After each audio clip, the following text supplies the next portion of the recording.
The chairperson.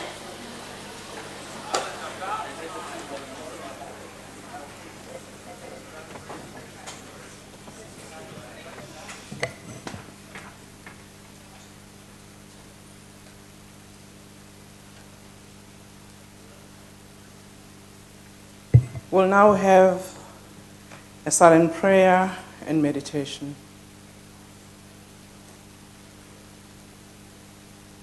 May we be seated.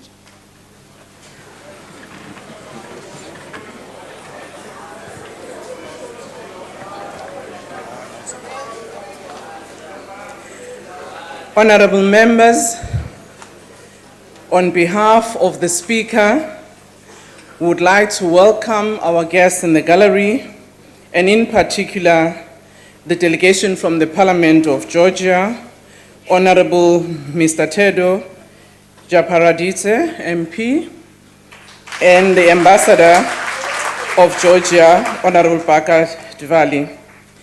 We welcome you to the Republic of South Africa, and in particular, Parliament. You may be seated. We also want to welcome the Secretary of Parliament with his staff.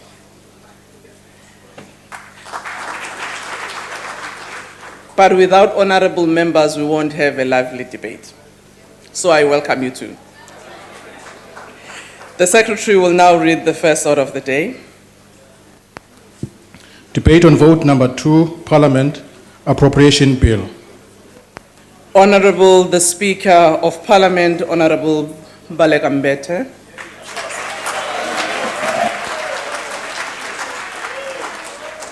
Speaker of the National Assembly, I'm duly corrected, Honorable Mbete.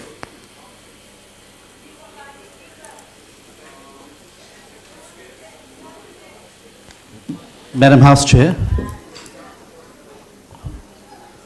Order, Honorable. I'm sorry to interrupt, yes, but I think it's going to disrupt the Honourable Speaker's speech to the House today. But there's a strange noise coming from that pillar there. It's like a drilling. Someone's trying to knock through in here. I don't think it's a jammer, but it's making it. There it goes. Thank you very much, Honorable Steenhuisen. Indeed, I'll ask the Speaker maybe to take a moment while we ask the technical team to see what is the problem.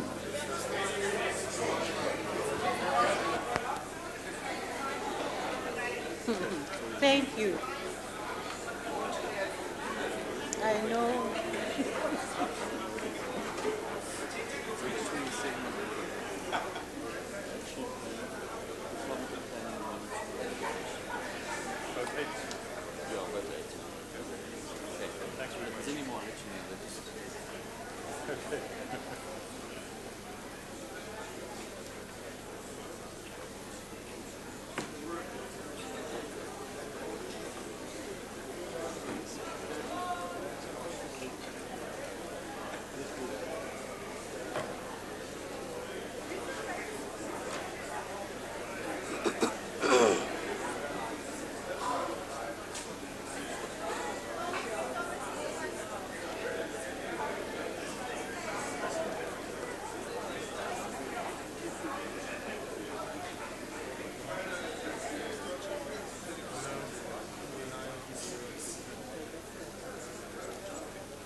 Order, honorable members, the team will continue to check what could be the problem, but at the moment we can start.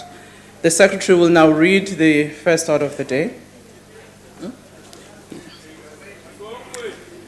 Honorable Speaker of the National Assembly, Honorable Mbete.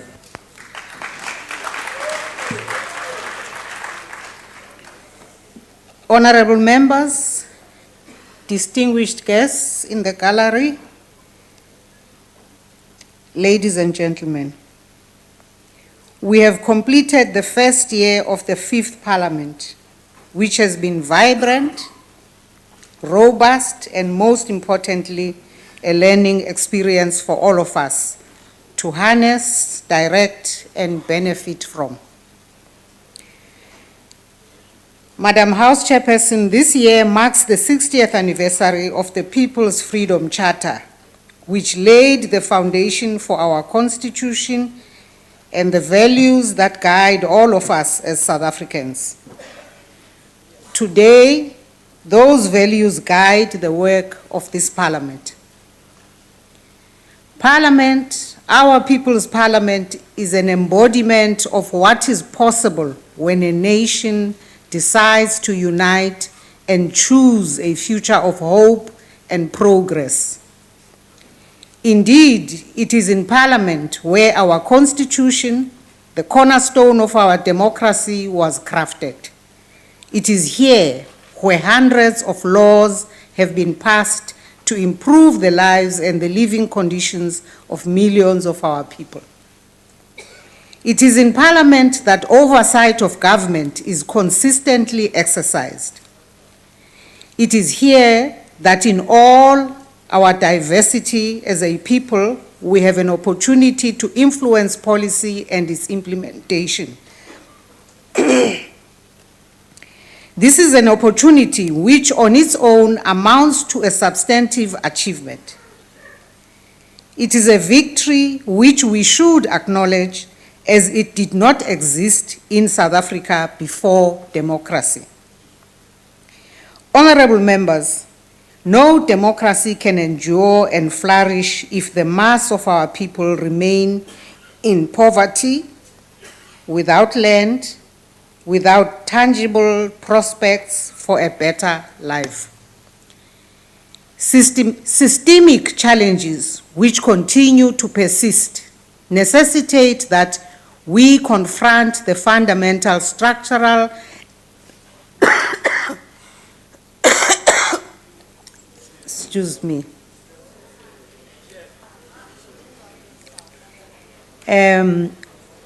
we confront the fundamental structural and distributional inconsistencies that impact on poverty, inequality, and unemployment. Our ongoing task continues to be to accelerate progress, deepen democracy, and translate political emancipation into economic inclusion and well-being for all our people. These immense challenges require parliamentary action on a broader level and on an ongoing basis. In going forward, we recognize that there's an urgency to do things differently and more effectively in order for us to realize all the ideals of the Freedom Charter and the Bill of Rights in our Constitution. This calls for collective action. More than ever before, it requires of us to work with a broad range of partners. To be effective, our responses must be both global, national, and local. They must be rooted in our pact with our people. Madam Chairperson, according to the National Development Plan, which was adopted by the Fourth Parliament, South Africa must translate political emancipation into economic well-being for all in order to accelerate progress, to deepen democracy and build a more inclusive society. The NDP encapsulates our aspirations over the long term to eradicate poverty, increase employment, and reduce inequality in our society.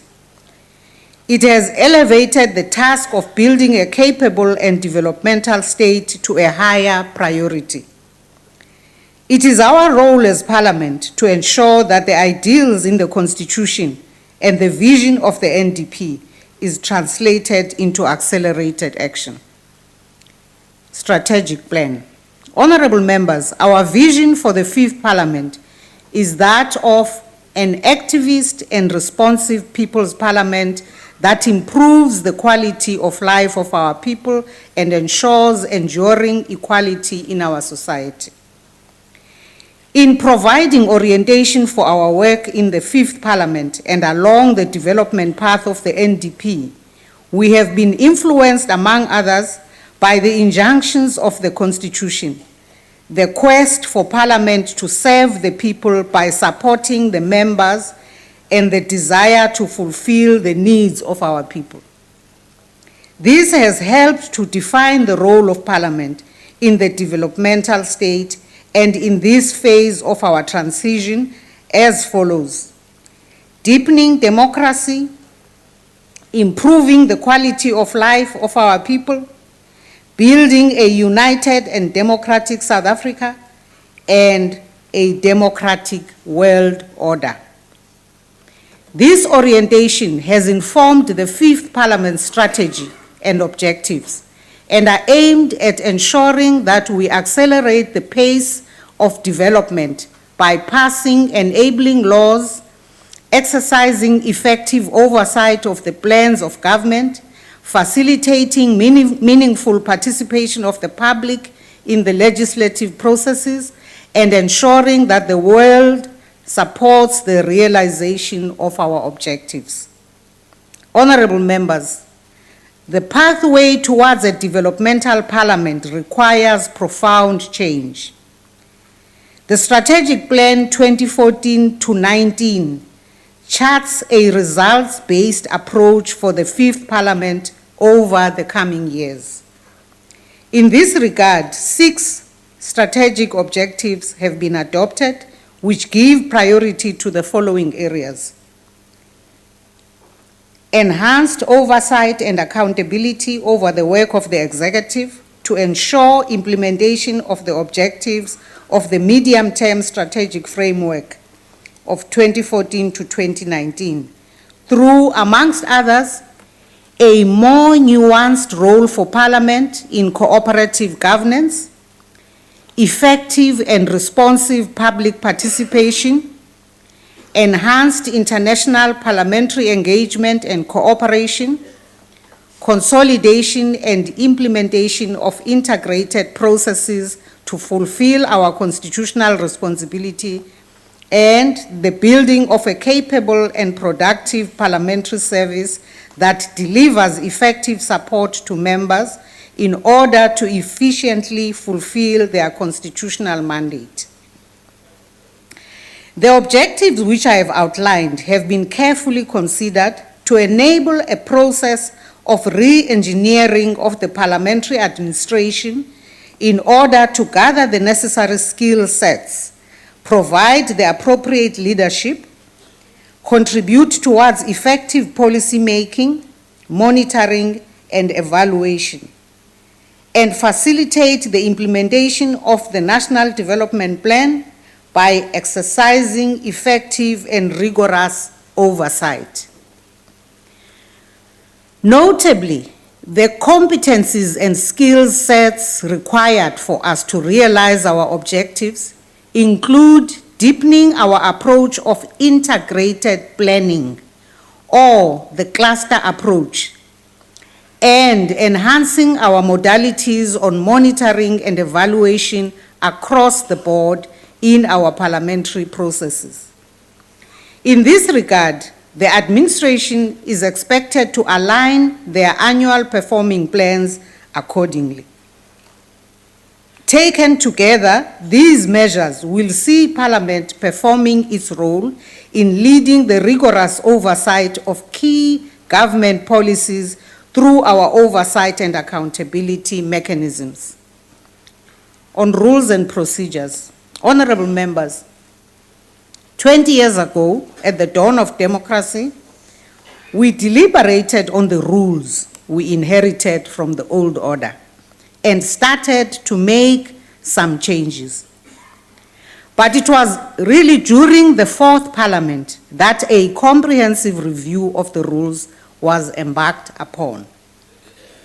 As the process of reviewing the rules is complex and requires thorough deliberation, the process was not completed. The Fifth Parliament has now put more vigor into this exercise. Consequently, the subcommittee on the review of rules has been hard at work, meticulously working their way through the 15 chapters of the rule book. They have now considered the whole book and have only outstanding matters to attend to before the rules are circulated to political parties for final comment. Thereafter, a meeting of the Rules Committee will be scheduled. It is hoped that new rules will be in place by the third quarter of this year.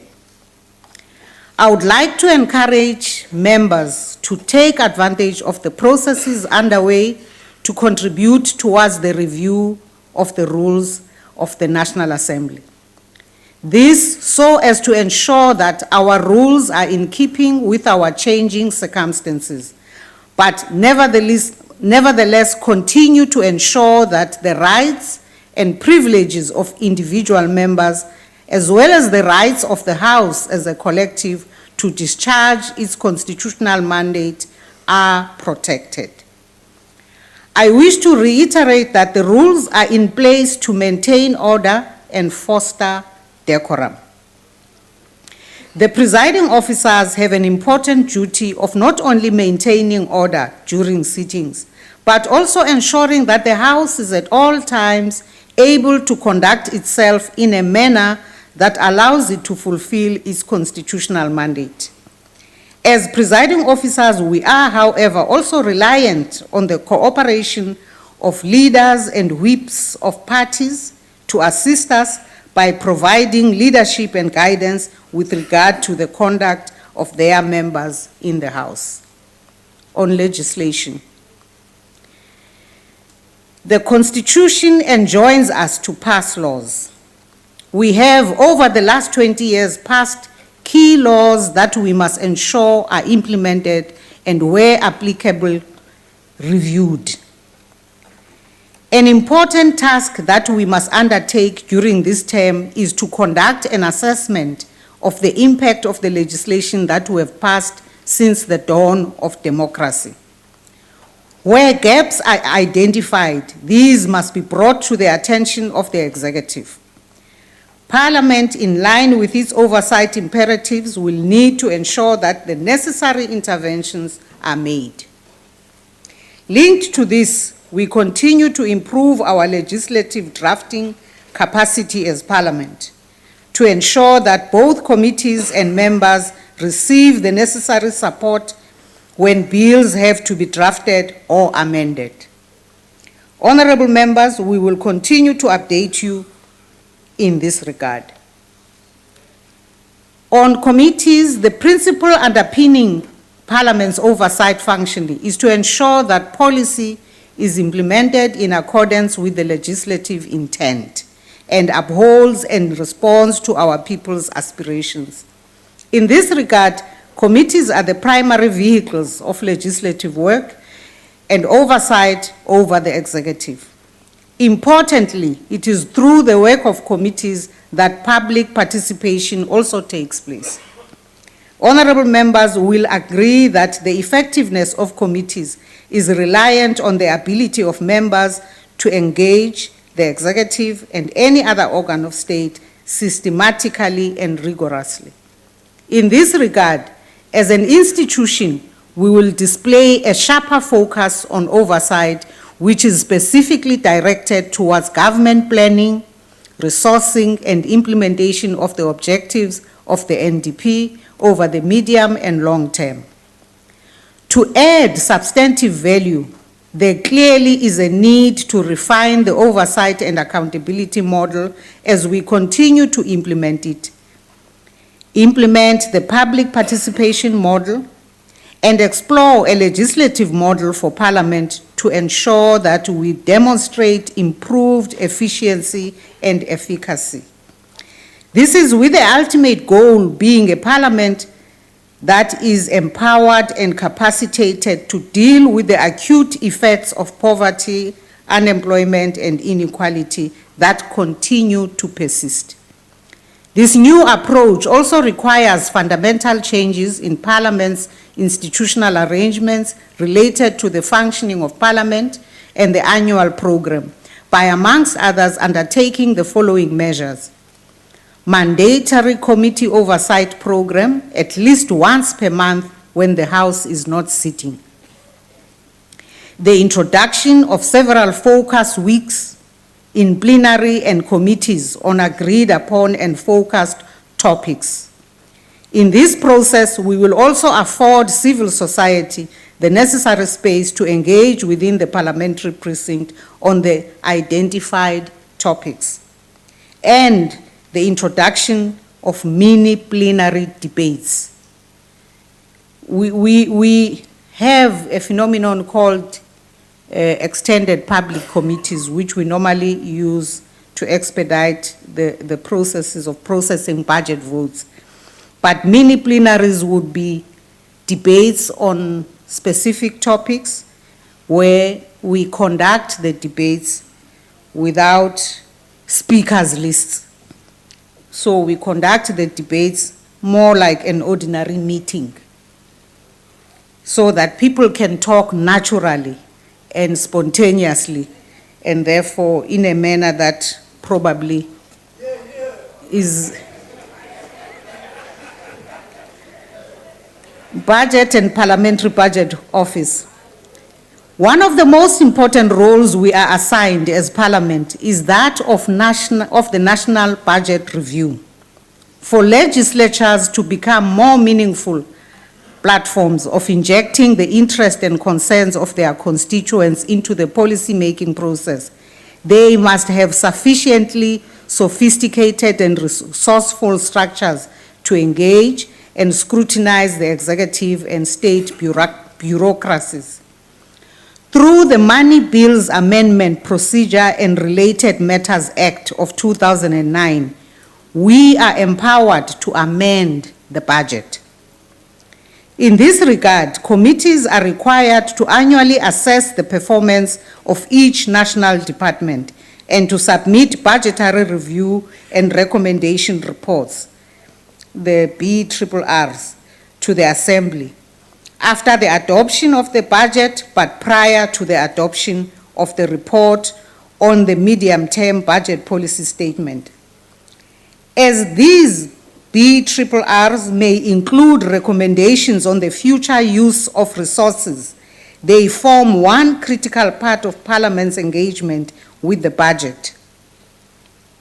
That is the main appropriation the following year. The budget is an important tool to drive radical change during this, the second phase of our democracy.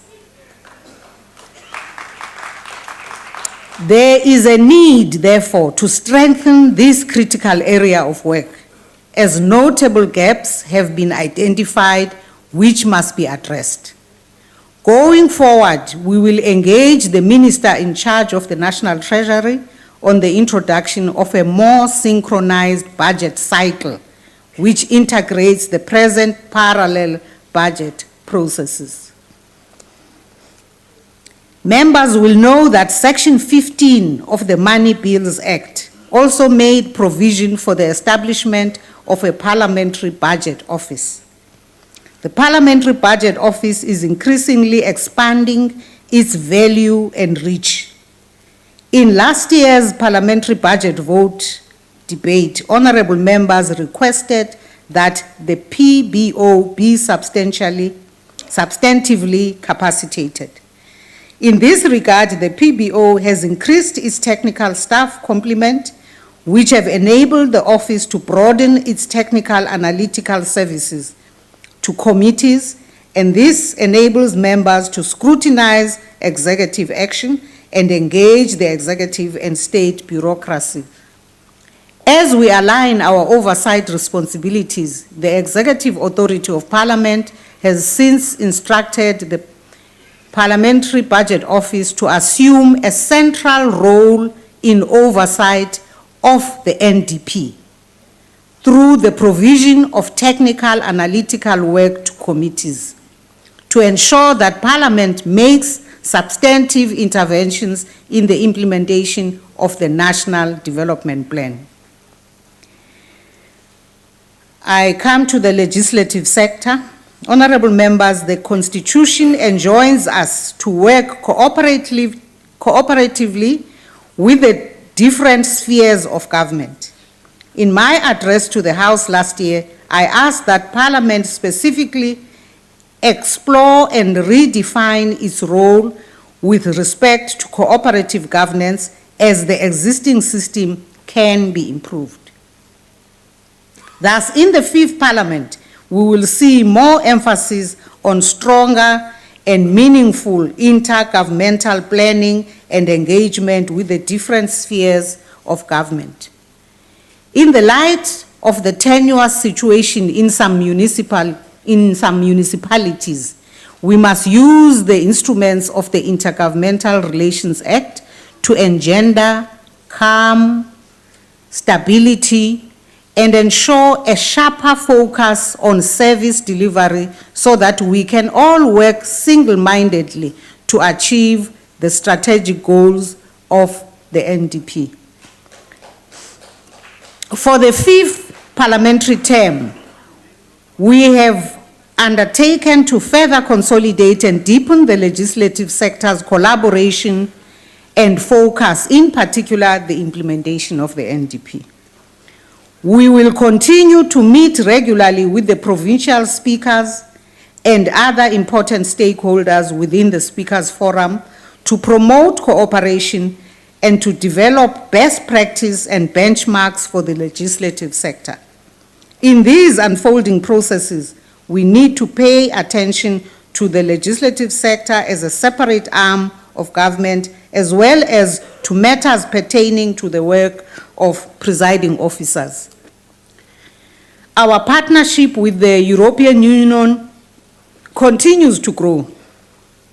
With the continued assistance of the European Union, the legislative sector will broaden its work through international relationships with, amongst others, the Commonwealth Parliamentary Association, the Inter-Parliamentary Union, the SADC Parliamentary Forum, SADC OPEC, and Society of Clerks at the Table Africa region.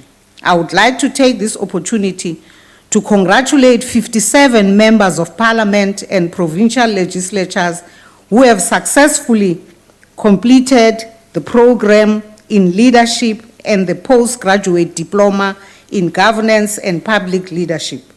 These members will be graduating next month on the 2nd of July.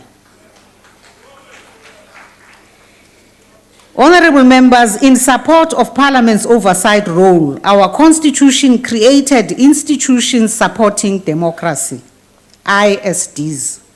To facilitate this critical work, Parliament established the Office of Institutions Supporting Democracy, which falls under the Office of the Speaker. In February this year, a very constructive meeting took place between us as presiding officers and the heads of the institutions supporting democracy, as they are referred to. This was after we had invited them as a collective to first identify the cross-cutting issues of concern that they wished to prioritize for discussion. And it emerged from this fruitful discussion that two important issues that call for our attention are: one, the processing of the report of the ad hoc committee on the review of Chapter 9 and associated institutions, what we normally refer to as the Kada Asmal report. The first steps towards facilitating this will soon start unfolding. We have also agreed with the ISDs that their special reports, usually compiled after extensive research and sometimes also public hearings, are meant to complement the work of Parliament in the oversight that it does. These reports deserve more focused attention and discussions and have been initiated with the House Chairperson on committees to find ways to do greater justice to them. Honorable members, on international relations, Parliament's international relations must address both cross-cutting development themes as well as implementation modalities. Like the MDGs, we now have been preoccupied with the Sustainable Development Goals, the SDGs. And when we attended the last IPU conference in Vietnam, we adopted what is called the Hanoi Declaration, committing us as parliaments of the world to indeed implementing the SDGs. Further, in keeping with our government's foreign policy, the Fifth Parliament will focus substantively on the consolidation of the Africa Agenda, including Agenda 2063 and the SADC Master Plan. In this regard, we will continue growing our substantive engagements and participation with key regional, continental, and international structures, including the Pan-African Parliament, the SADC Parliamentary Forum, and the Inter-Parliamentary Union, the IPU. Honorable members, in July this year, the South African Parliament will host the 37th Plenary Assembly of the SADC Parliamentary Forum under the theme Industrialization and SADC Regional Integration, and this will take place in Durban. We will also join the Inter-Parliamentary Union and the United Nations High Commissioner for Refugees in hosting an international conference on nationality and statelessness towards the end of the year. This conference is especially relevant to us given the calamity that befell our country recently. We will as well give considerable attention to the revitalization of the Parliamentary Group on International Relations, the PGIR. This is a multi-party strategic structure that is responsible for, amongst others, providing policy direction on international relations matters.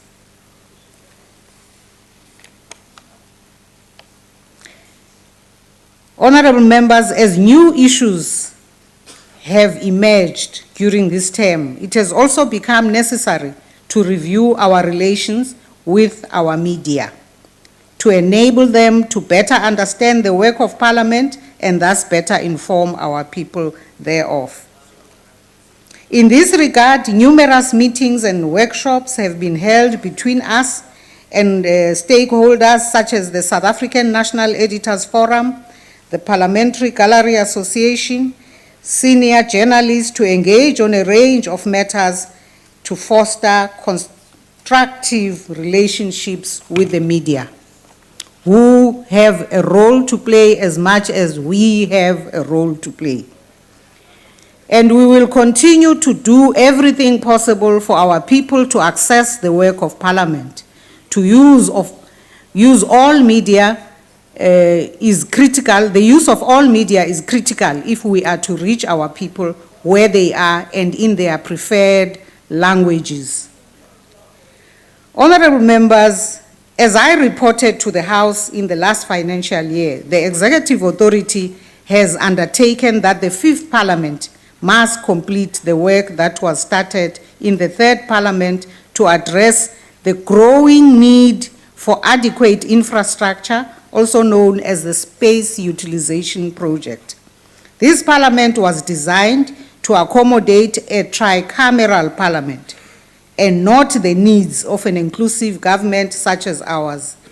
As members are aware, the current environment in terms of space is not adequate.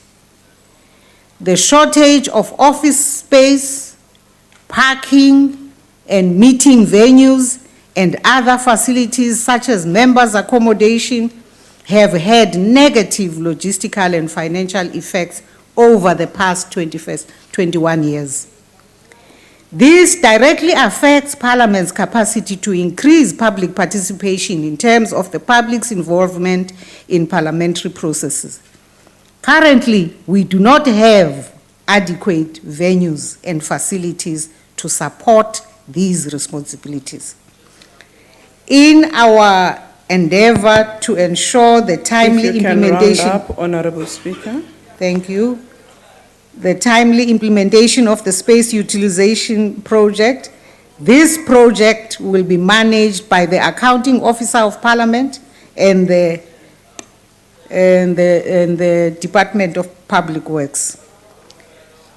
Honorable members, the next section is about budget allocations, which you will see. Pity, I can't give myself an extra minute as I normally do to all the honorable members on the left. But I wish to thank the presiding officers, the Deputy Speaker, the House chairpersons, the Secretary of Parliament, the Secretary of the National Assembly, and all the staff in the relevant offices for all the hard work. Honorable members, I commend this budget to the House. Thank you. Thank you, Honorable Speaker. Honorable members, at the beginning of the session, I indicated that we will check where the noise was coming from in that pillar. We were advised that the contractors were working on the ground floor, and we have asked them to stop so that we can allow the processes of the chamber to continue unhindered. Thank you very much, honorable members. Honorable the Chief Whip.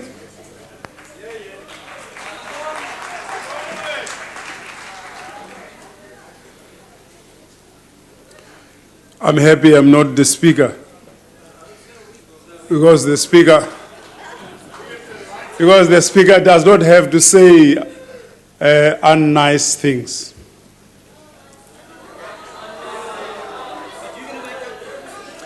Honorable members, distinguished guests, ladies and gentlemen, good afternoon. As the leader of the opposition normally says, Bakhaetsu Dumela.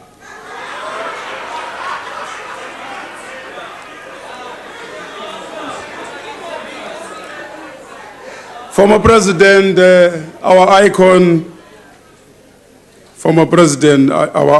Nelson Mandela stated at the opening of Parliament in 1997, that, and I quote, "The major restructuring of Parliament epitomizes the maturing of our democracy. Of no less significance is the process that led to the adoption of the Constitution, including mass involvement on one hand and the meticulous approach of the Constitutional Court on the other. Cooperative governance and a new patriotism also meant a loyal opposition, an opposition that opposes but remains loyal to the Constitution, an opposition that takes part in the major national programs to reconstruct, to develop, to reconcile, to improve South Africa's standing in the world and enhance business confidence, to put shoulders to the wheel in the fight against crime, and in brief, an opposition that takes full part in the efforts to build a better life for all. We are encouraged that all parties in this chamber have committed themselves to this national consensus." Close quote. Since the beginning of the parliamentary term of 2009 and the beginning of this term, this parliament has been focused on deepening the practice of an activist parliament and activist legislatures. The need to ensure that these legislatures are people-centered and people-driven are situated in our capacity to lead a common national agenda and to mobilize all of society to take part in this implementation. Our biggest worry, though, honorable members, is when we want that popularity of the people to be reflected in us as individuals. This policy was guided by the need to transform Parliament by developing more efficient political structures and by ensuring that all members of Parliament are more effectively involved in and empowered by the transformation process. When President Mandela stated in the last sitting of the first parliament in 1999 that in order to achieve the transformation we seek, the hundreds of laws passed in this legislature since 1994, I quote, have been no trivial laws, nor mere adjustments to an existing body of statutes. They have created a framework for a revolutionary transformation of society and of government itself, so that the legacy of our past can be undone and put right. It was here that the possibility was created of improving the lives and working conditions of millions. Look at the work of the committees that have scrutinized legislation and improved it, posed difficult questions of the executive, and given the public insight and oversight of government as never before. This is a record in which we can be proud of. Close quote. It is the ANC, with its proven longevity of always wanting a society rid of inequality through its consistent policies, its consistent prioritization of the vulnerable in our society, its consistent consultation and interaction with the people on the ground. That consistency is what we take pride in. The opposition cannot claim the same consistency because some of them, when they fail in party battles, they form other parties to contest and or oppose the victors so that they can come to parliament. In their haste to form parties and oppose their adversaries, they ignore the constitution which prescribes that members come to parliament via party lists rather than as individuals.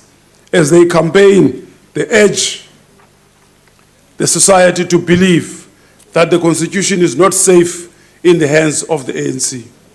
When they arrive here, the first call they make is that the constitution must be changed so that the ANC must kill all smaller parties via the first past the post-election system. Now South Africans surely trust the ANC for its defense of the constitution. The same people begged the ANC to support the law to allow floor crossing. When they saw the depletion of their ranks due to that law, they whined and moaned so bitterly that we had to abandon that law. No more unprincipled experiments should ever be allowed through this parliament. We must focus on the will of the people through the majority mandate exercise through the ballot box. One analyst very astutely pointed out that, I quote, depending on the political situation, the political opposition may take a robust, cooperative, or cooperative form, close quotes. Unlike the other two forms, robust opposition reflects deep-seated ideological and policy disagreements, close quotes. As with the DA, we are yet to determine their ideology or their clear articulation of policies as an alternative to those of the ANC. One could also emphasize that the leading opposition party and those populists who agitate for change in a destructive manner lack the ideological and political space to occupy when it comes to specific policy approaches. The former DA leader, the Honorable Henel Zille, pleaded ignorance when the party voted for the Employment Equity Amendment Bill. This so that they are careful not to upset their conservative base, the former nuts whose support they desperately need. They also wanted to cajole the black South Africans who give them legitimacy and trying to appease the market forces they have come to rely on. Their idea of being an opposition is exhibiting anti-government behavior, which is not a problem. However, it chooses to do this, how it chooses to do is a problem. The reliance on the courts to contest critical issues in this legislature is undoubtedly as a result of a lack of or absence of ideological need to engage with us in the content and substance of the debate. Let me count how many times you have been to court because you defeated in a debate in this house. Order, honorable members.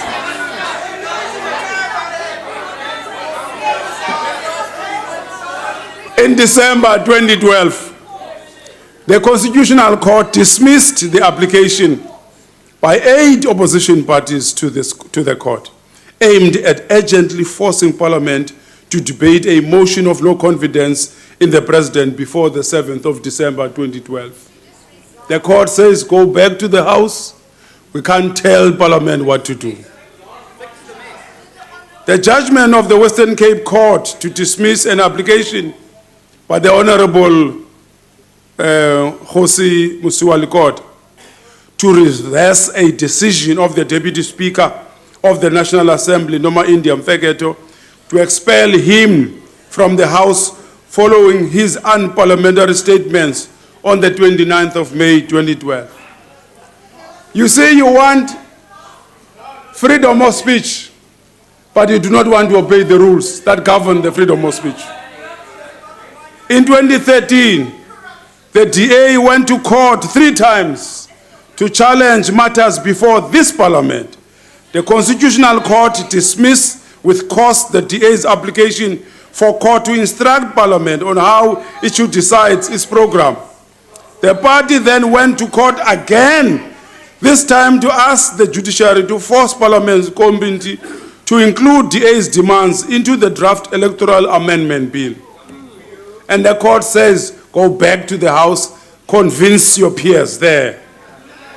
In 2014, the opposition relentlessly insisted and even walked out in protest that the reports of the public protector are binding and enforceable, and Parliament may not question them. The judgment of the High Court today proved otherwise and ruled that this view is legally flawed and without substance. I must then that this does not diminish the importance of the public protector's office or the reports of that office. Most recently, there's a small two-person party, Akhang, whose abortive motion of no confidence against the President further diminishes the Parliament's role in getting on with addressing the serious challenges facing the people. Parliament is constitutionally entitled to determine its own rules and conventions regarding the management of internal affairs. The court, as an independent arm of the state, may not unnecessarily interfere in the internal arrangements, proceedings, and processes of Parliament, also an independent arm of the state, in terms of the constitutional doctrine of separation of powers. But if one has to question why would opposition parties seek refuge at the courts instead of engaging and providing convincing arguments, one could say it is because they suffer from... Point of order. Order, honorable member. Chief Whip, can you the take Chief a Whip seat? forgot to mention all the cases. That is not a point of order. Chief Whip, can you proceed?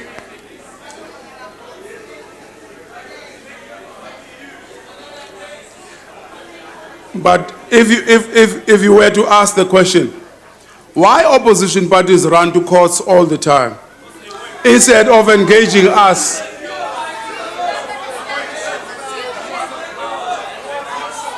Order. You're wasting our time, my time here, you're wasting my time. What did you say? What did you say? Chief Whip, can you... Chairperson? Chief Whip? One of them. Order. Honorable Chief Whip, can you proceed?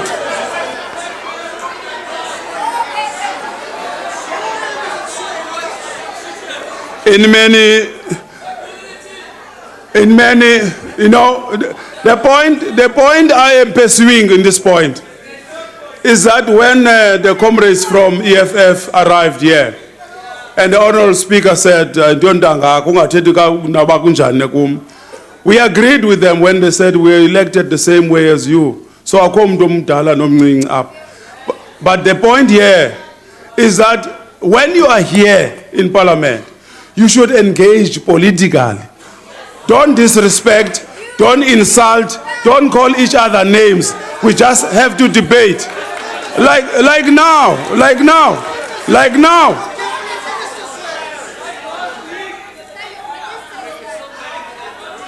In this Parliament, this lack of transformatory thought or commitment to transforming society is merely paid lip service to by those who are not ready to relinquish the privileges of economic power. The ushering in of democracy has opened, I quote, the space for community-based and other non-governmental organizations dealing with generic and single-issue campaigns to flourish. The opposition has used this space to garner some support, but here again, this is partly due to, I quote, tendencies towards mechanical opportunism in relation to government or towards an exclusive focus on narrow self-interest. Surely, transformation must mean what the Freedom Charter calls for when it states the people shall share in the country's wealth. The national wealth of our country, the heritage of South Africans, shall be restored to the people, close quote. Order. Honorable members, you have the opportunity to participate in debate during your times or your representatives from parties. Let's allow the speaker on the podium to air his views. Honorable Chief Whip. Let me now turn to the reviewal of the rules of Parliament. And in this case, I'm not going to deal with what the committee has already reported on. I'm going to premise this in the context of why we review the rules. The fluidity of the modern world and the emphasis on ensuring speedy service delivery to our people, it had become necessary to embark upon the review of the rules of the legislature. Since the first democratic Parliament between 1994 and 1999, there has not been any significant review of the National Assembly rules. Thus, the fourth Parliament mandated the subcommittee on rules to review the National Assembly rules in the middle of 2012 to conduct, I quote, a comprehensive review of the National Assembly rules, close quote. The Rules Committee stated there are a number of drivers of the proposed review of the rules. There is, for example, a need to determine how the Assembly wants to give expression to being an African parliament and a people's parliament. And I agree fully from where I stand with the comrades from the FF when they say they will not be copycats of the colonial masters. But I disagree with them when they interpret that to mean that you can say anything to anybody, anyhow, even outside the rules. I think even though you differ, you must respect the other person you're differing with. The significance of this exercise is to further enhance the oversight and legislative function of this Parliament and to respond to the ongoing needs of our people and our responsibilities towards them. Let me then move to the policy priorities of Parliament.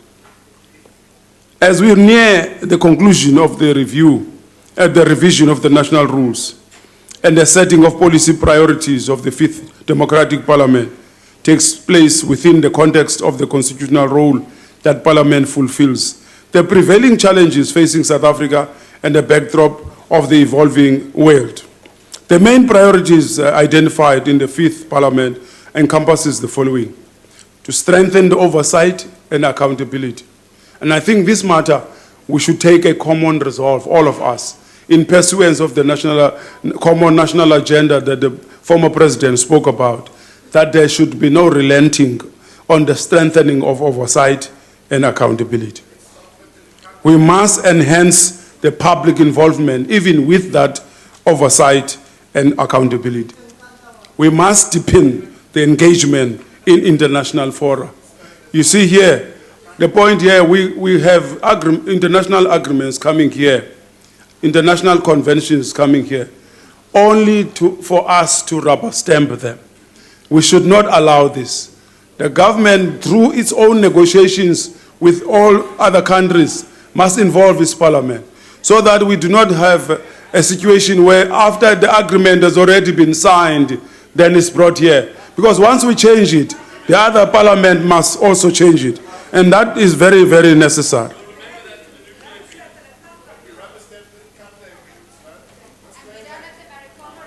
We must also strengthen the cooperative government. We must also strengthen legislative capacity. Because all laws that pass through this House must be implementable. They must stand the constitutional master, and they should not come back here for us to review or correct them. That is why we should not necessarily be lawyers, but we must be able to know and understand a flawed piece of legislation. And the strategies to achieve these are as follows. We must enhance the capacity building program of members. Members should not be told by technicians how to write their reports, how to read a report, how to interpret the law, but they must be able to understand that themselves. We must increase the timeliness, quality, and overall value of information provided to members. Remember that we have committees that conduct research for members in committees. The timeliness of the value of information given to them is very important. We must also improve the usage and management of limited space and facilities. We must provide greater efficiency in both the processes and resources of Parliament. We must harness the strengths and opportunities within the legislative sector. These priorities and strategies are not new. We have a better part of a first decade of democracy focused on passing legislation, and oversight and accountability entered a center stage during the first and the second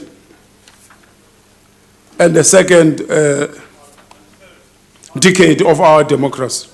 As we enter the third decade of democracy, the responsibilities of our Honorable Chief Whip, your time is up. I thank you. The ANC supports the budget of Parliament. Honorable Steenhuisen.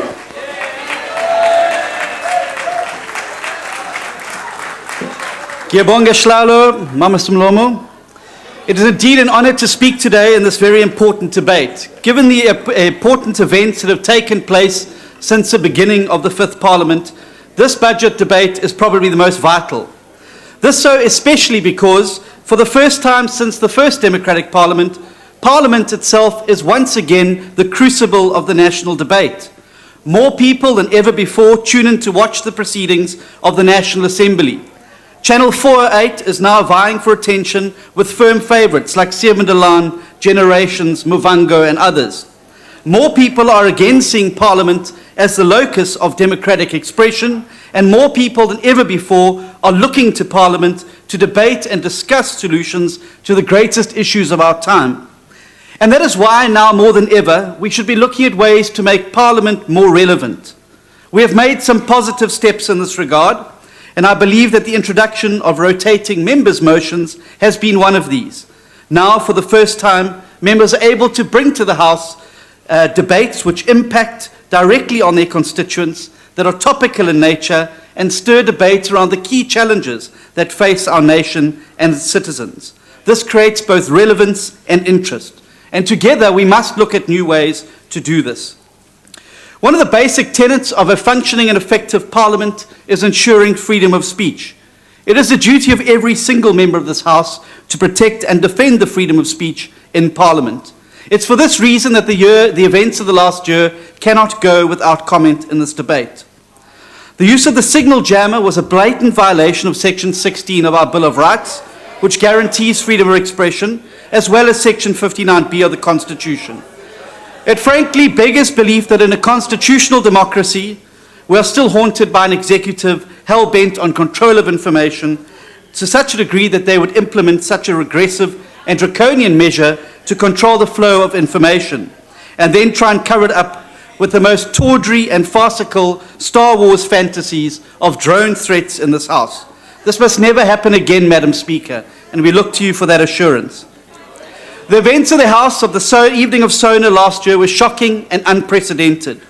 Not once since the advent of our democracy have the security services who report to the executive been allowed onto the floor of this House. This is separation of powers. This is democracy 101. Nothing could justify the brute force and violence displayed against members of this House, including women, who were beaten, kicked, and stood on. A whole party was removed, even though the majority of those members had not even been ordered out of the House. How do we ever again in this House have a debate in good conscience about violence against women and others when we set this example of brutality in this hallowed chamber? We need to work harder, and the presiding officers in particular need to pay more attention to freedom of speech in the House.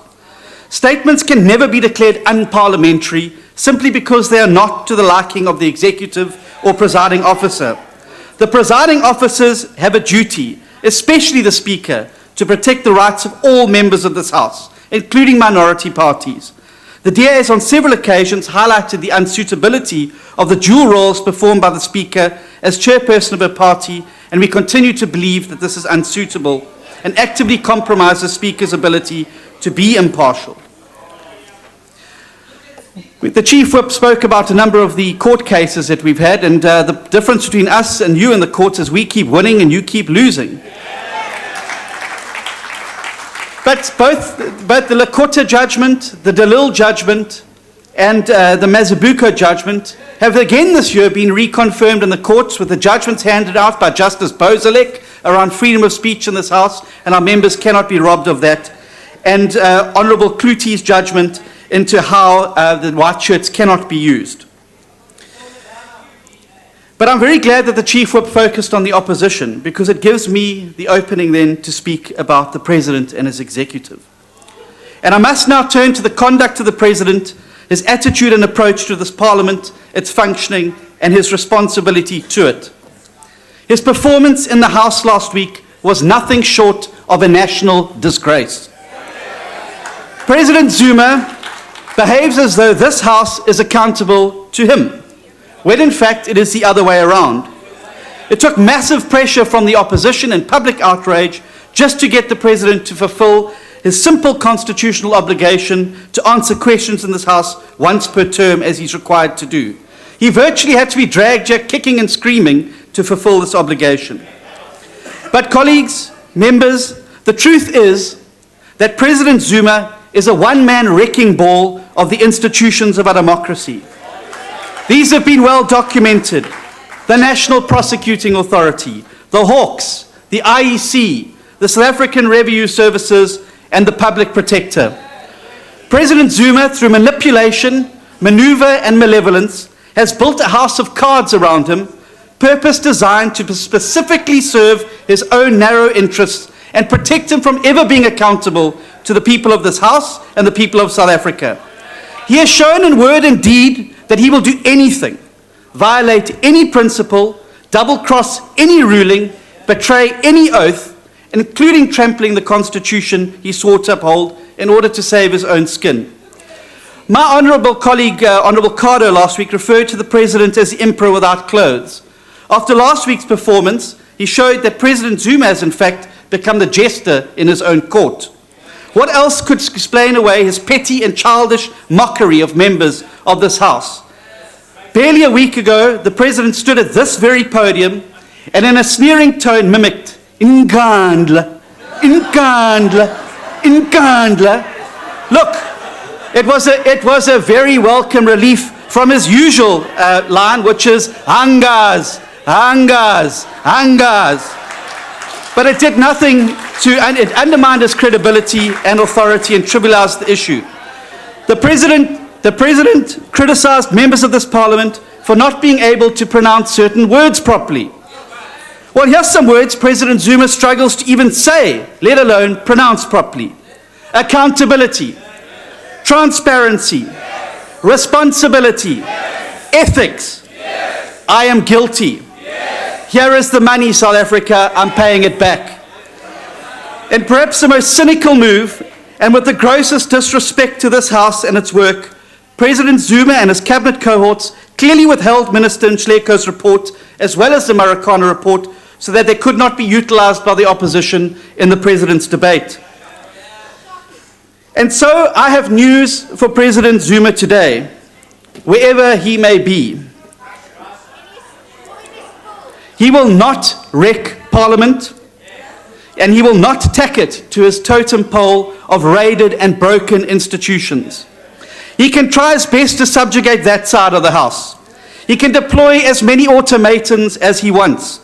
And Gwede Mantashe, the Lord of Luthuli House, can bully and threaten as many ANC MPs into the worst kind of subjugation, one where they betray their own instincts and values in the service and ego of one man.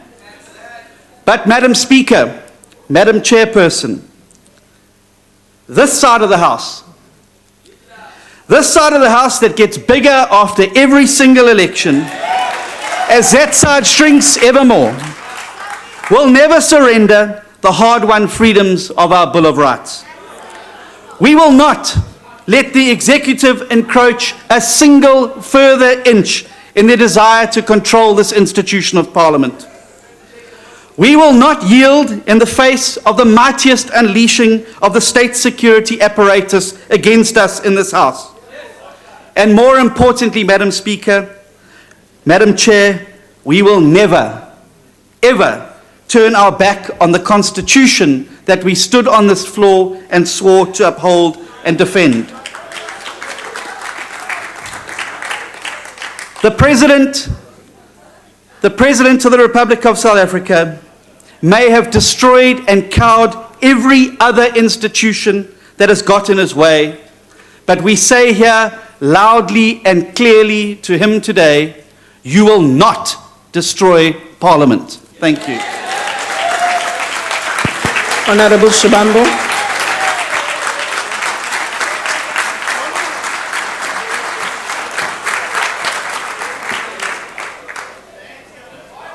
Thank you very much, Honorable Chair.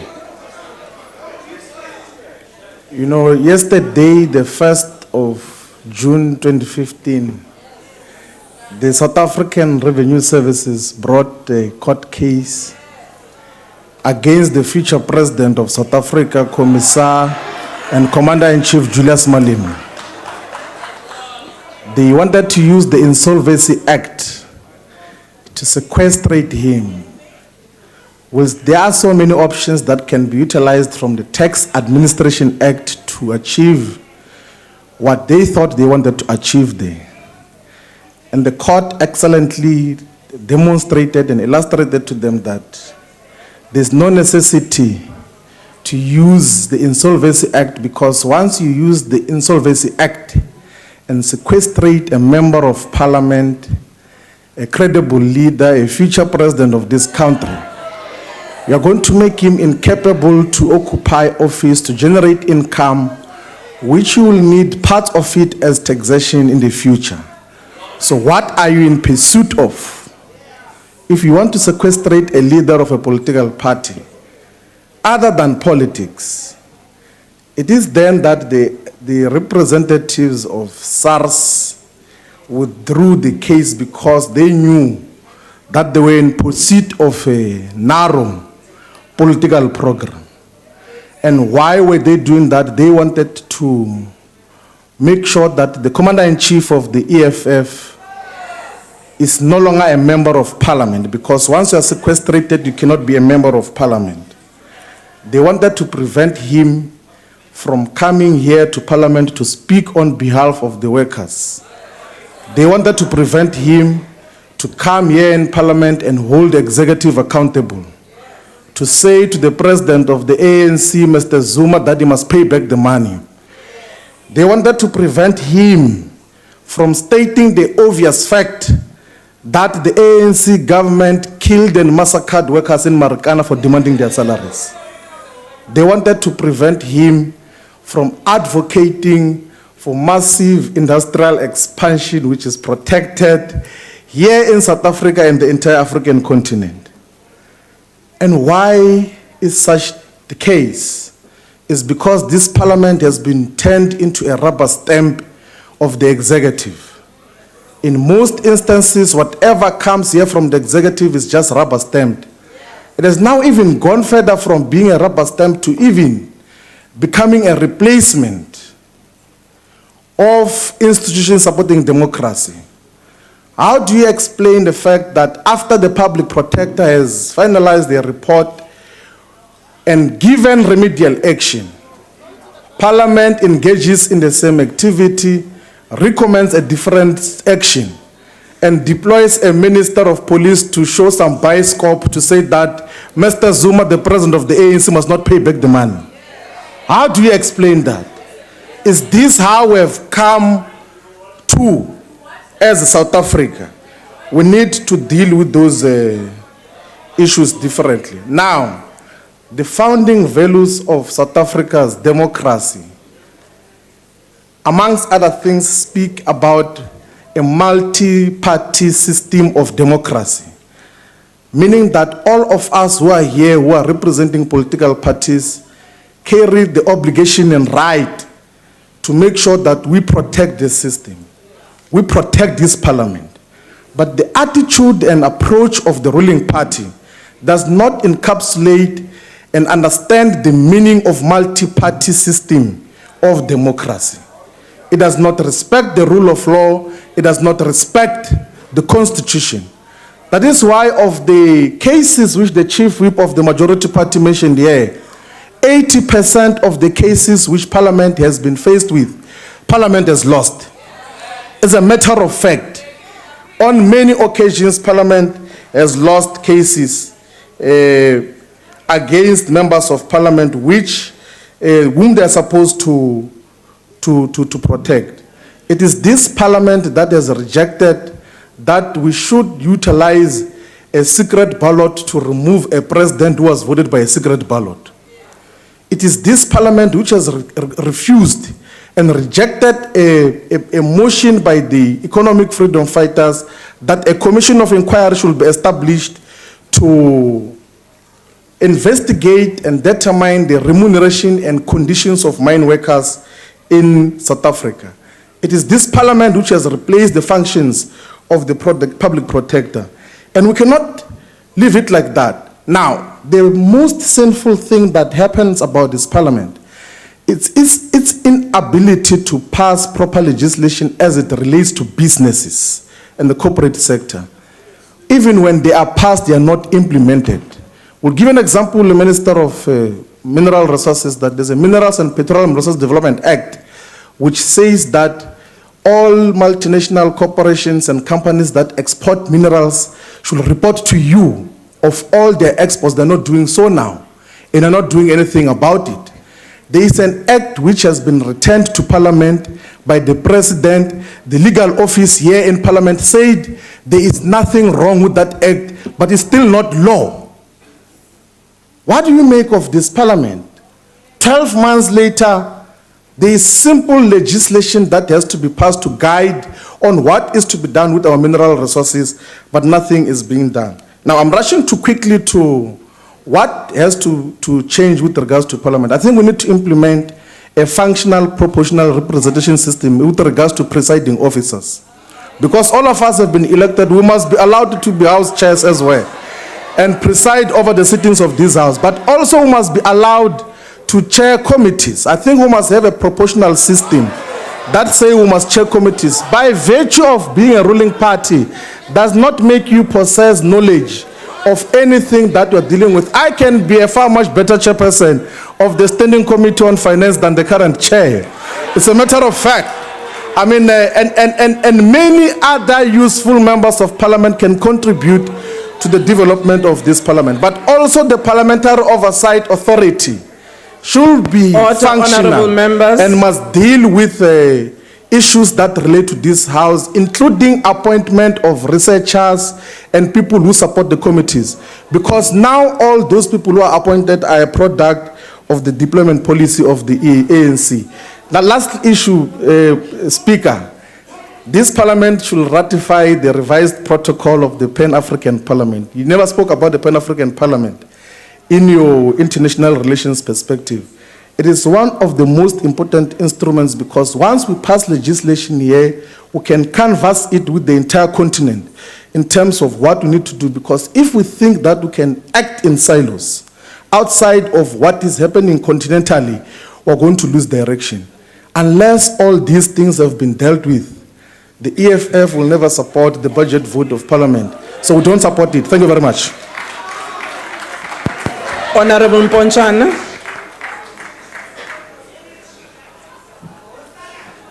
Thank you, Honorable House Chairperson. This House, like any other parliament around the world, has its fair share of challenges and must therefore be capable of adapting, evolving, and rising to face adequately respond to any such circumstances appropriately, whilst of course maintaining the highest standards of practice, dignity, and decorum. Issues presently such as no decorum in the House, nonsensical filibustering, and numerous court challenges seem to be the order of the day. But these must be seen in context, particularly court challenges, because with the advent of democracy, the principle of legislative supremacy was replaced by constitutional supremacy. I'm totally amazed sometimes when I hear the argument which says that our courts have become opposition to the ANC. That argument seems to bring us back to the times of apartheid, because that time no court of law could testify into any law passed by Parliament. Parliament was supreme. That has changed completely. It is a constitutional right for anybody to take whatever law which is passed by Parliament to court. The issue is not whether or not one loses or wins. This is a constitutional right for anybody to do so. So that argument must just stop. In this vein, we fully support the current process underway to amend the rules of the National Assembly and bring them in line with the Constitution, and the ongoing proceedings of the subcommittee on rules and rules committee itself. Here, we must, of course, remember the victory that our late member, Dr. Mario Ambrosini, scored on behalf of the party and on behalf of this House when it came to the private members' bill.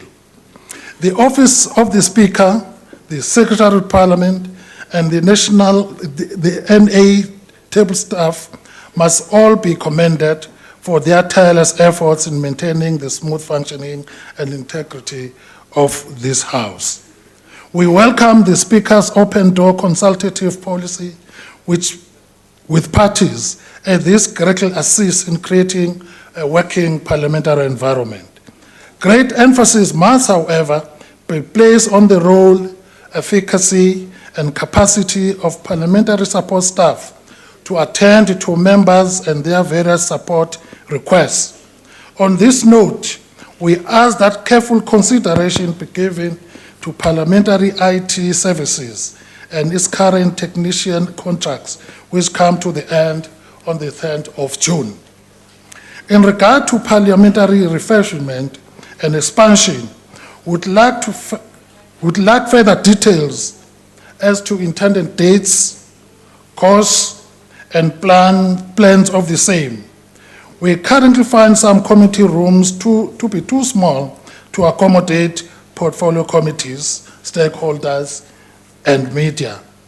So this must be on our agenda to rectify in terms of fostering a greater participatory democracy. Chief, Honourable Member, your time is now expired. Thank you, House Chairperson. The IFP supports the budget vote. Thank you, Honourable Member. The next speaker is the Honourable Mabika.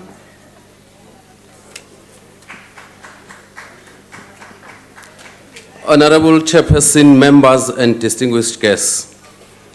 Parliament is the engine room of governance in South Africa, and as such, it should be accorded the highest priority when allocating public funds.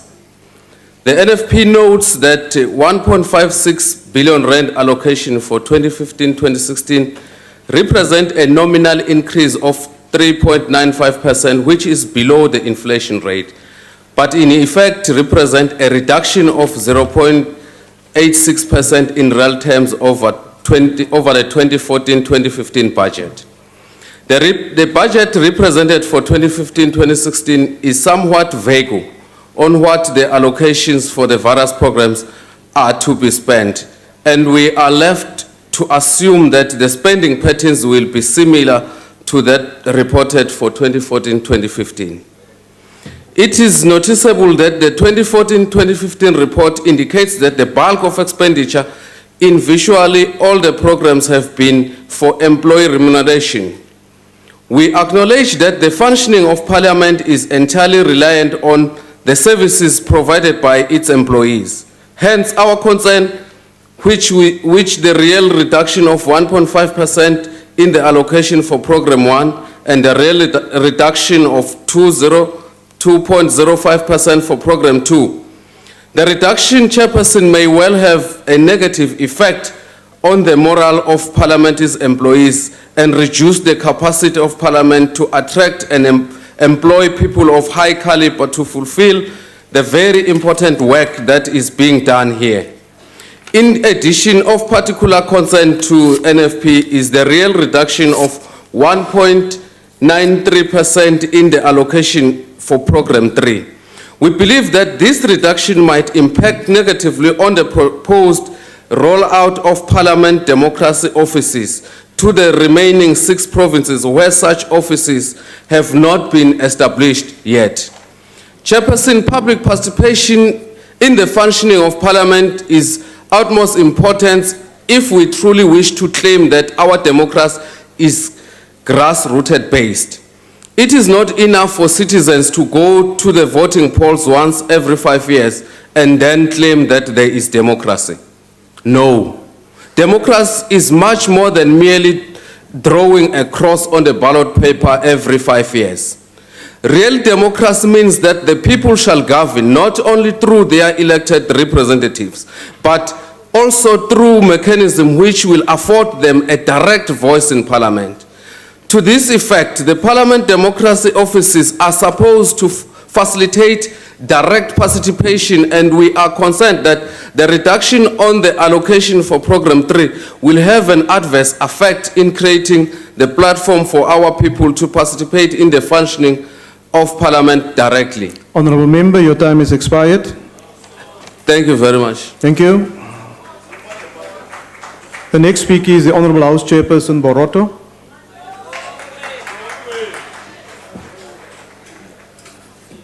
Thank you, Honourable Chair, Honourable Speaker, members of the Cabinet, honourable members of the National Assembly, distinguished guests, ladies and gentlemen. From the beginning, our struggle for national liberation has been shaped and influenced by the revolutionary principles and traditions of internationalism and solidarity. Our struggle for national liberation, therefore, has always assumed an international character. Our point of departure, therefore, House Chairperson, is the analysis of both domestic and international balance of forces, a barometer to help us understand the character of the world and the environment we find ourselves in at any given historical period, and that can only be achieved through parliamentary relations internationally. South Africa's democratic dispensation in 1994 was a result of the balancing of forces by the whole world. South Africa conducts a foreign policy that promotes international justice, equality, respect for human rights, respect for international law, democracy, peaceful coexistence among nations, regional integration, and African unity and progress. Honorable members, South Africa does not see values and interests as mutually exclusive, but mutually reinforcing. Consequently, in pursuing foreign policy, South Africa does not sacrifice its values. It seeks to substantiate realization of a better life for South Africa, as well as a better life for Africans and citizens of the world. The South African foreign policy is an expression of domestic public policy that projects the democratic values of the country. These values are, honorable members, entrenched in the provision of the 1996 Constitution of the Republic of South Africa. Hence, there is a need for the activist parliament to ensure that the people that parliament represent at national level are also represented at international level and takes into account the challenges such as the need for an egalitarian world, democratization of the structures of global governance, consolidation of African development agenda, development of South strengthening North-South relations for the better and safer South Africa and the world. Parliament, in its pursuit of its role in international relations, cooperations and participation, and as guided by South Africa's foreign policy, actively participates in various regional, continental, and international forums to promote the African agenda and to achieve the aspirations of Agenda 2063. These forums include the Africa, Caribbean, Pacific, European Union, Forum on Interparliamentary Union, Commonwealth Parliamentary Association, the Pan-Africanist Parliament, and the Southern African Development Community Parliamentary Forum, and BRICS also as Parliamentary Forum. Talking of BRICS, honorable members, let us be reminded that this year in South Africa is the year of China. We call it the year of China in South Africa. And strategically, we know that China is an investor in resources that enjoys favorable trade balance, and we share similar global visions as we work towards closer strategic cooperation that takes into account the structure of bilateral economic ties, domestic diversity, and overlapping interests. Let us remember, honorable members, that the strength of the European Union, the African Union, and United Nations is essentially reflective of the strength of the members of the countries of this multinational institution, and South Africans' participation in this platform can only achieve unified goals based on the commitment of all the national states involved. Agenda 2063, honorable members, is about the Africa we want to build in the future. Its aspiration reflects a collective desire to uplift the continent from underdevelopment and instability. And with Agenda 2063, the AU is rallying all Africans to continue to march towards the rebirth of an African continent and diaspora in all aspects. As the speaker has already informed us about what we will be hosting, the African Union in July, the SADC Parliamentary Forum, again, will be hosted by this parliament this year. In hosting these events, we must ensure that the values we espouse are truly reflective of our desire to see a continent that is able to fully achieve its potential. The NDP give us impetus to our international participation. And having clearly defined strategic orientation, we must be disciplined in what we do as Parliament and secure the interest of our country in all platforms of political engagement. Chapter 7 of the National Development Plan makes it clear that South Africa must establish strategic partnership among individual partners based on strategic and political priorities. There should be parliamentary bilateral relations to build relations of purpose by support for the South African policy and strategic position, to encourage the notion of speaking in one voice on issues of common interest that stand and benefit the continent and developing countries. The strategic parliamentary and bilateral and multilateral relations must also help to contribute toward economic development of the continent and assist us in sharing the country's experience in budding model of a democratic developmental state. As we conduct our international relations, we must bring our democratic values to the fore.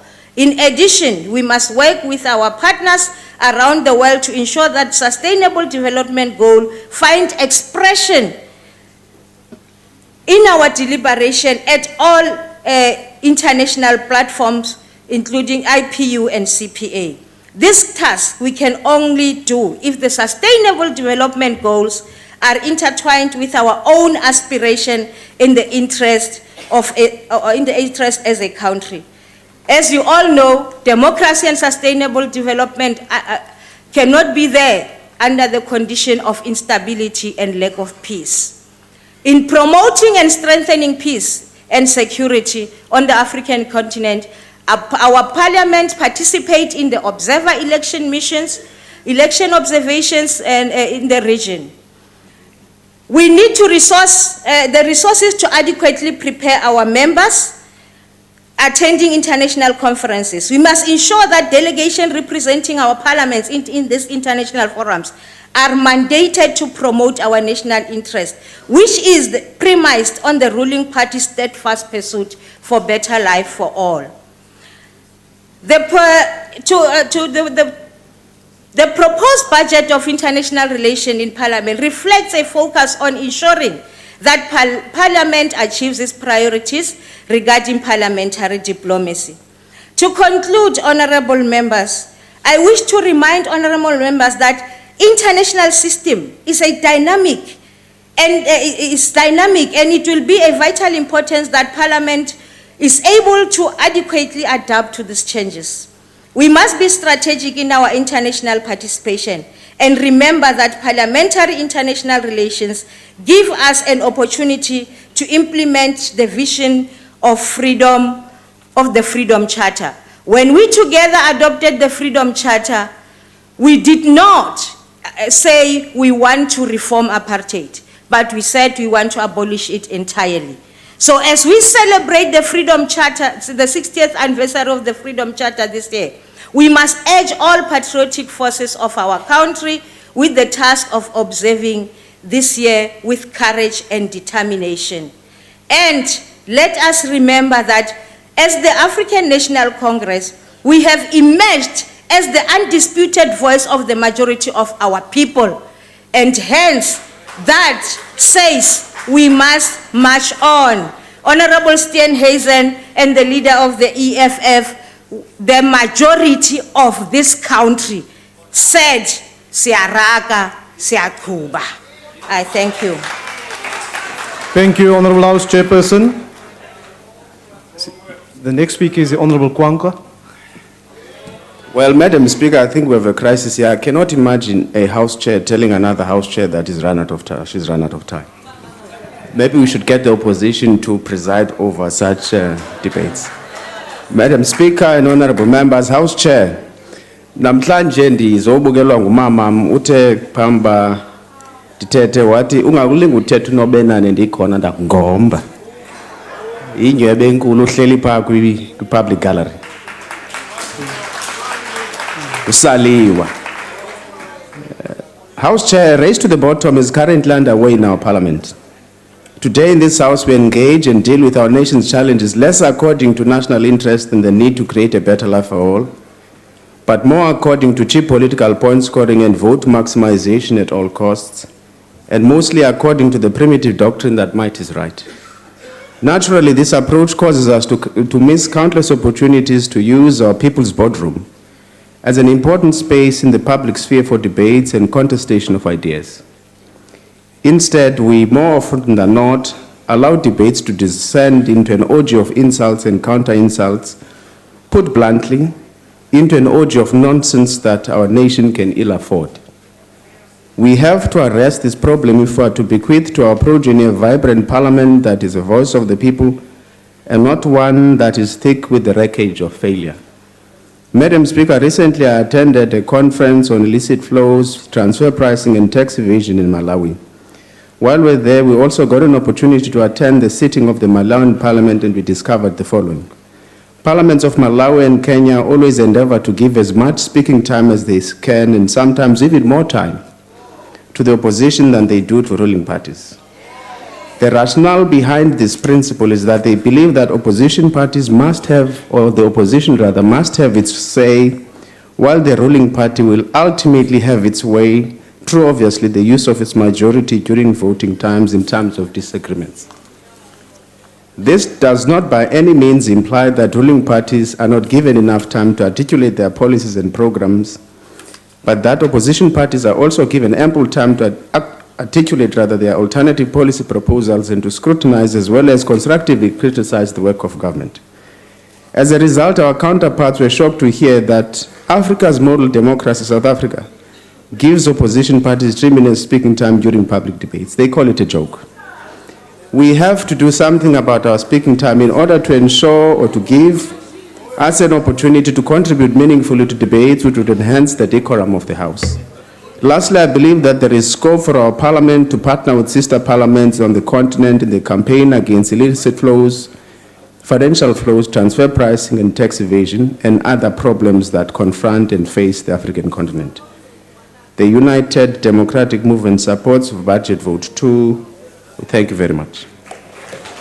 Thank you, Honourable Kwankwa, and I gave you an additional 10 seconds. The Honourable Mulder.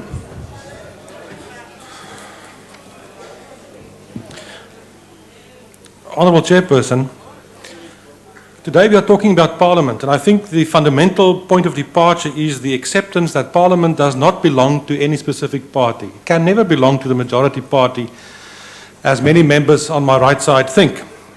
It belongs to all the people in South Africa. If you look at the provisions of the Constitution, it's quite clear. I would like to start off with Section 1 of the Constitution, and members should remember that that section of the Constitution is entrenched with a 75% majority, in which it gives the underlying values of our Constitution. And it says quite clearly in 1D that our Constitution, our state is based on universal adult suffrage, a national common voters' roll, regular elections, and multi-party system of democratic government. But for what purpose? For what end? Why do we have those things? To ensure accountability. To ensure accountability, responsiveness, and openness. Now the question immediately would be, does Parliament succeed in that test, that we play our role to secure accountability? The Honourable Speaker in his speech today referred to accountability on a number of occasions in his speech. But Parliament has failed. We have failed the test of accountability. There's no doubt in my mind about that. We saw what happened in the previous ad hoc committee of this Parliament. Later today, we're going to set up another one. We're going to try to set up another one, and the end result will be exactly the same. We will once again fail in terms of accountability. Is any institution or any person out there supposed to take Parliament seriously in terms of accountability after the way that we've handled the whole Nkandla affair? No, nobody should take us seriously. Why should they? Parliament passed the buck. We asked the executive to investigate themselves. Don't we understand the basis or the basics of the whole question and the notion of Parliament in terms of accountability? We didn't do our jobs. Parliament didn't do so. The Honourable Chief Whip of the Opposition said, we will not allow the President to destroy Parliament. I agree with that.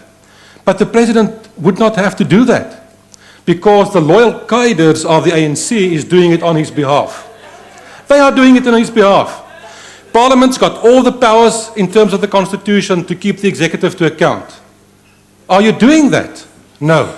You're taking your instructions from the Thule House, you vote in terms of what your instructions are, and that's the way you operate under all circumstances. That's quite tragic. Speaker, I just want to refer to one thing. Parliament does not belong to the ruling party. We know all of the question of the e-toll saga, the whole e-toll thing. On the 20th of May, when the Honourable Deputy President announced the so-called new scheme for e-tolls, a statement was issued from Parliament on behalf of the Portfolio Committee on Transport welcoming the e-toll announcement. That's not true. The Transport Committee didn't meet. They didn't discuss the announcement by the Deputy President, but a statement goes out in the name of Parliament welcoming the e-toll announcement. Parliament does not belong to the ANC. It belongs to all the people. You are failing the people out there. The next speaker is the Honourable Maseko.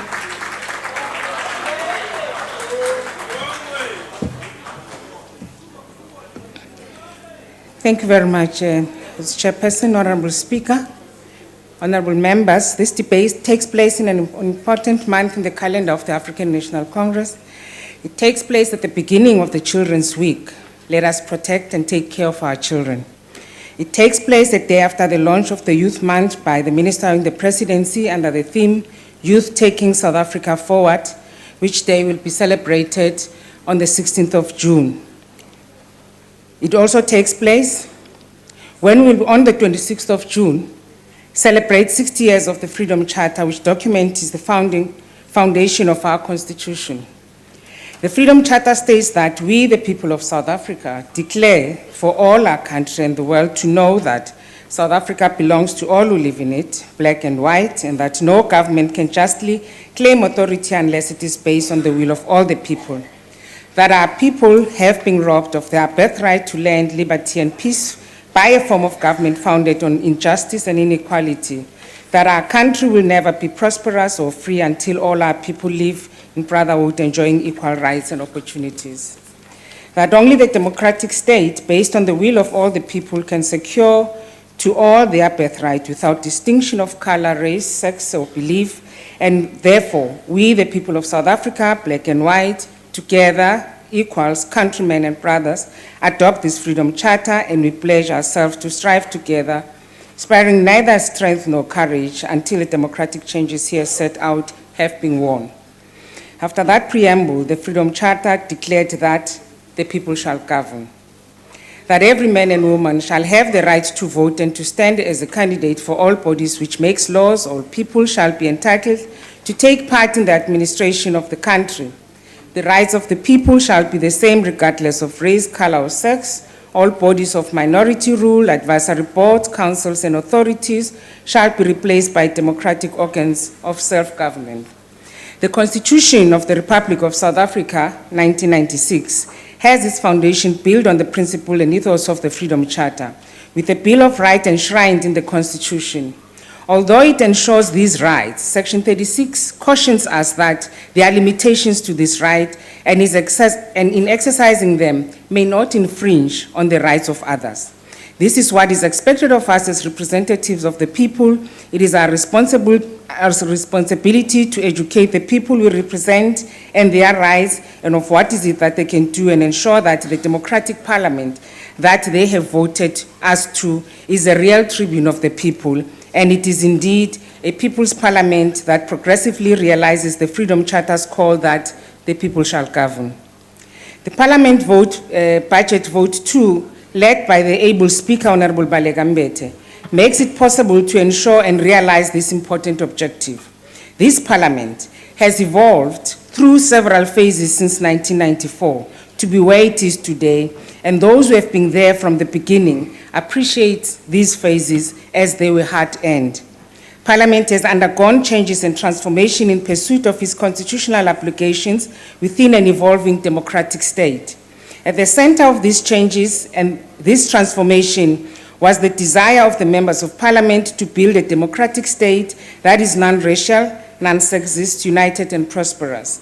The sterling work done by these pioneers of democratic parliamentary practice can be summarized and categorized in 4 main periods, namely 1994 to 99, 99 to 2004, 2004 to 2009, and 2009 to 2014. The first being laying the foundation, the period of 1994 to 1999. This period was primarily focused on laying the foundation for a robust and democratic parliament. The first achievement of this period was the writing of the House Rule with a view of regulating the conduct of members in the House as well as to manage the business of Parliament.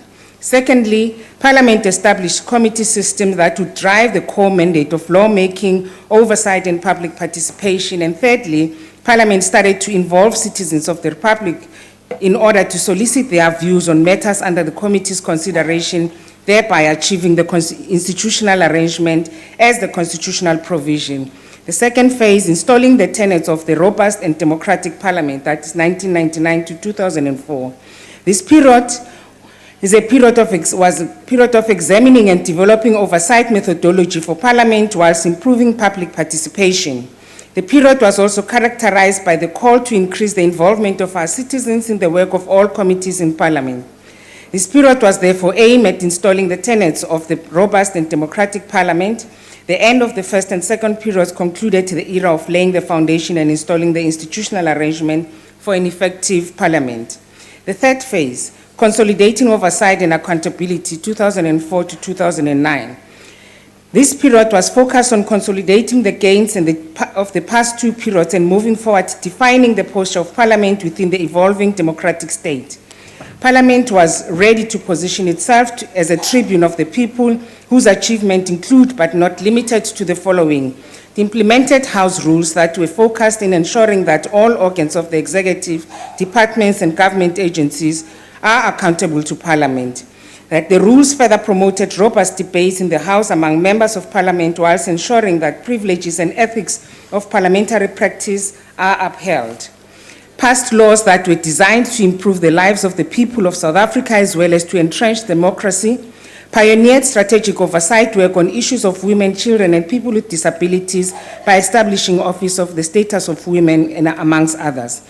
They established a Speakers Forum as part of a formal legislative sector of South Africa, co-chaired by the Speaker of the National Assembly and the Chairperson of the National Council of Provinces.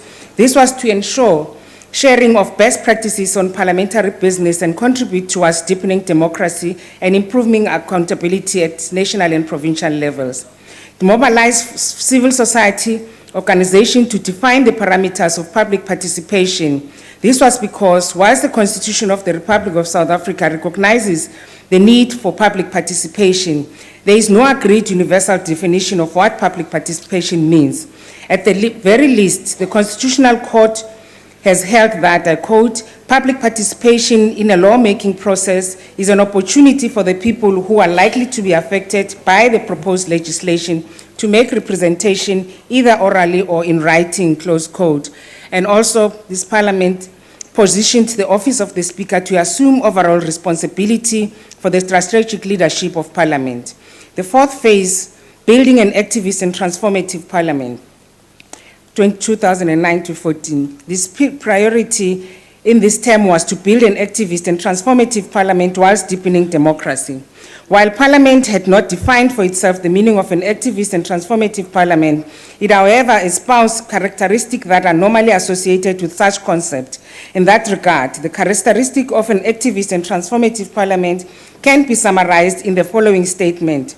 I quote that Parliament needs to inspire public confidence by operating in a manner that places the people at the center of its business, vigorously advocating and promoting public interest in a non-partisan way. In this way, Parliament would become a true tribune of the people, close quote. Some of the programs adopted to implement this were to implement oversight work of Parliament in such a way that it increases the accountability of the executive and lead to improved services to the citizens of the Republic. Revising the House rules in order to make them more effective so that they can improve the accountability of ministers, deputy ministers, and accounting officers to Parliament, improve public policy processes through meaningful oversight and public participation, and build a strong and effective committee system through which the core mandate of Parliament can be driven and delivered, among others. Madam Speaker, I thought I should mention these processes, though just scratching the surface, to bring to the attention of honorable members the amount of work that has been done over years to bring Parliament to what it is today, with some hybrid mechanism that has ensured that, for instance, the sector oversight model adopted by the Speakers Forum in the last term is second to none, including in all democracies, who today wants to learn from us as to how we got it together. This is also to confirm that this Parliament is indeed in charge.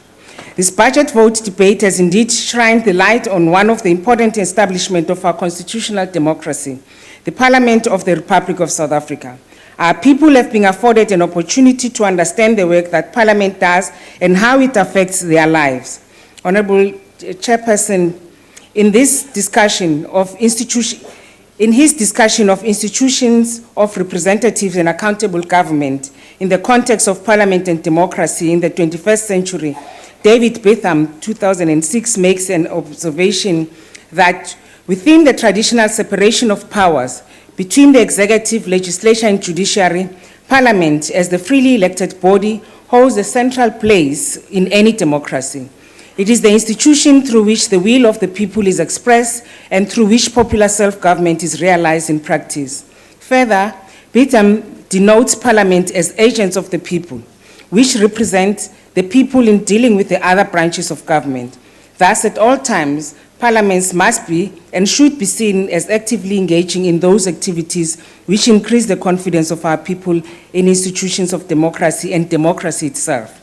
Parliament, as Betham observed, is an institution through which the will of the people is expressed. In order to facilitate the realization of this broad mandate, which is at the center of democracy, and the existence of parliaments, mechanisms, processes, and procedures should be put in place to allow for effective public participation and involvement.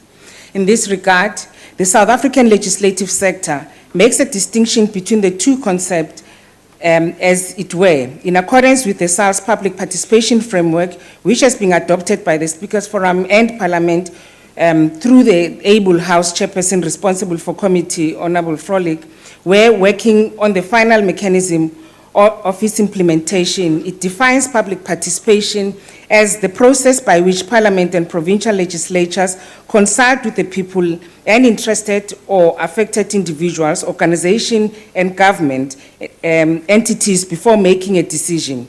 Whereas public involvement is a process wherein people of South Africa exercise their collective and individual initiatives to promote their interest in decision-making and oversight. It is abundantly clear that both these concepts are about the people and their interest in decision-making. This specific understanding of both concepts, which sets the context within which Parliament discharges its mandate of lawmaking, oversight and public participation, oversight over the executive and public participation, gives practical meaning of the clarion call of the Freedom Charter that the people shall govern. As Parliament, we are required to ensure that the laws that we pass are in line with the developmental interest and aspiration of our people. In passing of these laws, we should ensure that the voices of the people at whose behest we serve take precedence and are correctly viewed as the most reliable source of critique and counsel. It is thus important that we hold public hearings across the country and in far-fetched areas of our country to solicit the views of the people we represent. Parliament has been doing this over years, and we need to strengthen the process by ensuring that the times in which the public hearings are conducted are conducive and friendly to all sectors of our communities. New and innovative means through which we solicit people's views should be explored in order to ascertain that in our public participation endeavors, we reach as many people as possible to ensure representation of our diverse communities. As I said before, that this Parliament is in charge and in touch with these people. Over years, Parliament and its provincial legislators hosted several sector parliaments, namely Women's Parliament, the Youth Parliament, Children's Parliament, Religious Parliament, Parliament for the Aged, Workers' Parliament, Parliament for People with Disabilities, and Parliament for the Gay, Lesbian, Bisexual, and Transgender. These efforts were to ensure inclusion and participation of vast sectors of our communities, to listen to their views and concerns. The recommendation of these sector parliaments must find ways to be on the agenda of most committees for deliberation and recommendation to the House. Members of the executive must address and respond to these issues and report back to the said sectors as their view is our vision. Since Parliament is not at the forefront of service delivery, its main focus should be to constructively engage government to ensure that it delivers on its mandate. It is in the interest of democracy and welfare of our people that in our existence of oversight, we are complementary as opposed to being unjustifiably adversarial and destructive. The people at whose behest we serve look up to this Parliament to ensure that their plight is noticed and their socio-economic condition improved. Without any sense of equivocation, one can indicate that the Fifth Parliament has effectively discharged its mandate over the past year since its inauguration and promises to carry forward the work that is necessary to improve the lives and conditions that many of our communities still find themselves in. Parliament has allocated a sizable amount of money and resources for the establishment of parliamentary constituency offices by members of Parliament, which monies must be accounted for by respective parties to ensure that they are utilized for what they are intended for. The Speaker, in her previous life as Speaker of this National Assembly, initiated an establishment of parliamentary democracy offices in the Northern Cape, Limpopo, and Northwest, of which Parliament is currently assessing their optimal functionality for the full rollout throughout the country. These offices must serve as extension of offices of Parliament and issues raised by the communities to find their way into Parliament and its committees. It's also interesting to see that another initiation of the Speaker, again in her previous life as Speaker of the National Assembly, is competing with soapies in their viewership. It is clearly shown that Parliament continues to ensure that indeed the people shall govern, and that viewership of Channel 408 is surpassing some of the soapies that are known. Chairperson and Madam Speaker, the Interparliamentary Union conducted a study on parliaments and democracy in the 20th century, a guide to good practice in 2006, and raised a contemporary challenge of Parliament at the time as follows: that the paradox of our times is that we hail the victory of democracy while lamenting the fact that in many countries, Parliament, the central institution of democracy, is facing a crisis of legitimacy. The study categorized the crisis of legitimacy by referring to the domination of the agenda of parliaments by executive branch. International cooperation and globalization have led to decision-making and lacks democratic control, and the people question whether the current political processes are really able to produce parliaments that can really represent their interest in all their diversity. In line with the IPU study that I referred to earlier, this Parliament of the Republic of South Africa, under the leadership of Speaker Balegambet and Chairperson of the National Council of Provinces, Thandi Modise, continues to work hard to ensure to be more inclusive in their composition and manner of working, especially in relation to women, minority and marginal communities, to be more effective public communicators through opening more of their work to the media, Channel 408, and through the development of their own website and broadcasting channels, to experiment the new ways of engaging with the public, including civil society, and enabling them to contribute to the legislative processes, to recover public confidence in the integrity of parliamentarians through an foreseeable code of conduct and reforms, to streamline the legislative process without limiting the proper scrutiny of bills, to exercise more effective oversight of the executive, including in the increasingly important field of international policy. So, as we celebrate 21 years of our democratic breakthrough from apartheid colonialism, declared by the world as the heresy, a crime against humanity, we must reflect on the progress made to date and the challenges that still persist. We mark our 21 years of democracy, noting that 21st century has witnessed a marked paradox. We resonate as the outcome statement of the 2005 UN World Summit that declared that democracy is a universal value which does not belong to any country or region. Parliament is the central institution of democracy. It embodies the will of the people in government and carry all their expectation that democracy will be truly responsive to their needs and help solve the most pressing problems that confront them in their daily lives. As the elected body that represents society in all its diversity, Parliament has a unique responsibility for reconciling the conflicting interest and expectation of different groups and communities through the democratic means of dialogue and compromise. As the key legislative organ, Parliament has the task of adapting society's laws into its rapidly changing needs and circumstances. As the body entrusted with the oversight of government, Parliament is responsible for ensuring that government is fully accountable to the people. As we consider vote 2 today, we have witnessed numerous efforts by parliaments to engage more effectively with the public and to improve the way it functions, to become more genuinely representative of its citizens, more accessible and accountable to them, more open and transparent in their procedures, and more effective in their key task of legislation, oversight over the executive and public participation.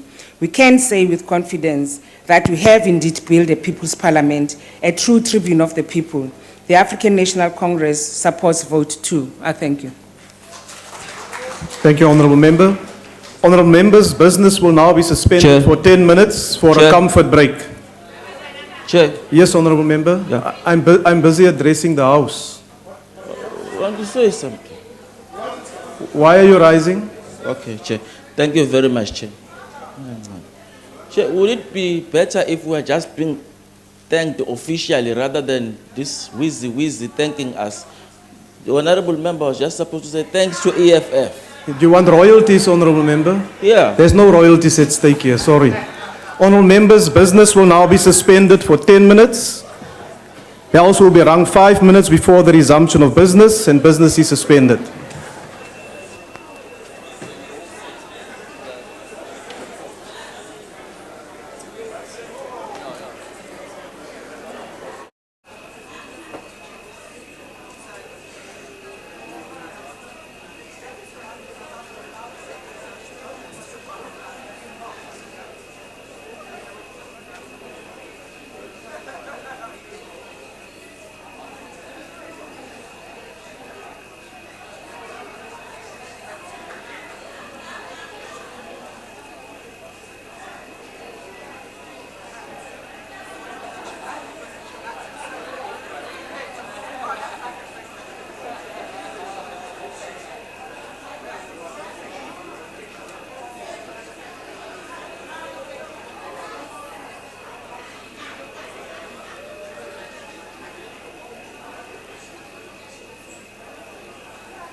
The chairperson.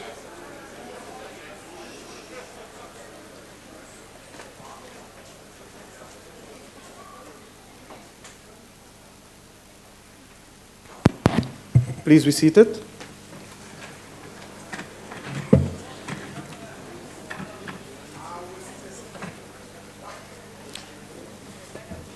We will now resume the debate, and the next speaker is the Honourable Killian. Honourable Chairperson, let me commence by saying to the Honourable Toko Tediza, our House Chairperson, a happy birthday. Today is her birthday, and I think we should all clap hands for her. We can later on sing.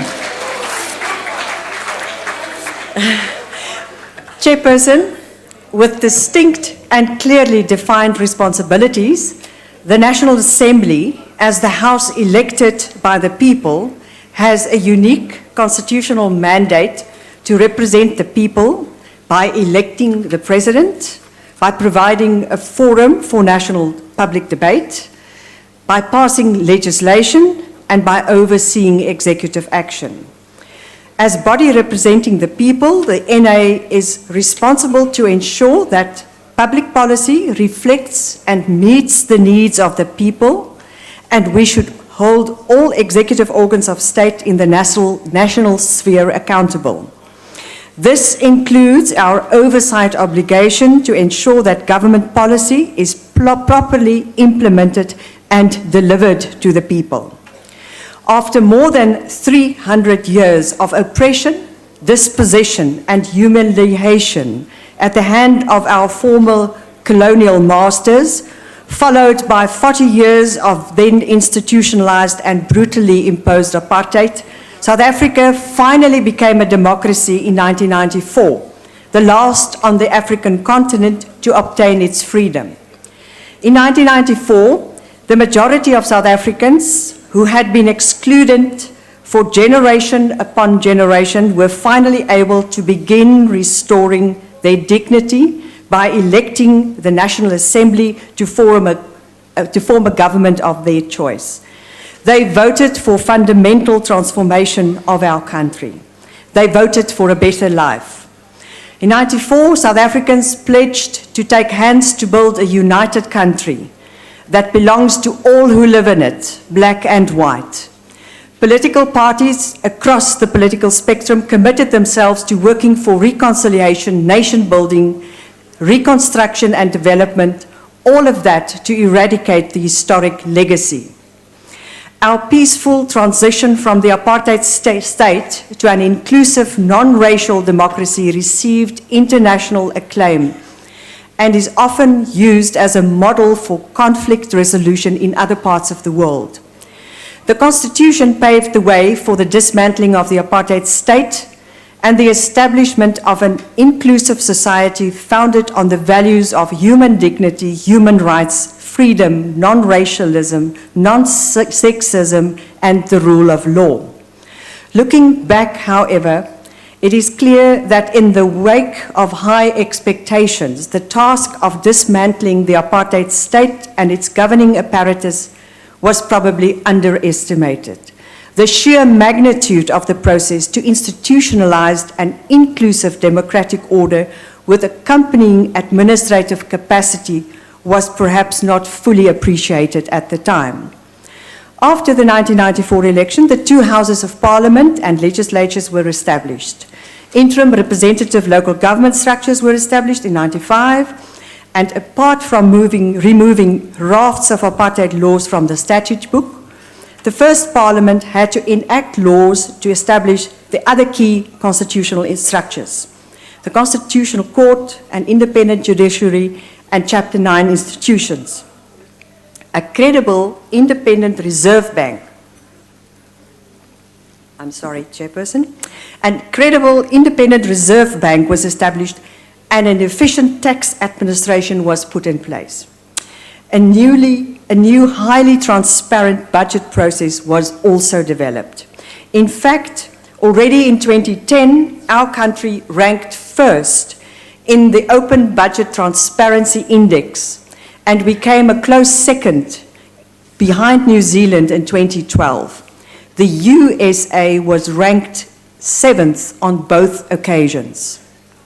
The transparent budgeting process, together with the Public Finance Management Act passed in 1999, placed South Africa amongst leading nations of the world when it comes to financial transparency and accountability of its executive organs of state.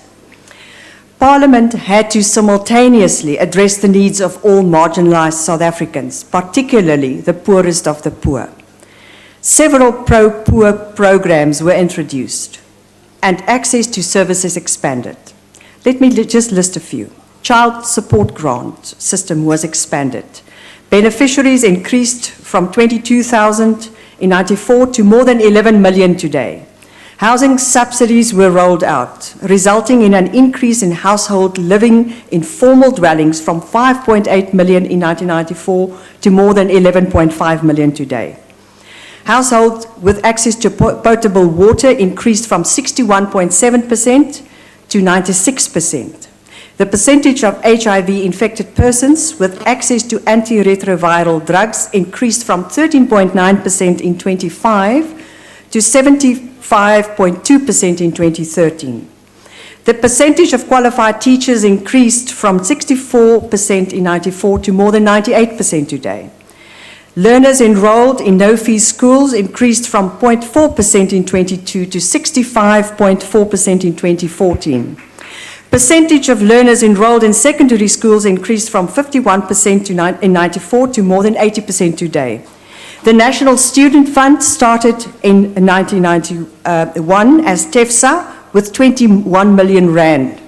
It now has 9 billion rand to offer loans and bursaries to deserving poor students to enter post-school education institutions. Yes, to some, these successes may be of academic interest. Those who have it all can never imagine how much these interventions meant to provide poverty relief and to restore the dignity to millions of South Africans. Credible research data provide an objective assessment of our performance as a parliament over the first 20 years. Urban legends and drummed up anecdotal hysteria does not. The facts prove, Honourable Chairperson, that remarkable progress has indeed been made. An uncomfortable truth that our colleagues on the left would desperately want to wish away. Because any positive remark about the government is bad news for the opposition. For their crafted alles verloren, all is lost narrative. Chairperson, all of the above achievements would not have been possible without an activist parliament with members who are committed to their constitutional oversight responsibility. And by the way, this includes those members of the opposition who approach their oversight work with diligent professionalism and integrity. International research indicates that in industrialized countries, there's an increasing complexity of public finances, which is resulting in a declining role for most parliaments in budget policy making. On the other hand, developing and transition countries are moving towards greater budgetary activism. This makes South Africa in absolute the same space as all of those countries. The enactment of the Money Bills Amendment Procedure and Related Matters Act and the establishment of a Parliamentary Budget Office gave our Parliament a powerful tool which is linked to a profound responsibility. A study conducted under the auspices of the International Budget Project found that where a parliament and its committees do not have sufficient time for budget analysis, their ability to influence budget amendments is minimized. Similarly, where parliaments do not have access to independent research expertise, committees cannot conduct detailed budget analysis or adjust budgets. In order to give effect to the provisions of the Act and to strengthen our budget oversight role, we need adequate time, from budget introduction to its adoption, with or without amendments. And we need additional technical support and independent research for committees to analyze budget assumptions. Yet, Chairperson, although we are in our infancy as far as budget review and adjustments is concerned, we are at least one of the few parliaments in the world that broke out of the Westminster mold of merely rubber stamping executive draft budgets. An extensive study of 88 national parliaments by the IPU and the World Bank Institute, including South Africa, provides very notable insights into comparative international oversight practice. According to the study, parliamentary work in modern parliaments is conducted in committees rather than in plenaries. In fact, it describes the basic function of a parliamentary committee as, and I quote, to prepare for deliberation in full chamber. A subtle reminder for those who think Parliament is about grandstanding in plenaries and committees are for those who do not have any other interests. Fact is, Chairperson, our Assembly and its committee system, combined with other oversight mechanisms in plenaries, rank amongst the best.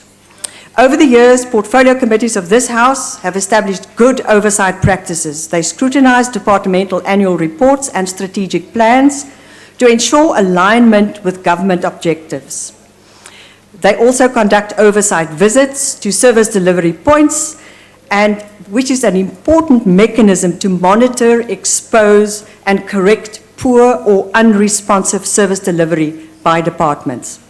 The Auditor General and our Public Accounts Committee, or SCOPA as we know it, must be recognized for their contribution to improved public financial management. This rigorous oversight compelled departments to improve their financial controls. Between 2000 and 2012 financial years, negative audit opinions on public accounts showed a dramatic decline from 48% to 15%. Obviously, this progress does not fit into the all is lost narrative and is also notably ignored by the public media. Chairperson, financial oversight could be further improved, though, through a closer relationship between SCOPA and portfolio committees. Procedures should be developed to monitor and ensure implementation of SCOPA recommendations by portfolio committees. From committee oversight to other oversight tools, the same IPU study reveals that we are one of only 44 of the 88 parliaments surveyed that provide for supplementary questions on answers to oral questions. And also, we are one of only 25 parliaments that provide for follow-up questions by other members, other than the member who posed the original question. Lastly, while our members may submit up to 12 questions per month to the executive, in Germany's Bundestag, a member is restricted to only 4 questions per month. We're not doing bad at all on oversight. This brings me to the rules review process itself. Chairperson, although the subcommittee on the review of rules is working hard to incorporate best international practice into our rules, the parliamentary practice and orderly conduct in the House will ultimately depend on its members, their respect for the Constitution, our rules, and yes, also their self-respect. This is a place where we as representatives should engage in a battle of ideas on how best to serve the needs of our people who elected us to office. However, like in any form of civilized engagement, there are rules. When a participant or a player breaks a rule in soccer or in rugby and is red-carded in the process, they don't argue, they walk. Unfortunately, in the face of severe contestation for political relevance, some members in this House resort to unbecoming antics to secure a few seconds of media airspace. Yes, it is the role and the right of the opposition to promote their all is lost narrative, but this should be done within the rules of the House. In closing, Honourable Chairperson, allow me to quote from the Western Cape High Court ruling in the Prime Media case, where the learned judge said, and I quote, "Parliament is and remains an institution of state of the highest constitutional importance. Parliament is constitutionally entitled to ensure its functioning and to protect its own dignity. Yes, Chairperson, this is not a town hall meeting or a village protest gathering. This is the Parliament of the Republic of South Africa, and it is the duty of all of us here, regardless of political affiliation or persuasion, or regardless of the robustness of the debate. Honourable Member, your time is now expired. To protect the dignity of this institution. I thank point you. of order. Thank you, Honourable Member. Chairperson, on a point of order. Yes, why are you rising, Honourable Member? We see now why the ANC is getting everything wrong here because they think this is a soccer match. No, that's not a point of order, Honourable Member. You should know better. The next speaker is the Honourable Carter.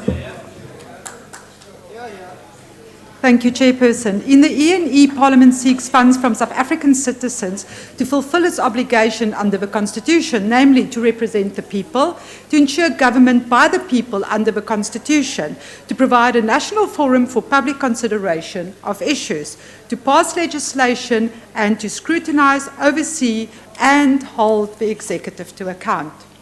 In the E&E, Parliament notes that in response to Chapter 13 of the NDP, a capable state committed to democracy must ensure the legislature plays a critical role in ensuring that the executive is held to account, that policies are subject to debate, that government faces questions about problematic policies or actions that led to negative outcomes, that the legislature provides a forum for rigorous debate and champions citizens' concerns, and that the legislature scrutinises legislation properly.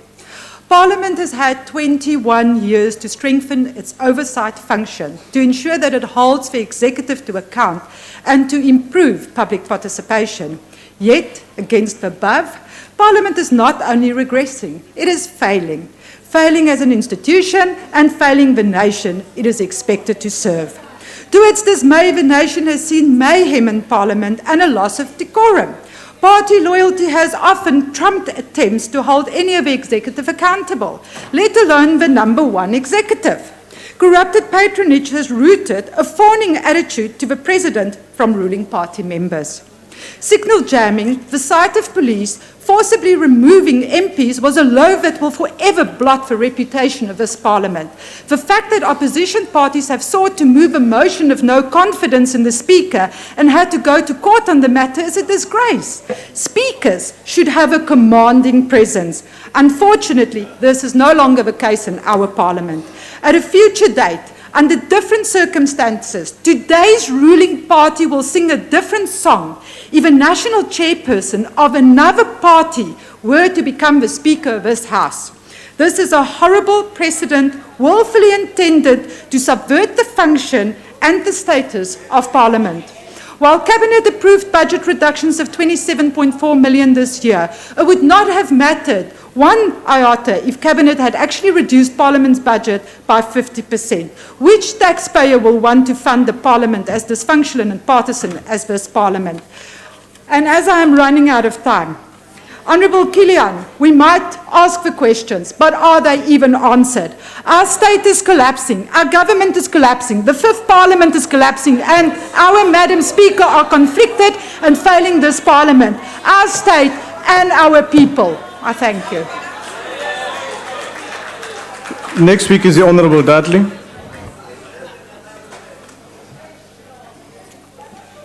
Thank you, Chair. The ACDP notes that Parliament's 2015-16 budget has increased, but not based on real rand change or inflation, and the resulting budget reductions will, it seems, mainly affect compensation of employees. And with all the union activity and disruptions last year, this decision could cost us in the long run. The ACDP does, however, support Parliament's shift in focus from drafting legislation to conducting oversight of all organs of state, including provincial and local spheres of government.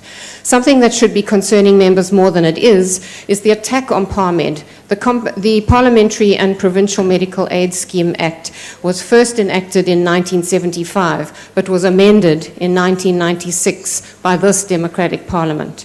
It is a closed fund with a restricted membership and applies to judges, members of the executive, and members of the national legislature.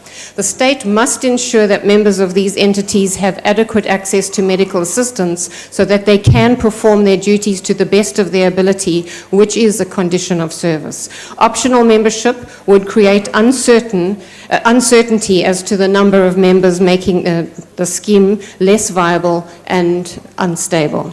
It is also important for members of the executive and judiciary and parliament not to belong to privately owned schemes so that no allegations can be made of a conflict of interest in matters relating to medical schemes or health.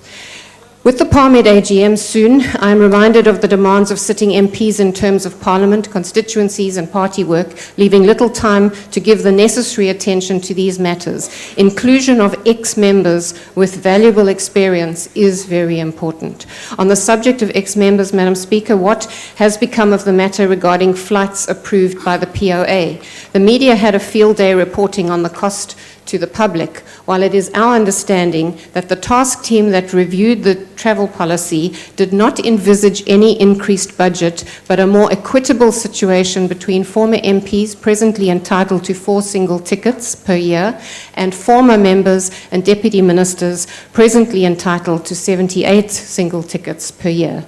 This is a matter of spreading and not increasing the budget. Former MPs and ministers are a valuable source that should not be lost to communities and the work of nation building.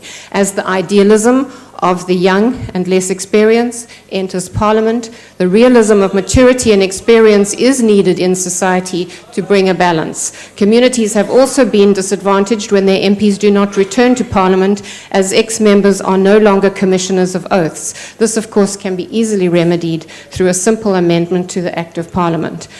The ACDP supports this budget, as I am running out of time. Thank you. Thank you, Honourable Member. The next speaker is the Honourable Chaisa. Thank you, Honourable Chairperson, Honourable Members. Parliament is an important institution, one of the 3 powers of government, and has to be a people's representation. It is through this important institution that the interests of the people are to be realized and their voices to be heard. It should be a people's parliament indeed. This 5th parliament must continue with the transformation agenda so as to heal divisions of the past and establish a democratic society based on the democratic values, the social justice and fundamental human rights. It is through this arm of government that the will of the people will be done. The 5th parliament has a responsibility of overseeing the implementation of the National Development Plan as it was published in August 2012. There should be a good relationship between the Parliament and the people.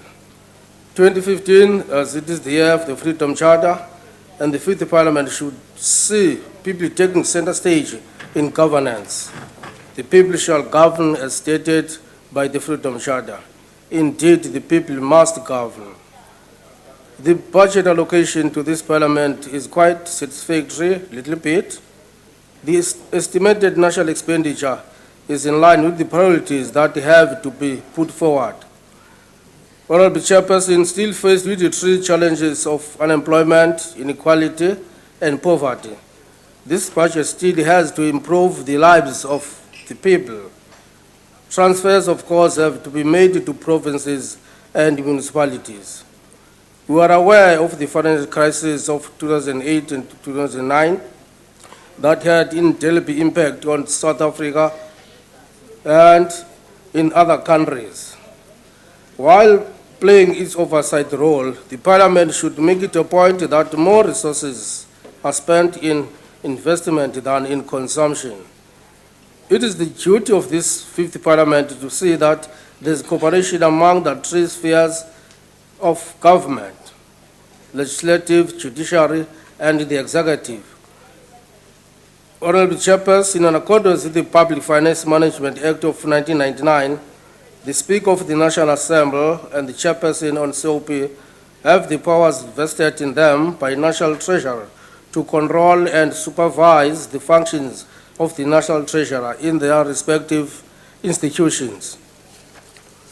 Honorable Chairperson, in alignment with the NTB, this Fifth Parliament has to oversee the creation of employment, the skills development for the previously disadvantaged.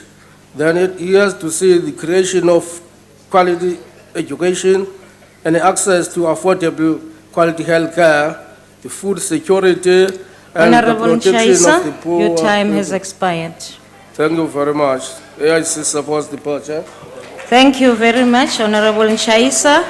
Sibiza manje ilunga elihloniphekile, Honorable Diziza, House Chairperson. Masiweke. Honorable Chairperson, Honorable Speaker, Cabinet members, Honorable members of Parliament and distinguished guests. Tough times never last, but tough people do. It was a harsh summer, the summer of '82. For many, it was as if the clock had rolled back to the 30s and of the Great Depression. Company upon company declared bankruptcy. Unemployment soared.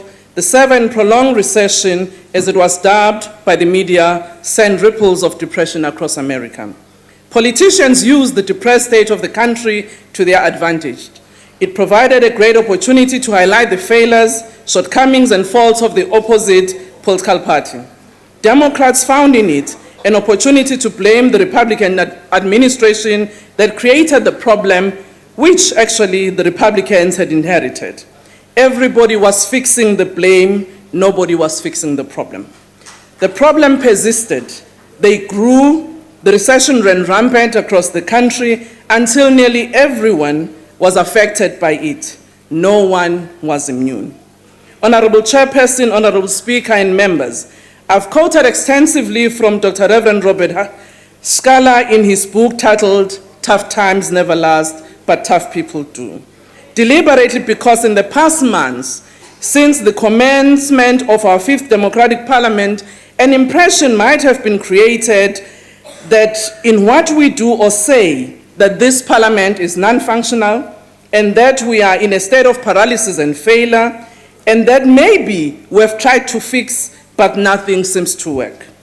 Honorable Chairperson and members, I will be the first to say that this Fifth Parliament has been functional, hard at work, and true to its mandate. This Fifth Parliament has ensured that it makes laws, undertakes its oversight work, engage communities, and scrutinize the work of the executive in the portfolio committees. Similarly, through questions that have been posed to the executive, has ensured that the executive accounts. Through statements and motions that we have aired as members here, the views of the electorate have been heard, and that in our discussions on national, regional, and international issues, we have engaged in critical debates to move South Africa forward.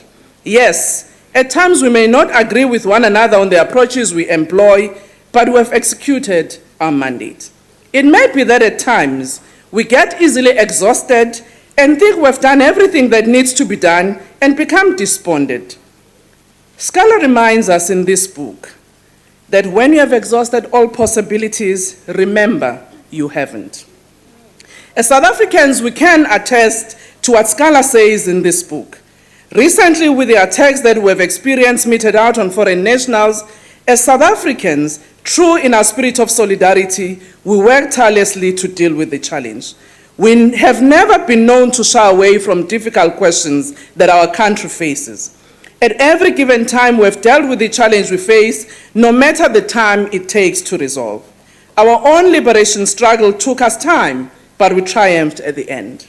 In 1955, in the midst of repression, it was South Africans from all walks of life that stood together in defiance of the then regime to declare their vision of a new South Africa, a South Africa in which people shall govern, a South Africa we have inherited. It was women in 1956 who dared the then regime and said no to pass laws. It was the youth of 1976 and those who followed them who said forward ever, backward never. It was the religious community, through the Kairos document, who dared to challenge the state and took a stand with the poor and the oppressed. It was the women of the Black Sash who left their comfort zones and stood with the oppressed.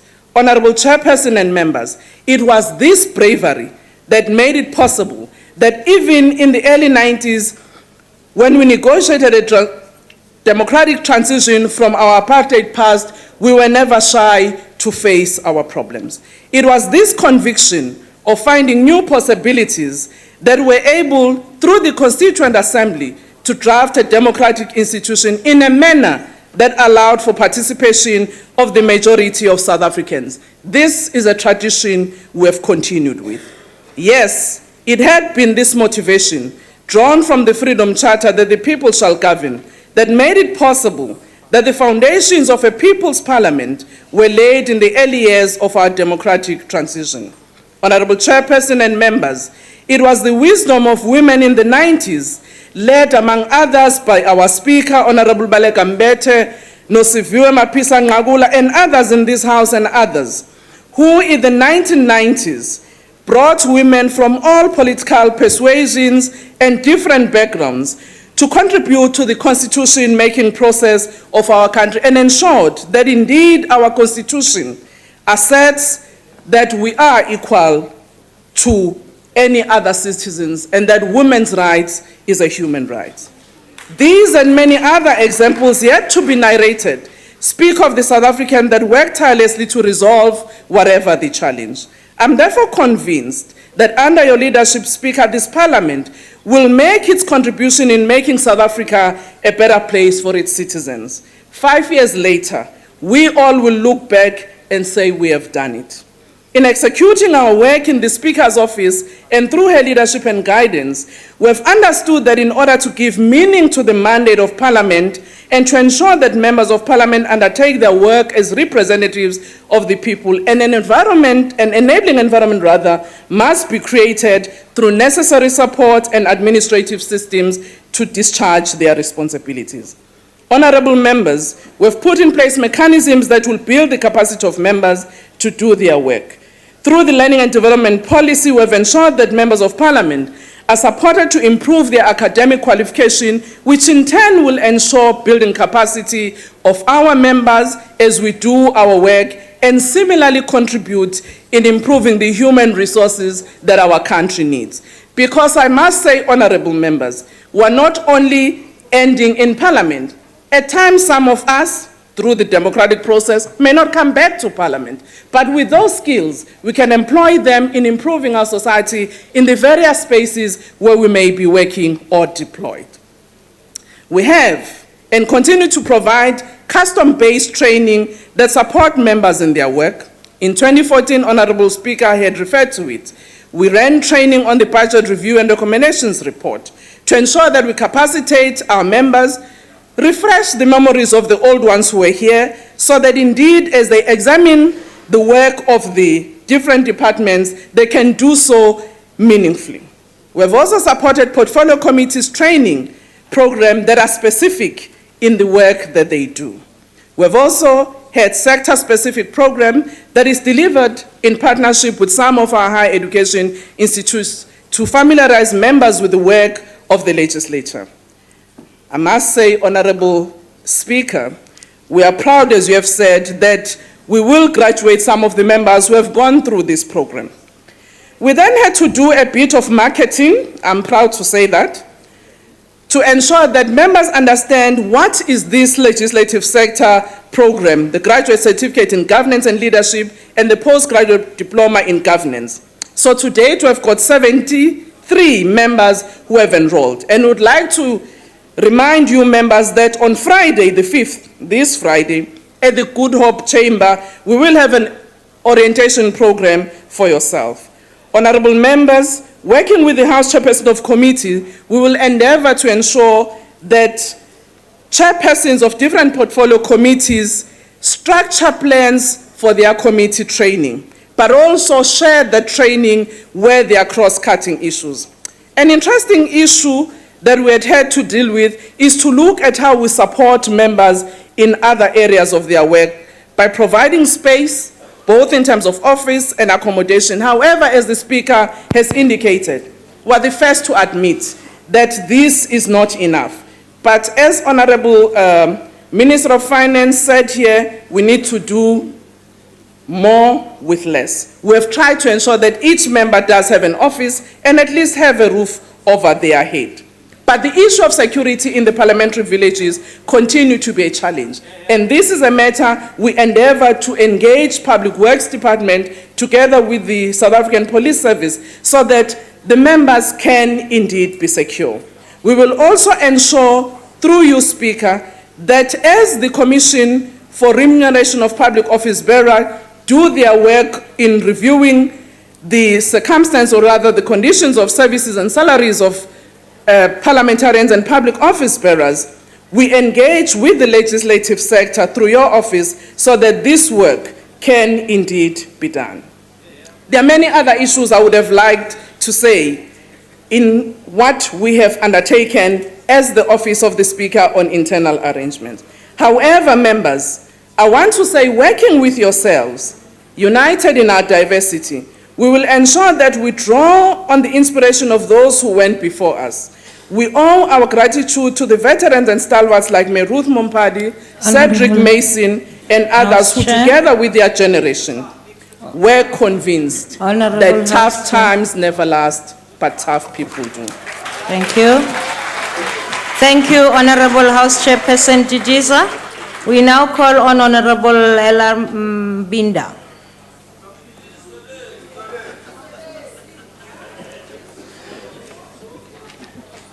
Honorable Chair, honorable members, the PAC supports this budget.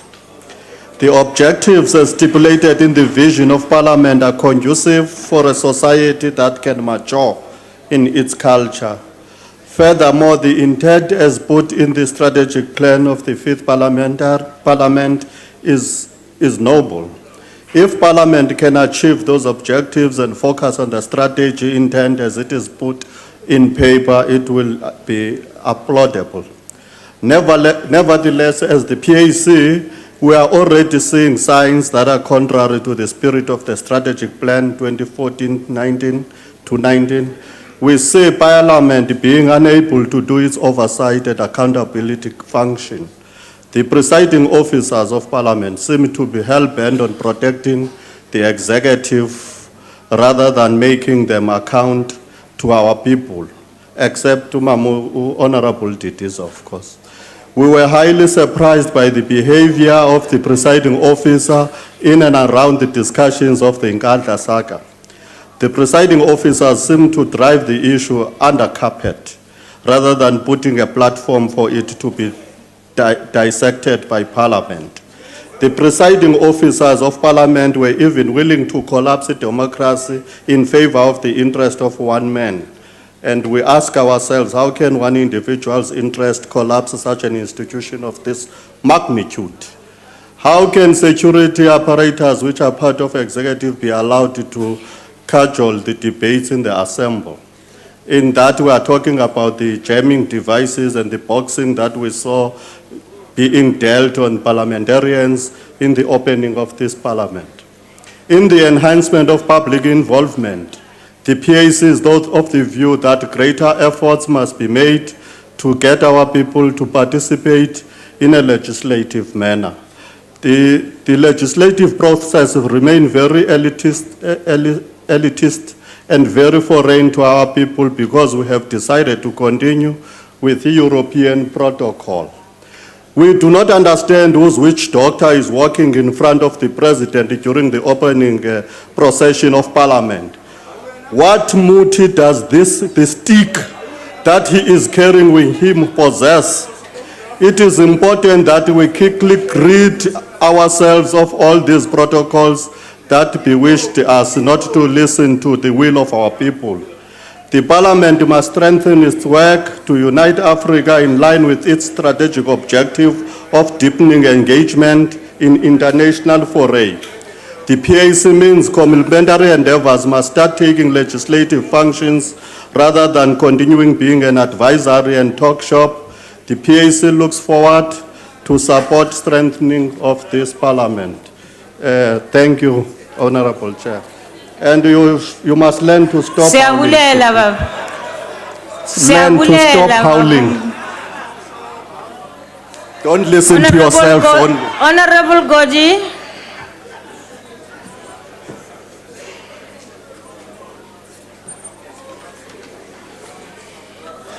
House Chairperson, comrades and honorable members. Honorable Speaker, the APC stands to support this budget vote.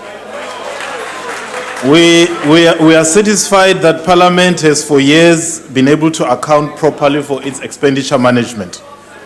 We also want to congratulate the Secretary to Parliament, wish him well, and hope that there will be continuous improvement in the services and support rendered to members and committees.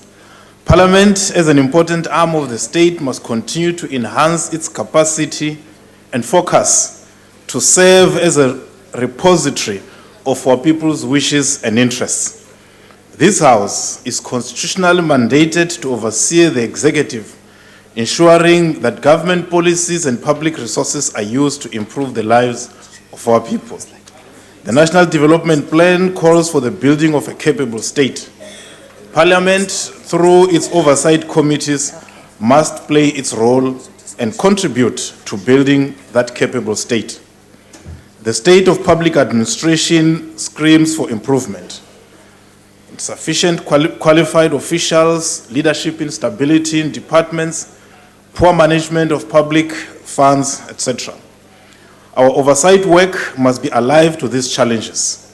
But reality is that there is a lot of room and need for improvement in the quality of our portfolio committee's work.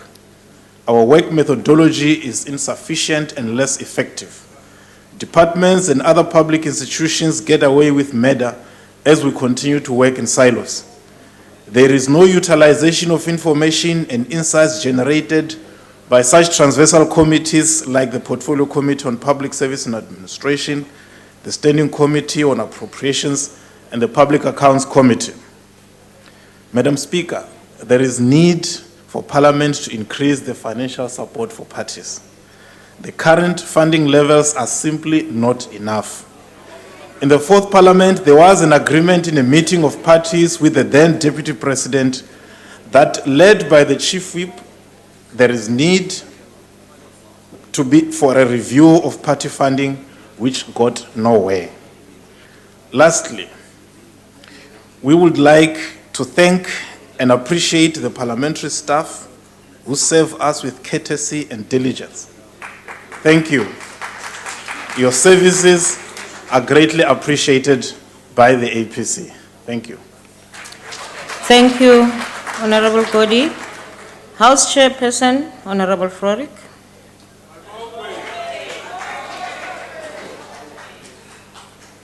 Chairperson, Honorable Speaker, members of the Executive, members of Parliament, ladies and gentlemen.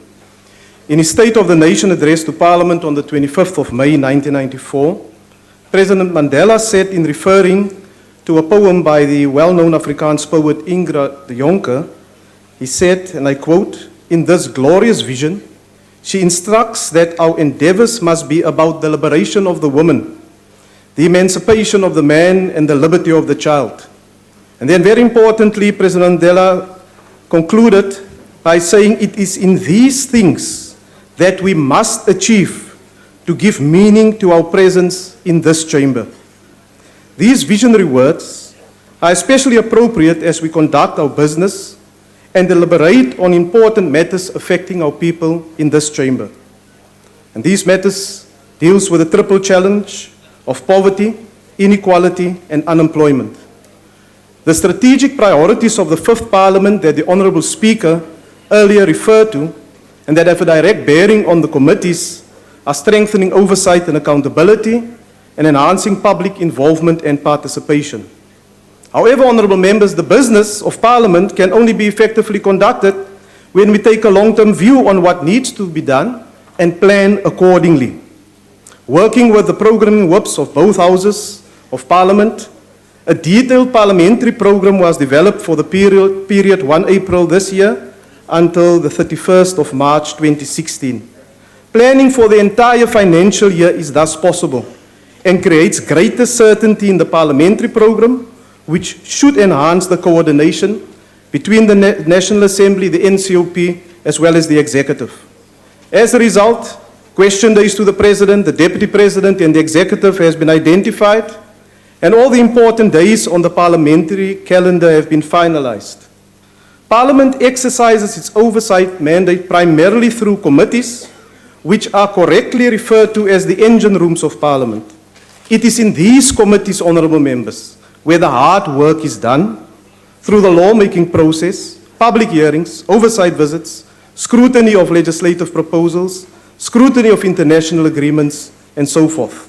It is thus correct for this critical instrument to be continuously assessed and improved upon to assist MPs in their work.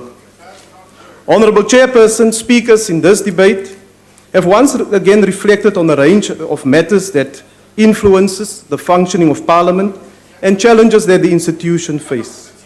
Thus range from insufficient and inappropriate space for committees to conduct its work and insufficient time on the parliamentary program for committee meetings.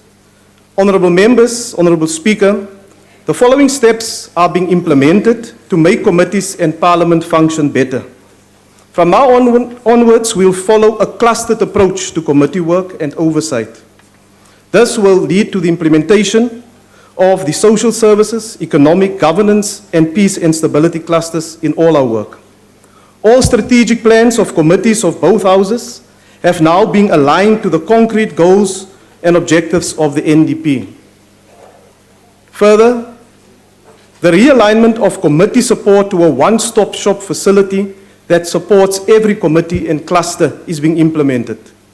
The team support committees will consist of a committee secretary, the assistants, the researcher, and content advisors, with the content advisor in each team assuming the responsibility of coordinating the teams at committee and cluster levels. These teams will be directly accountable to the committee chairperson they support, and at the cluster level to the cluster conveners. It is also envisaged that the parliamentary media officers will be attached to each of the clusters to enhance communication on work done in committees and the public. Joint committee meetings, oversight activities, and study tours with the NCOP will also be implemented. Efforts to eliminate unnecessary duplication of ministerial briefings on Section 76 legislation that may potentially shorten the legislative cycle to 4 weeks with the NCOP will be implemented. Furthermore, joint provincial and local government oversight weeks will also be implemented during the next term when we return after the constituency period. There's also joint activities that will take place on climate change and the new sustainable development goals. We are further considering having joint policy debates and budget vote debates with the NCOP on areas of joint responsibility. This will eliminate the situation where you have a minister appearing today in the NA to conduct a budget vote and a few days later in the NCOP as well. Joint reports on activities can form the basis for joint debates between the two houses. During the last month, honourable members, I've been engaging with all the committee chairpersons on a one-on-one basis to refine the annual programs and their budget requests. However, it is clear that committees will require additional resources to do their work effectively. While budgets have been cut back, we also need to focus on measures to reduce spending and costs in the committees. 3 committee rooms in Parliament are equipped with video conferencing facilities, and the latest technology will allow video conferencing between committees, ministries, departmental officials, and entities that report to it. To save costs, committees will be expected to make use of this facility to engage departmental officials and entities, instead of expecting them week by week to make the long journey between Pretoria and Cape Town. Madam Speaker, this can potentially save a lot of time and also make engagements with all the stakeholders, as I have mentioned, more meaningful, while substantially reducing travelling costs for Parliament and the different departmental officials. In terms of catering for committee meetings, this is one of the areas where costs must be reduced with immediate effect. Catering for meetings have become too excessive. The wastage that occurs can no longer be justified and literally eats away at our budgets. chairpersons, together with the committee section, have been requested to cut back on spending and to ensure that the bare minimum is catered for. Furthermore, honourable members, Madam Speaker, we do have situations where we also have wasteful and fruitless expenditure by members of parliament. This happens when members commit themselves to oversight activities and other activities such as public hearings outside parliament, but at the last minute they simply don't turn up. This has become more regular in the last few months.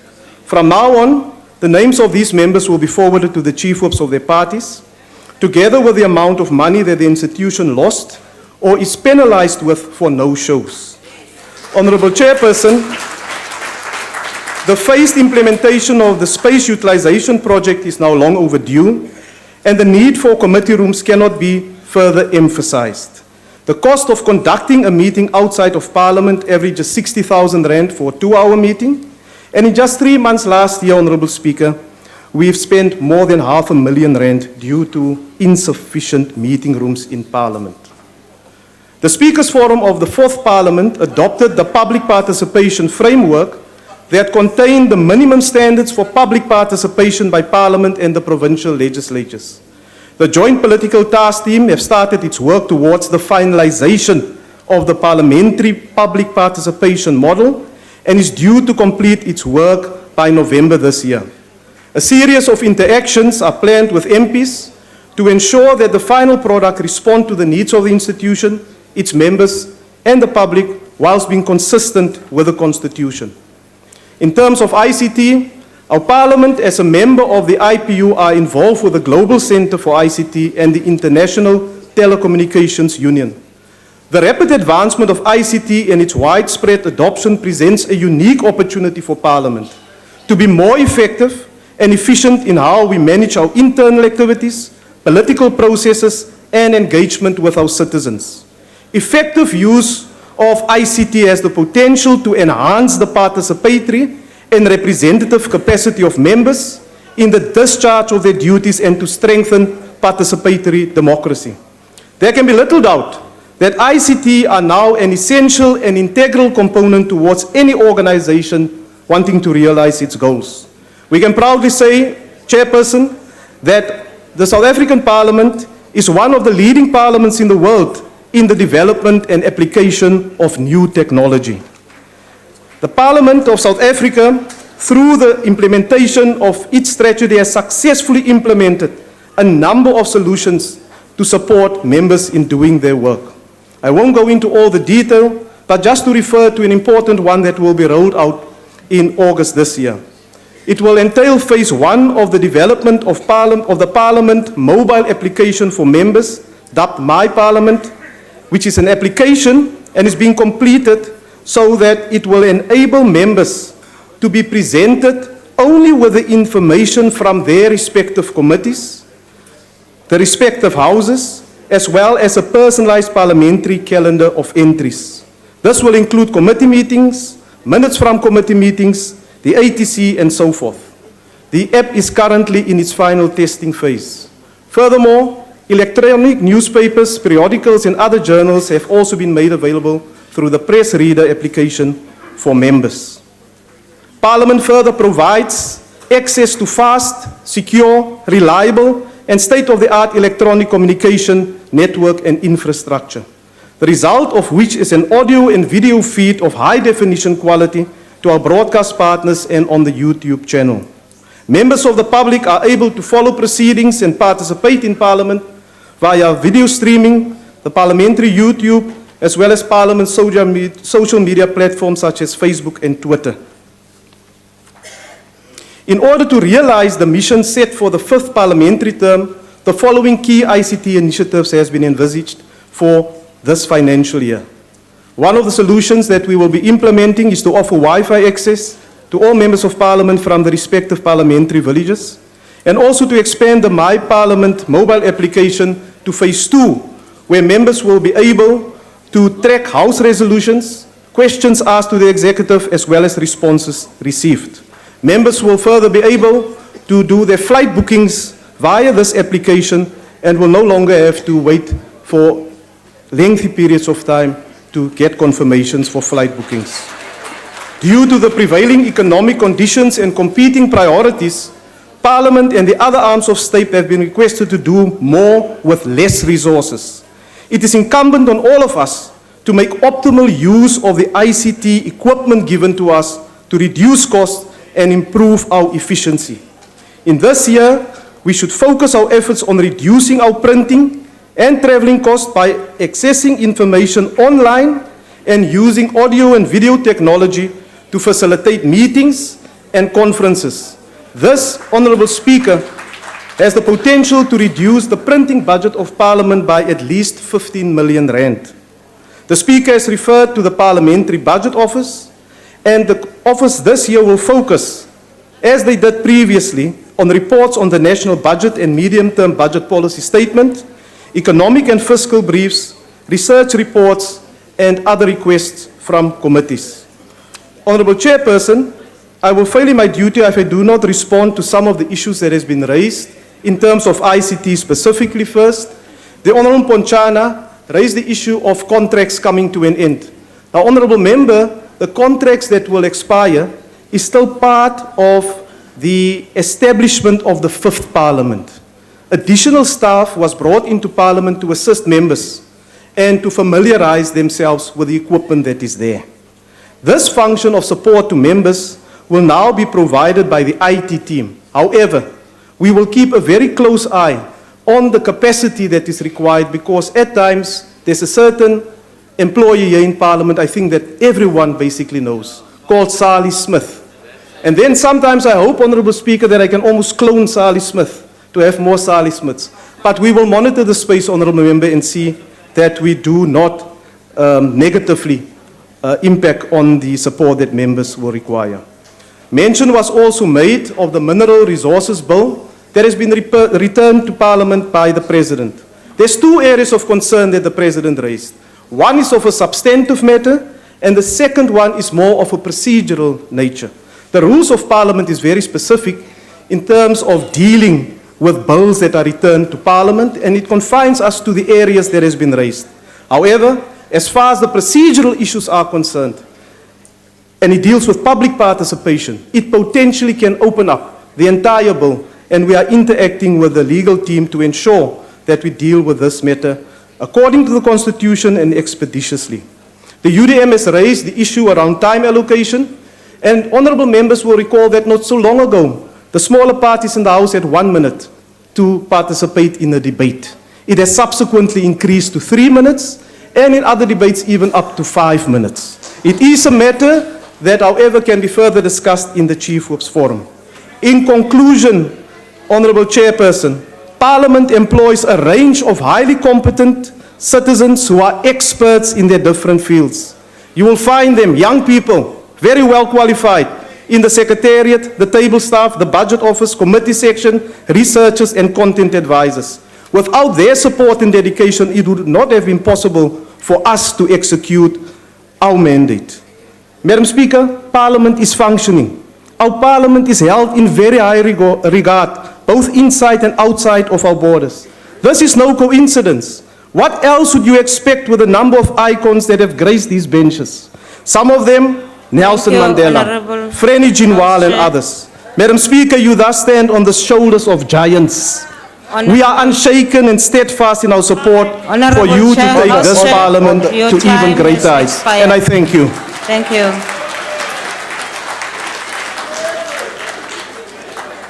Akhbaralij Waters.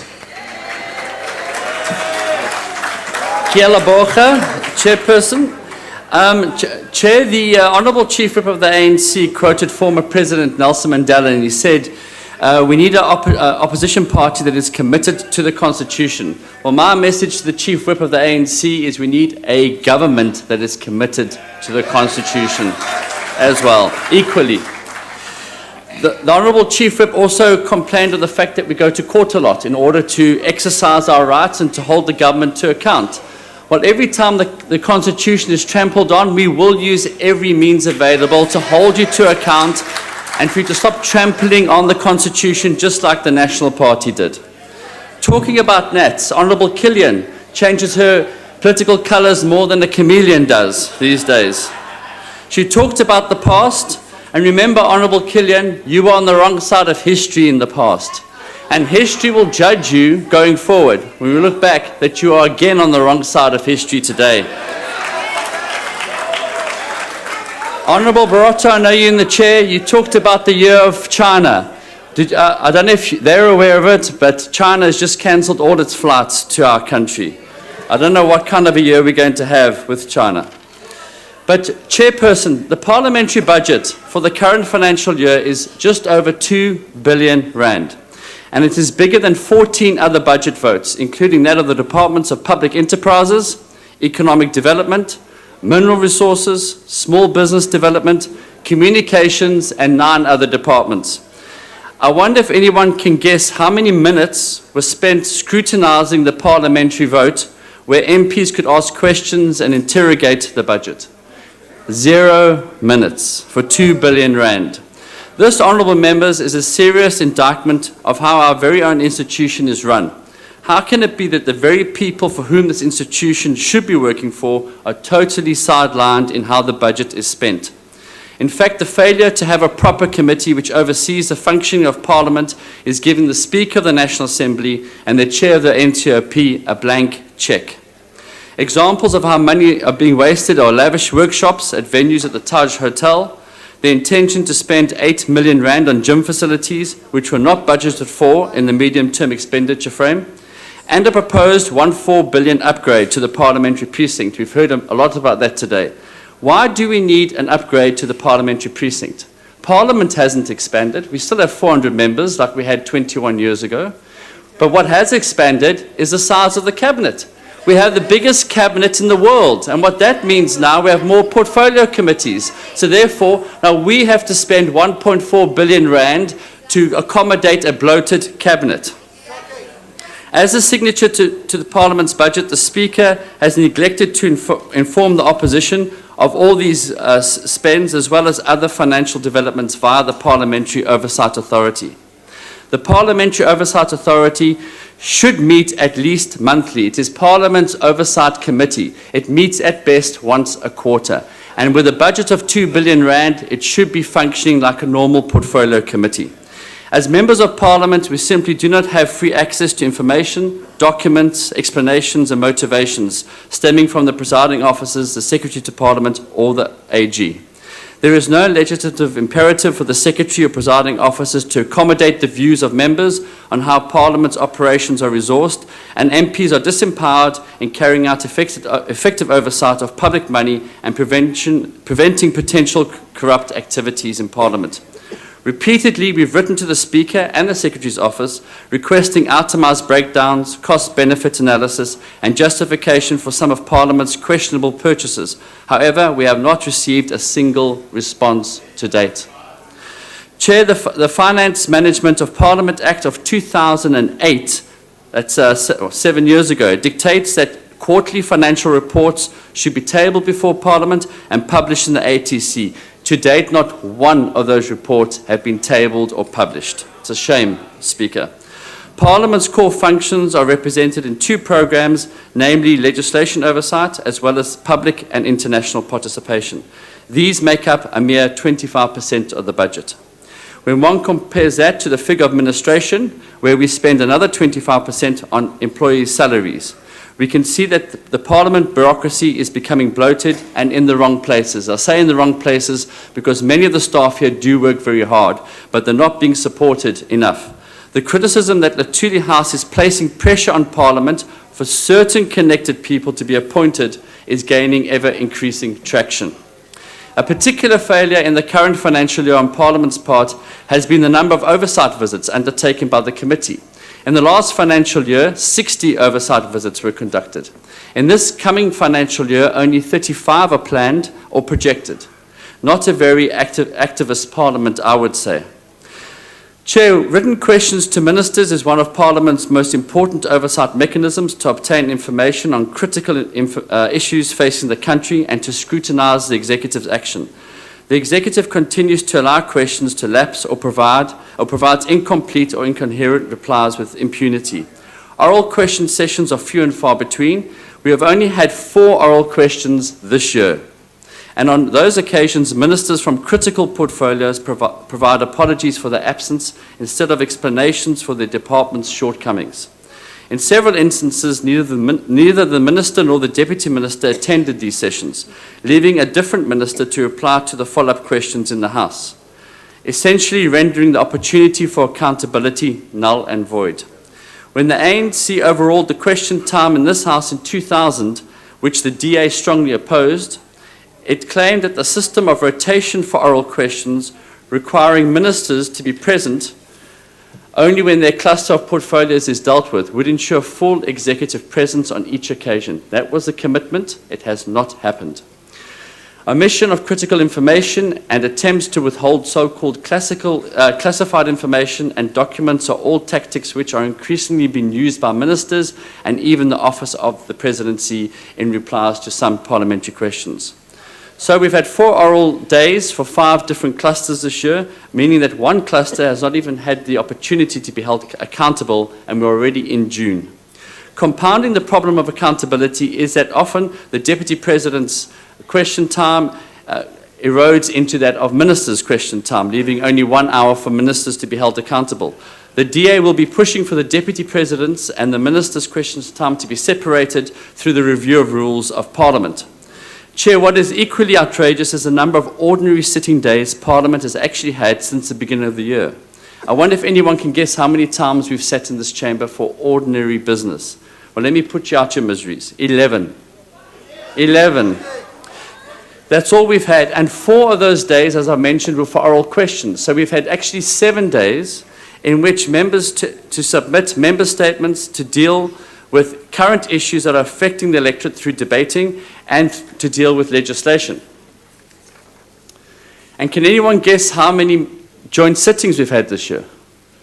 7, equal to the amount of ordinary sittings we've had to deal with. The guide to procedure on page 105 clearly states that joint sittings, and I quote, are for occasional, important joint debates, close quote. I emphasize the word occasional. Chair, joint debates have become the rule and not the exception. They are reducing Parliament to a ceremonial chamber where the business of the people is sent to the back burner. Chair, the committee programs are still highly dysfunctional and characterized by infrequent ministerial and departmental appearances. Costly last-minute cancellation, Honourable Frolic, that's another way we can save money, is through the programming of portfolio committee meetings not being cancelled at the last minute. And we even have some members of the opposition being subjected to bullying and intimidation in those meetings. If recent rumours are to be believed, there are now a secret ANC management committee meetings deciding on the schedules and agendas of every portfolio committee meeting behind closed doors, out of the view of the media and with the deliberate exclusion of the official opposition. Portfolio agendas and schedules must be agreed upon in full portfolio committee meetings and with the involvement of all parties concerned. And Honourable Speaker, this must stop immediately. The continued whimsical, secretive and at times chaotic approach to the administration of Parliament has compromised this institution's credibility, operations and ability to hold the executive to account. As the Honourable Chief Whip of the official opposition says, we are not going to allow this President to wreck this institution. It's time that all MPs stood up and defended the institution of Parliament, because if this institution fails, so does democracy. Thank you very much. Thank you, Honourable Waters. Agbare lid September.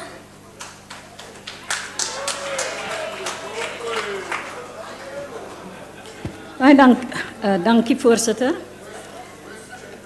Thank you very much, Chairperson and Madam Speaker, honourable members and South Africa at large.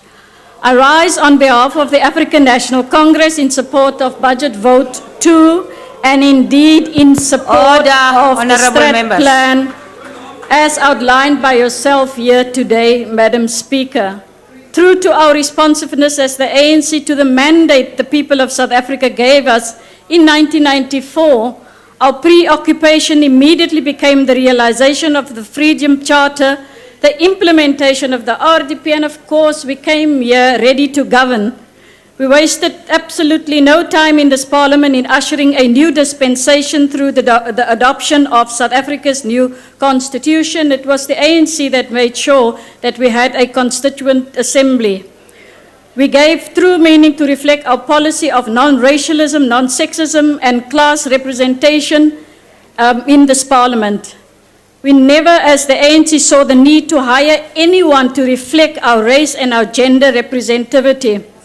Madam Speaker, Chairperson, tested me in the earliest opportunity to realize the noble decisions of the Freedom Charter. What better way of realizing it in the preamble of the Constitution, and I quote, "Indeed, we, the people of South Africa, recognize the injustices of our past, honor those who suffered for justice and freedom in our land, respect those who have worked to build and develop our country, and believe indeed that South Africa belongs to all who live in it, united in our diversity," I end the quote. We inherited, honorable members, a parliament that certainly in its character was not people's orientated. Indeed, it was not gender sensitive. And of course, it was not sensitive even to the disabled people. It never connected with the people. Its facilities catered for certain people and extremely unfriendly towards the women. It was even said that then the electronic system in this parliament rejected the names of the MPs in 1994, as it was only used to the names of Botha and Smuts. As the ANC-led majority, we changed all of that. We brought in Honorable Nelson Mandela, Honorable Albertina Sisulu, we brought Honorable Friniji Nwala, we brought in Honorable Baleka Mbete, we brought Honorable Reg September, we brought Honorable Ruth Mompati, we brought Amit Kathrada, we brought Honorable Joe Slovo, we brought Honorable Chris Lamini, and we brought, amongst many others, Honorable Sister Bernard Mube and many others. We owe our gratitude to them.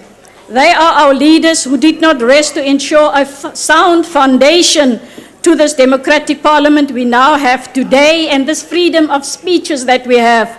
We have changed this parliament from a place or an institution that excluded people to one that is orientated more to activism. Many writings are abound about the post-1994 parliament, and this confirms the changes that we have made over time. We changed it from being a part-time parliament, a cynical rubber stamp organ, to fulfill activist place of work. And of course, it remains in session now for the whole year, Madam Speaker. Well done. Chairperson, Madam Speaker, what better way of expressing the activist parliament centered for all to see through the emblem that so proudly are shining over us, and sometimes are very sad to see how sometimes in parliament what is happening here. Let us remind everyone, the sun that is on our emblem says that we heal the division of the past and we improve the quality of life of South Africans.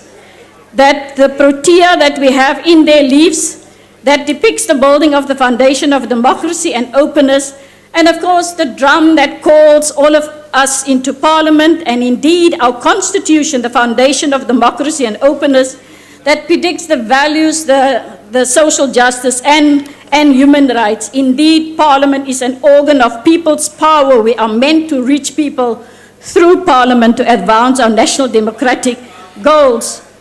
Much has been said here this afternoon, Madam Speaker, in this budget vote debate.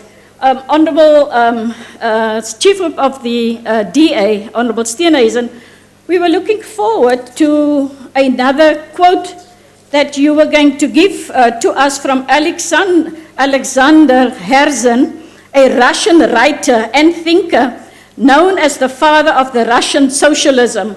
Alas, we didn't have it again today. But we were looking forward to this quote. But more than that, it does not mean, honorable members, it does not mean if you say one thing over and over and think that that is the order of the day. Let's deal with these cases. The case of what you call the police trampling on and making sure that, and complaining about the fact that they are trampling of powers here.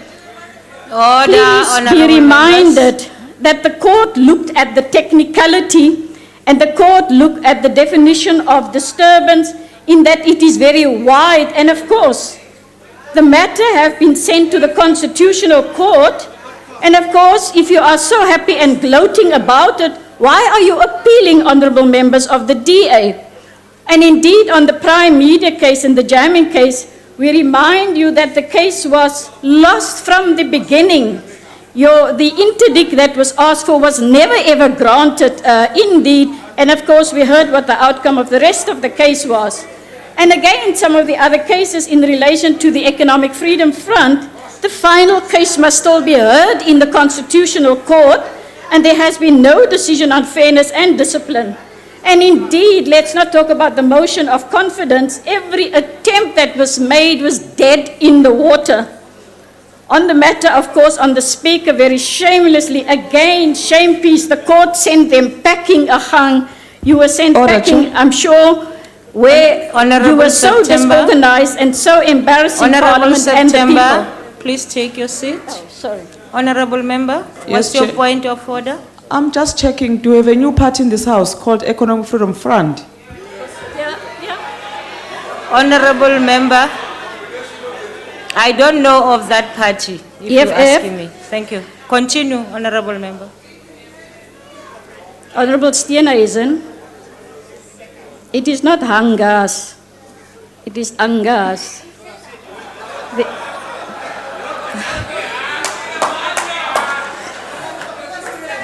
Honorable Shivambu, honorable members.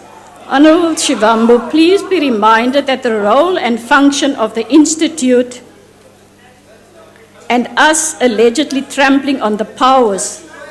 The court judgment said that Section 11 is unconstitutional, must stand, and the Constitutional Court must still confirm this. Parliament has a duty to fulfill its mandate. When you are unable to persuade the African National Congress of your views, this cannot be construed as Parliament being a rubber stamp. Bring your convincing arguments and let's debate. I think let's not celebrate too quickly on the SARS matter. On the issue of wanting to chair the committees, and the question must be asked here, who wants to change the Constitution? Because the Constitution expressly provides that Parliament must make its own internal arrangement, and it must do so with due regard to representativity, consistency with democracy. And that representativity, you cannot fight and be resentful to the majority of the 62% of the ANC, come here and try and change it. That 62% was provided for through democracy in this country. To change that outcome in Parliament is against the rules and might be unconstitutional. So no, you cannot be the Speaker, and no, you cannot be the Chair of the Finance Committee. Chair, we must congratulate the Freedom Front Plus that they are supporting the Constitution. Well done here today. I'm not sure if you actually did vote against the Constitution, I might be wrong, but let's celebrate the fact that you are supporting the Constitution. How is it possible that we fail the test of accountability when members so decide to walk out of committees in this House, bark outside and then not bring their persuasive argument to the table? We should encourage you, bring persuasive arguments and debate. I'm not sure what is wrong if we implement decisions of Latuli House. What's wrong with that? We, by the way, do have a mandate that brought us here. And that mandate Honorable members. Honorable members, don't drown the Speaker. Let's listen to the Speaker to give an input. Order, honorable members. You can't shout like that in the House, please. Continue, Honorable September. Of course, we came into this parliament with a mandate, Honourable Chair, and that mandate is our manifesto. Honourable Carter, empty vessel, drifting into the sand, narrative, loss, really didn't put you in good stand. Madam Chairperson and Madam Speaker, there was a very interesting article that was written in a paper called Thought Leader. Honorable September, please take your seat for a while. Honorable Low.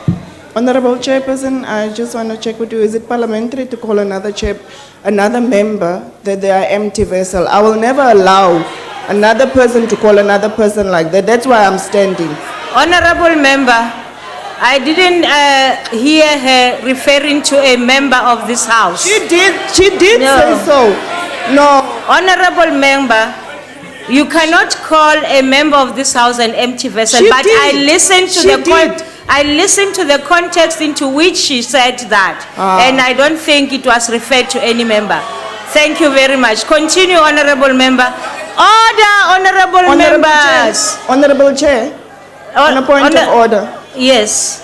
Honorable Chair, I think this is the time that you have to consult with the table staff. Because that is what you have to do in this instance, because you didn't hear. Honorable Law. She did say so. Okay. She did Honorable say so. Law, as I said it, I heard it in the context that she said it, but I will allow myself to consult on this issue and find out exactly. That's okay, I'll report. Thanks. Chairperson, Honorable Shibambu. in terms of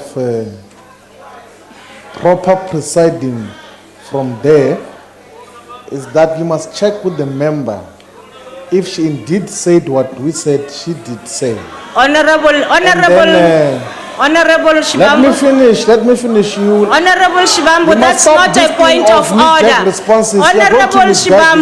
Honorable Shibambu, Check with her and don't if she continue. confirms. No, don't teach me. She must withdraw such kind of utterances. She has been speaking lots of confusion here. We have left her. I think we gave you So time to please debate. check with her and then we'll then be able to give guidance after that. Sit down, She honorable has been member. speaking confusion after confusion. Honorable member, you are taking our time. So please. Honorable Shibambu, I think I made a ruling on that matter. I don't know why you have to continue on it. No. Continue, Honorable September. Chair, Honorable Maxon. I know that we don't want to take any advice from EFF, but it's just a friendly advice. Check with her, implement correct ruling. Thank you. Honorable member, sit down. Thank you. I'm not going to change my ruling and I'm not going to take advice. Honorable Chair. I think on a point of order. Yes, on a point of order. We are on this debate precisely because we are debating Parliament's functions and what is happening in Parliament. And then you need to check and you need to check correctly. And I will not sit down, I will not be commanded by the ANC. Honorable Low. So, Honorable Low, please sit down. Honorable Law, you raised a point of order and I responded and you nodded and sat down. What is this now? Please allow me to go into what I said I will do. And allow the debate to go on. Please. Continue, Honorable September. Chair. I'm not taking any other point of order on this matter because I've made a ruling. It's another unless matter. It's a new matter. Yes, it's a new matter. Thank you. Honorable September, you may sit. I just want to check with you, Chair, is that because the honorable member on podium is the ANC, that's why you are overprotecting her. It's the same matter that you are raising, and I'm not going even to say I heard it. But Chairperson. Honorable Shibambu. Do not abuse us. We're giving you simple advice on not taking it. What is your problem, Gan? Honorable Shibambu, I did not recognize you. Yeah, but we're giving you advice on how I you don't must need stay your proper and not doing advice. it. Why not taking I'm advice? going to keep quiet and you can talk until you finish. But I'm not going to respond to you. I'll continue. Let me talk then.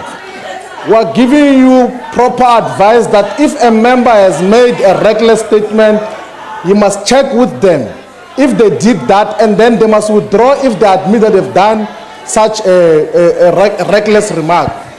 This lady who's speaking there has been speaking lots of confusion. There's no there. lady in this house. You said I'm going to keep quiet. Keep quiet, I'm talking now. Then check South with her. Africa is watching. if what I'm she not did going is to get into a is allowed. debate with you. And then you then instruct her to withdraw. You can't call people empty vessels here. We can call you outside because there's lots of empty vessels from the ANC. We can call you outside, but not inside the house. So please assist us to move forward with that question, please. As I said, I insist. I have made my ruling. Thank you very much. Continue, Honorable September. Thank you, Chairperson. I thought it quite appropriate to inform this House. There was a very interesting article that was done in a paper called The Thought Leader, and it was extremely revealing that was put in there. Let me quote from it. I didn't say this, I'm quoting from what was written there. It said that by treating the EFF like a petulant toddler that just wants to get its way all the time, wear what it wants to the preschool, are going to give the EFF ammunition to use against us should the party get things right in this parliament. I end with this quote, extremely revealing. I thank you. Thank you, Honorable September. Sebakeng sena re tlo bitsa motlotlegi monna khotla go kwala dipuisano tsa letsatsi. Musa khotla.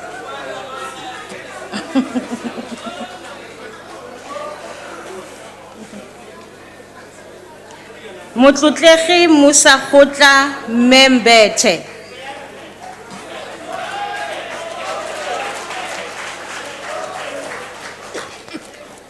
Madam Chairperson, I wish to start by thanking all the parties who supported this budget vote. My sincere gratitude to the honorable members for their valuable inputs and for the constructive spirit in which the debate was largely conducted.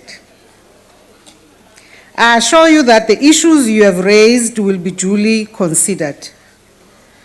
There are, of course, a few matters to which I would like to respond. Honorable Steenhuisen, the ad hoc committee will be established shortly to deal with the report of the Minister of Police. Let's engage in this committee. Let me reiterate that the signal jamming incident, as I have said previously, was regrettable and should never happen again. Honorable Mulder, it is unfortunate that members assert that Parliament is weak or has failed when they are part of it. Parliament comprises all of us. That some of us do not agree with what the executive provides as answers to inquiries and questions does not equate to Parliament not being able to perform its role. Yes, Honorable Mabika, the parliamentary democracy offices are doing a good job in the 3 provinces where they exist, and we still have to pursue what had been agreed on, and that is that the POA, the whips must go there and be more informed about how we need to pursue the rollout. I agree with Honorable Sizani and Honorable Shibambu that we must play a stronger role with regards to oversight of international treaties and conventions. And yes, Honorable Shibambu and Honorable Mbinda, we must continue to support the work of the Pan-African Parliament and the African Union. What this House does at the start of a term is to elect 5 members, 2 of which we must make sure are from the opposition, as required by the protocol on the Pan-African Parliament. But we tend to then forget. We leave it to the 5 of them, who include Honorable Shibambu, to just pursue the work on their own and never make reference back to this Parliament and for us to give support that is necessary to our delegation. I thought, though, House Chairperson Buroto has dealt with the matter extensively.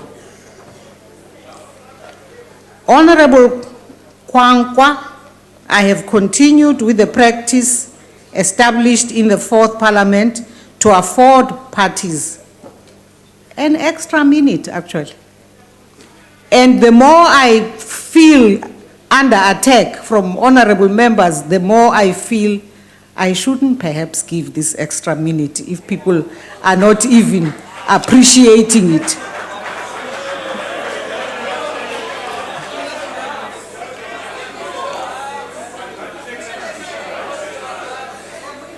A minute is a very long time, by the way. So if, in addition to the fact that the time has been increased from 1 minute to 3 minutes, we still get attacked as presiding officers for giving an extra minute.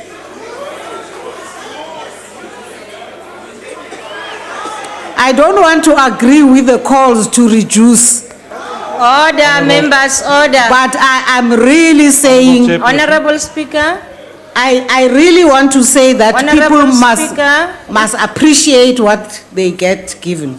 Honorable Speaker. Honorable Chairperson.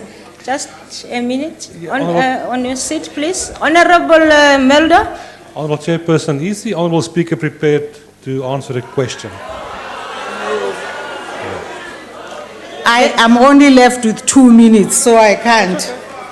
So I also suffer under the rules of Parliament. Order, honourable members. Honorable Mabika, I agree that Parliament needs more funding. Actually, I didn't get to the section about underfunding in the speech.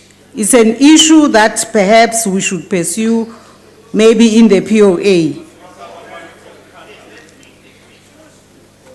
We will engage it in the discussions also with the Minister of Finance on the proportional allocation of Parliament's budget. Honorable Godi, we have to take a closer look at the funding of political parties, which you have raised, and the optimal functioning of constituency offices. Honorable Waters, Deputy Chief Whip of the opposition. With regard to the assertion that there is no oversight of the budget of Parliament, may I remind honorable members that all political parties in this House are represented on the Multi-Party Budget Forum, which considers the parliamentary budget before it is submitted to the Parliamentary Oversight Authority for further debate and approval. Honorable members, I would like to extend my deep appreciation and acknowledgement to the President who has supported our work.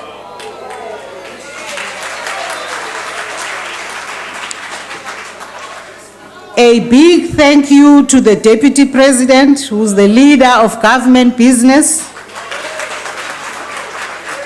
whose easy access and approach to his work has contributed to us managing the interactions with the executive well.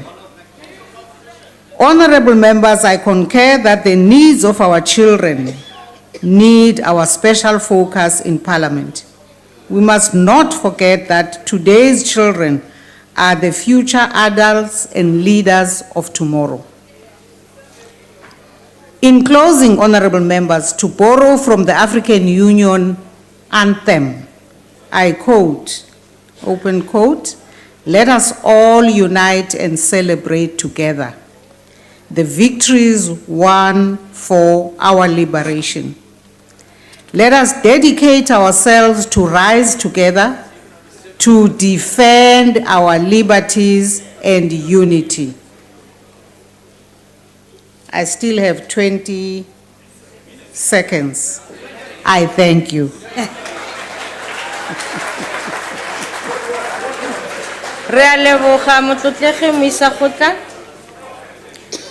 That, honorable members, concludes the debate on Parliament budget vote. The next item on the order paper is a motion in the name of the Chief Whip of the Majority Party. I now recognize the Honorable the Chief Whip. Chairperson. Honorable Member. Chairperson, I want to appeal to you. Can we get a ruling regarding the matter of the empty vessel before we go to the next business, please? Please sit. I've never heard of such a request. Honorable Chief Whip.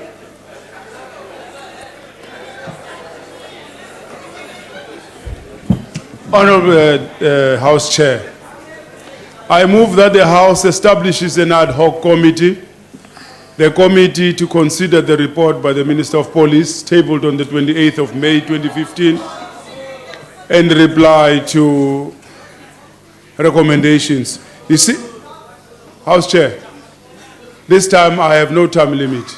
The people who shouted at me just for reading this motion that they have already in front of them, they are not immune from response. Honorable members, please. The Chief Whip is tabling the motion. If you don't want to listen, please just be quiet and let the others listen to the motion. Chief Whip, please continue. I move that the House consider the report by the Minister of Police tabled on the 28th of May 2015 and reply to recommendations in the report of the ad hoc committee to consider the report by the President regarding security upgrades at the Nkandla private residence of the President, as adopted by the National Assembly on the 13th of November 2015. The committee to consist of 14 voting members as follows: ANC 8, DA 3, EFF 1, and other parties 2. Further consists of 16 non-voting members as follows: ANC 5, DA 2, Economic Freedom Front 1, fighters. Fighters. And other parties 8, designated by the remainder of the other parties. Exercise those powers in Rule 138 and the rules applicable to committees and subcommittees generally that may assist it in carrying out its functions. And submit the report to the House with its findings and recommendations where applicable by the 7th of August 2015. I so move. Thank you, Honorable Chief Whip.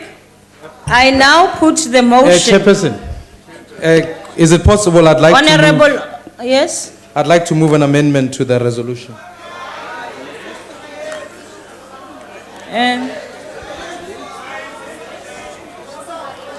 We have to put the motion first, I'm advised.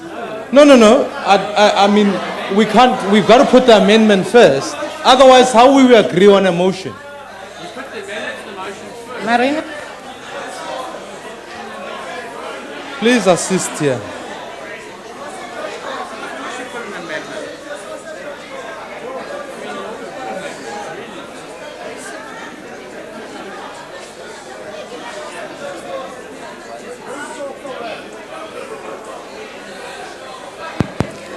Honorable Leader of the Opposition, Yes, ma'am. I am advised that we go through this process, and if you want to make declarations, you'll be allowed, and amendments, you'll be allowed. No. Honorable Chair. Chairperson, how can we pass a motion? We need to put an amendment to the motion. Vote on that. Agree. What if I'm asking for certain amendments to be put in place that the House I will have agree three on? people standing. Could you please sit? But The you must leader of the recognize us. opposition is speaking. Can you please sit? Are you going to assist- recognize me then? Let's. I'm raising on a point of order. Yes, but we still have a speaker on the floor. Please. Please recognize me after that. Okay. Madam Chair. I heard what you are saying. I'm still getting advice here. Don't you?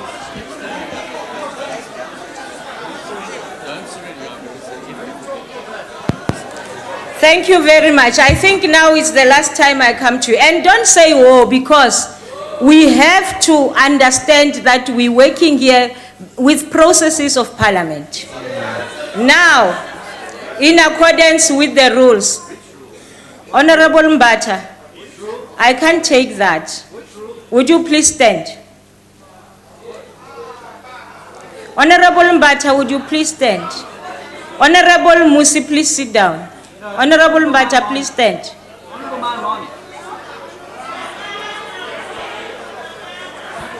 Honorable Mbata, the gestures that you are doing are derogatory. Which one? And please, don't do that. Which one? I am speaking and you know what you have done. I was just looking at you. Please don't do that. Which ones? Don't do that. Please sit down. I'm done. Thank you. Sit down. Yeah.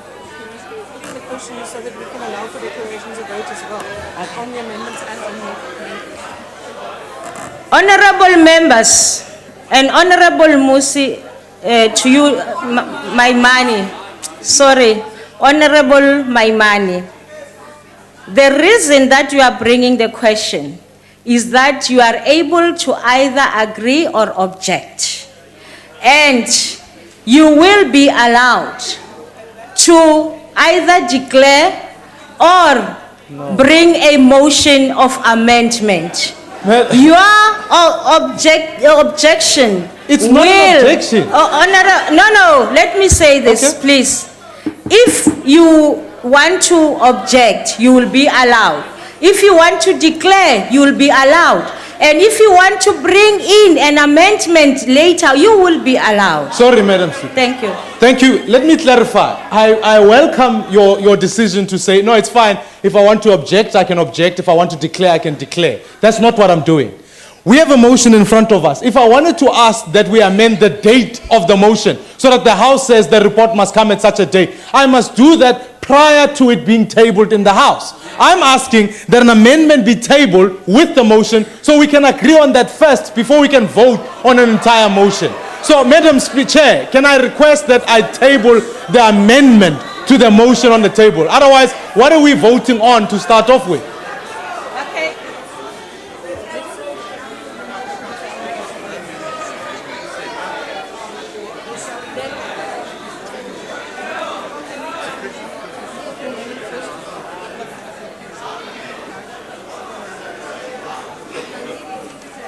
I had Honorable Steenhuisen.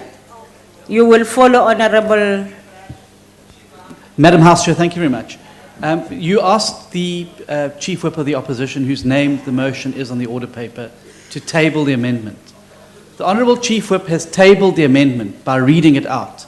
Now that it's tabled the motion, now that the motion is before the House, after being tabled by the Honourable Maimani is moving an amendment to that resolution. Honorable Shibambo, I will come to you, Honorable Suji. Thank you very much, Chairperson. Maybe because the interpretation of the rules might be sophisticated to the extent that we won't understand. Let me give you an example of what happened when there was a motion of no confidence on the Speaker. Before we could do the yea and nay procedure, the Chief Whip of the majority party stood up to amend a motion altogether, to say that yes, an amended motion, and then the House voted on that before we could, and then we voted first on the amended motion, and then we went back to the original motion, which was voted on again. And it's not only on that motion, on many other motions that have come to this house. That is the procedure that follows, that once a motion has been tabled, you allow for amendments, we decide on that, and then you go back to the original motion. So let us allow the amended motion to be tabled, and then we'll then check if we agree on that, and then we'll move it like that. I'm educating now, sure. Thank you, Honorable Member. Honorable Suchi, you are the last one, and then I will tell you how we're going to go about it. Thank you very much, Honorable Chair. Honorable Chair, it's really about understanding the fundamentals of parliamentary procedure, and I say that with the greatest of respect and humility. A motion has been read out by the Chief Whip, it has to be put to the House.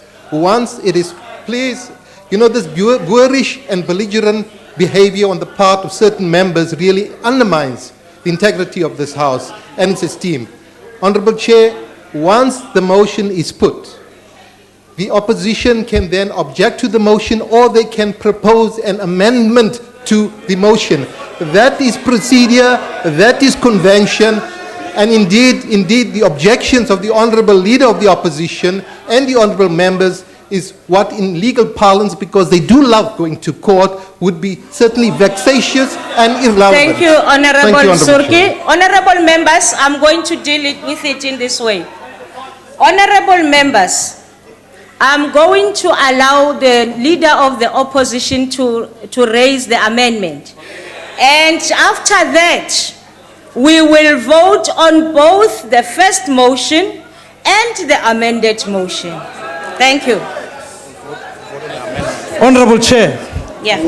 we are putting the amendment, we can't just vote on the amendment separately, but thank you for the opportunity to be able to table it.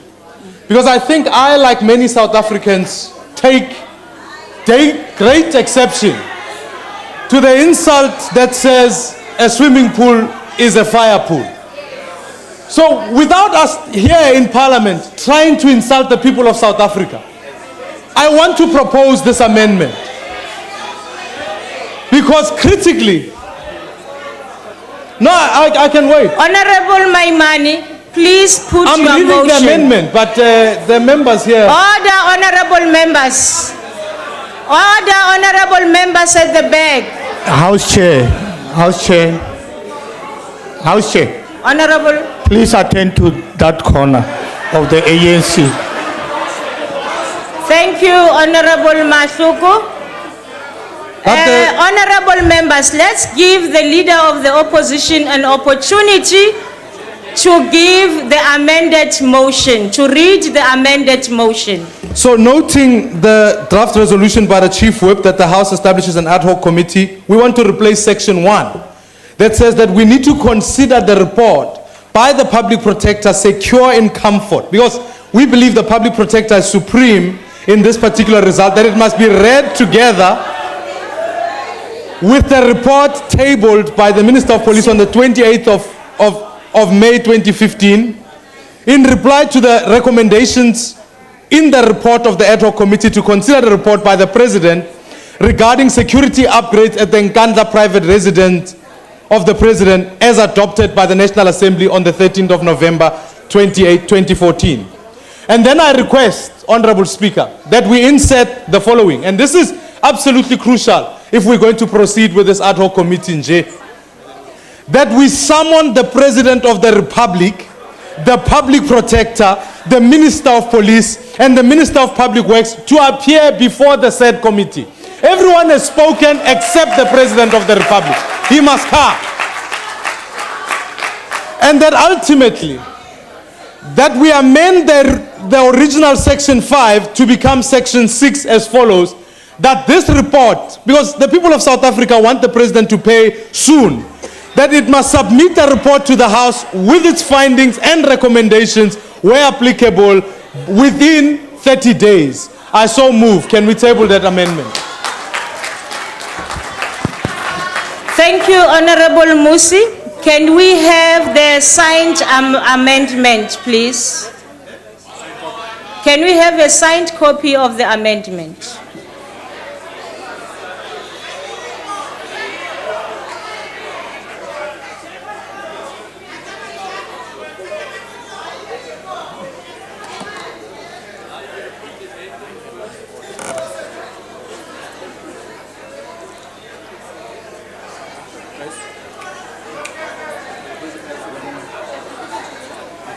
So we.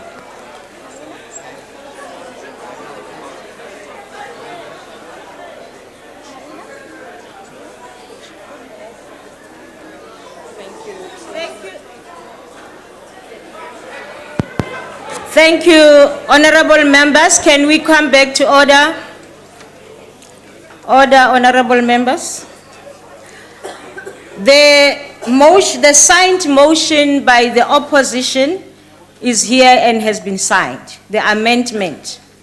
I now put the amendment as moved by the leader of the opposition to the motion by the chief whip of the majority party.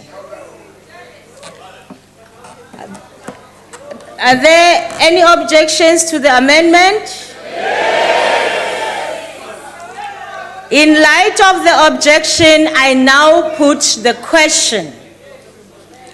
Those in favor of the amended motion, of the amendment, those in favor will say aye.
Now user lock. I don't know why. I just took the keyboard and it went user lock.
Order, honorable members.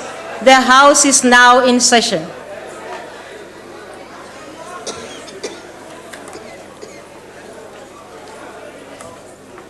Honorable members. House Chairperson, may I address you in terms of Rule 81?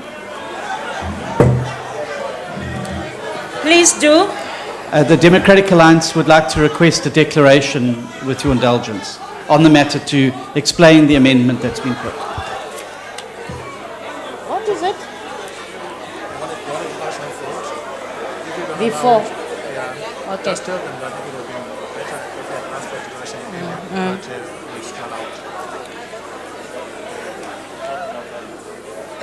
Declaration of vote as accordance with Rule 81. Honorable Steenhuisen, I think it would be advisable that you should have stated that earlier, but in any way you are allowed to, but you should have stated that earlier. But you are allowed to.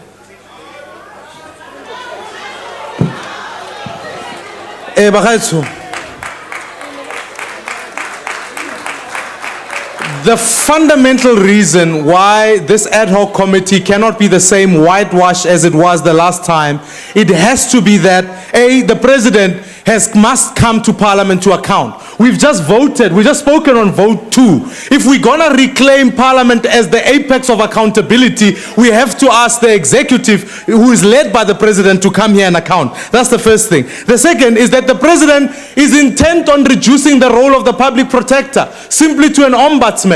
We simply cannot allow that. The third thing is, I have written to the Speaker of the National Assembly, stating quite clearly on a legal opinion that the report that was tabled by the Minister of Police is A, unconstitutional, B, it is biased. It is written by a person whose job is dependent on how he writes for his boss if he's going to survive. We cannot simply as Parliament accept such a biased report. Thirdly, it is irrational. How, in which world can we be telling South Africans as Parliament that we think it's sensible that a swimming pool must become a fire pool? This is ridiculous, honorable members. But more importantly, the SIU, the public protector, all of them highlighted the fact that the president did not come to respond to all of the questions. Now we've maintained, the honorable member who spoke about President Angazi. President I want him to clear that confusion and come to parliament and explain that he knew, he in fact complained about the size of the windows. He must come and account for the people of this country. Thirdly, that in fact this expansion, we've said quite clearly as the DA, 52 million rands was wasted on mood lighting, amphitheater, cattle crawl, everything else. Can Parliament accept that this amount of money must be wasted for the people of South Africa? I think we must not. So, I am asking in this amendment that if we are going to move ahead with an ad hoc committee, that committee ensures that the executive is ultimately accountable to Parliament. We simply can't allow a member of the executive to take charge on this matter. I ask you today, let's never surrender Parliament to the executive, and more seriously, let us not surrender Parliament to the one-man wrecking ball who is President Jacob Zuma. I ask that Parliament treat this ad hoc committee as an opportunity to reclaim accountability and hold President Zuma to account so he repays back the money to the people of this country. Point of order. Point of order. Honorable. I think the honorable leader of the opposition is using an unparliamentary language. What? By referring to the president as a one-man wrecking ball individual. I am not certain about that as unparliamentary. Could you seek for advice, please? Yes, I will seek advice. Honorable Musa, are you done? No, Kyaleboga.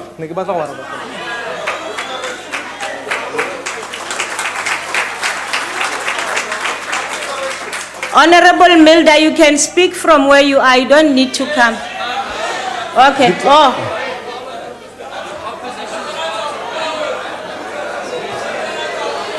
Thank you, Chairperson.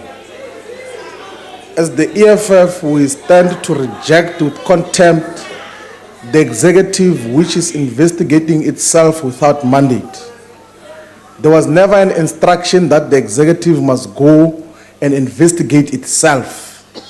An instruction was very clear from the remedial action of the public protector that the Minister of Police working with the Minister of Finance must determine how much the President must pay back in the house that was illegally constructed for himself in Nkandla. That is what should be done. We cannot entertain the bioscope of the Minister of Police in terms of this process. We want accountability.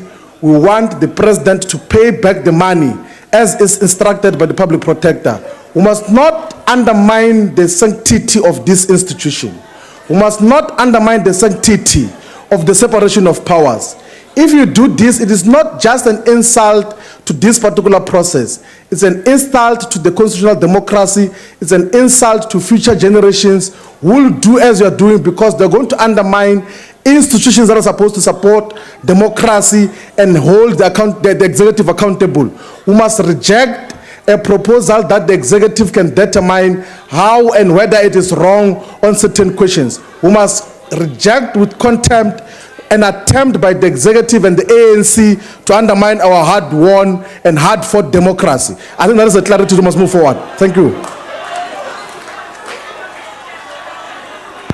Honorable Melda. Oh. Thank you. Honorable Mponchani. Thank you, House Chairperson. It must be remembered that our member did participate in the first ad hoc committee, and to describe it, it was all a charade. And on this occasion, one is reminded of the words of that American philosopher who remarked that minorities in a democracy sometimes, if not always, suffer the tyranny of the majority. And this time around, the party is not prepared to go under the same charade and to suffer the tyranny of the majority. Therefore, we don't see ourselves participating in the proposed ad hoc committee. I thank you. As we are in declarations, the staff, please make sure that the doors are not locked for now. Honorable Melda, continue. Honourable Speaker, Chairperson, once the bells have stopped ringing, the doors must be locked. It's not voting. No, but the bells have stopped ringing. Okay. The doors must be locked. Thank you. Thank you. Thanks. Can you just start the clock again, please?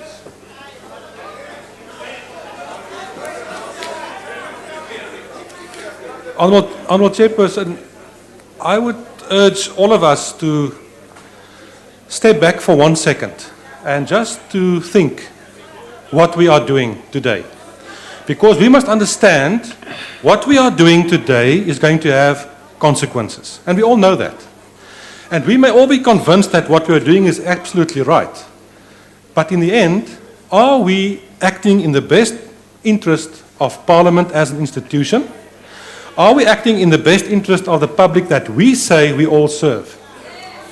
If the motion is adopted or accepted in terms of the proposal, it would mean that the Public Protector's report and her recommendations of remedial action are simply ignored in total by Parliament. That's what it means, because if you look at the proposed resolution, it only refers to the report by the Minister of Police. Now, if you look at what the Public Protector basically said, she said that the police service, not the Minister of Police, the police service having expertise, as well as Treasury, should not go and look if there is security or non-security. She has already found that. All they should do is determine the amount of money. Now, the police minister now has come all along and says, no, there are nothing to be repaid, etc. So all I'm saying, Honourable Speaker, is that we must take very serious cognizance of what the Constitution says. I want to refer you to Chapter 9, and I can assure you these things will end in the Constitutional Court. Chapter 9 of the Constitution says that the Public Protector is there to protect and enhance our democracy. And then it says, In subsection 1813, other organs of state, like Parliament, through legislative and other measures must assist and protect these institutions. Assist and protect, is that what we are doing today? To ensure the independence, impartiality and dignity and effectiveness of these institutions, is that what we are doing today? And then in subsection 4, no person or organ of state may interfere with the functioning of these institutions. All I'm saying, Honourable Chairperson, is if we accept this motion by the ruling party today, only the report by the police minister will be in front of this committee. You ignore the public protector if that institution does not exist. We ignored section 1 of the Constitution entrenched with 75% majority that says accountability, openness, responsiveness. Founding provision are the values of this Constitution. I'm saying to the ruling party, think. In the end, you will all look like fools protecting the president instead of doing what is the right thing to do. You are wrong if you support this. Think before you act. Honorable Kubisa. House Chairperson, thank you very much, honorable members. I think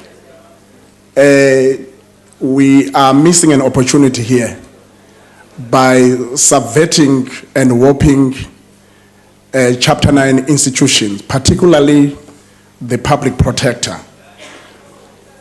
This was a grandiose opportunity for us to come clean on this matter. The NFP has been very adamant on this issue, that the recommendations of the public protector should be applied to the letter. They must be upheld. And again, what we noticed with the report of the Honorable Minister is that it is just a bouquet or a litany of definitions. In fact, we never needed any definition of a swimming pool, definition of a crawl, definition of that, description of that. We wanted to hear what is going to happen with the recommendation of the public protector who said the portion must be paid. Secondly, what is happening to the officials who were found guilty? Are they going to be charged? What is happening to the issue of the architectural thing that was done by the architecture? Those questions remained unanswered. In that regard, therefore, we feel that this matter will not be laid to rest and is gonna be travesty of democracy just to wash the recommendation of the public protector and to say it all that is travesty of justice, and again, it will not lay to rest the fury of the citizens. I think we now stand a chance as Parliament to call for accountability, and the NFP is very adamant on that. We stand, but we said before that we need to adhere and uphold the recommendation of the public protector. Thank you. Agbare Letswart. Chairperson, so what has differed since the last time we considered the Nkandla issue? And that is that we've now got a judgment by Ashton Skippers. And yes, we in the ACDP said the public protector's report is binding as a court of law. Ashton Skippers, the judge, has now differed from that. He said it is not binding. However, what he did say is, and I want to quote because it's very important that we understand, he said the fact that the findings of and remedial action taken by the public protector are not binding does not mean that these findings and remedial action are mere recommendations which an organ of state may accept or reject. Now, what is an organ of state? Parliament is an organ of state. The Minister of Police, Ministry, is an organ of state. He goes on to say, disregarding the findings and remedial action subverts the public protector's powers under Section 182 of the Constitution. So clearly, we as an ad hoc committee must consider the public protector's report. And to do so, if we don't do that, we will subvert this very judgment of Ashton Skippers. So I would appeal to you, let us consider these issues together. We cannot take the one issue alone because it will end up in court again. And we've already got guidance on this issue now. We from the ACDP would implore the ANC to consider this amendment. It is directly in line with Ashton Skipper's judgment. If we don't, we'll be subverting the powers of the public protector. Thank you very much. Thank you.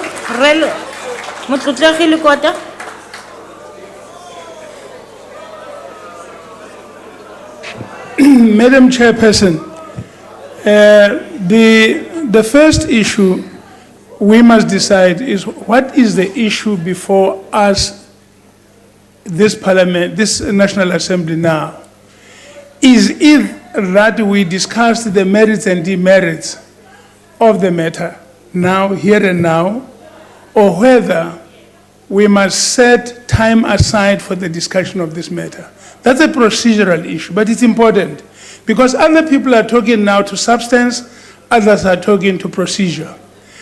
Now, first of all, our own position is that it is important that we discuss both issues. Perhaps if I look at the motion that is before us, that motion says we must talk to procedure. We must decide on procedure. Whether we set a committee to go and discuss this and then bring a recommendation in. That's what the motion, original motion by the chief whip of the ruling party says. Is that what we want to decide? And if we decide that issue, we don't need to go into the merits of the matter. If we set up that committee, then the committee will go there, everybody can go and say what their attitude and position is on the matter, and then bring that back here. Our own attitude has always been clear right from the beginning. It was that, and I'm making the same mistake I'm saying that we shouldn't be making, because I'm commenting on the substance. Right from the beginning, the Congress of the People said that the issue of the report of the public protector cannot be considered or reviewed by any structure other than the courts. Justice Skippers said the same thing. He said it is not a decision equal to that of the courts. Therefore, if anybody, whether it's the president, the executive, or anybody, wanted to challenge that, they have entitled to take it to the courts, which means only the courts have the power to review and decide whether the public protectors whether the public, I'm just saying what the court has said, not my opinion, I'm saying what the court said. It said only the courts, if asked by anybody to review the public protector, may do so. Now, we can go to this, we can set up this committee, go and say whatever we want to say there. If we disagree, we think those of us who feel like are entitled to take the matter to the Constitutional Court and then say the matter must be reviewed. But then we don't need to sit here the whole night arguing about order and not order. Thank you for giving me extra 10 seconds. Thank you, ma'am. Yes, Bye. I did. Tatem Binda.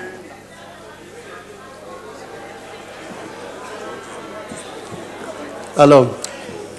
In fact, I just wanted to make an appeal to the House because I don't want the public to feel that their intelligence is undermined. And secondly, I think we all know that, the function of the Chapter 9 Constitution. I think it will be proper that, as Honorable Lekota has said, that if we have issues with the report of the public protector, then it must be referred to the Constitutional Court.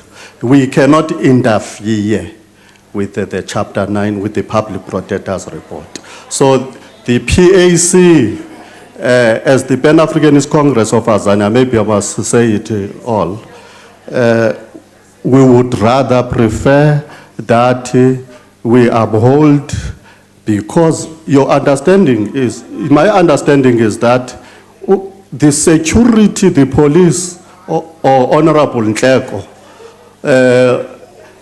he did not even have, it was not even in his competence to do this task. It was not within his competence. So please, we must not undermine the intelligence of the South African citizens. That is my appeal. Let us rather refer this matter to the Constitutional Court so that they can determine whether we can interfere with the Public Protector's report. Thank you. Thank you. Honorable Filtani.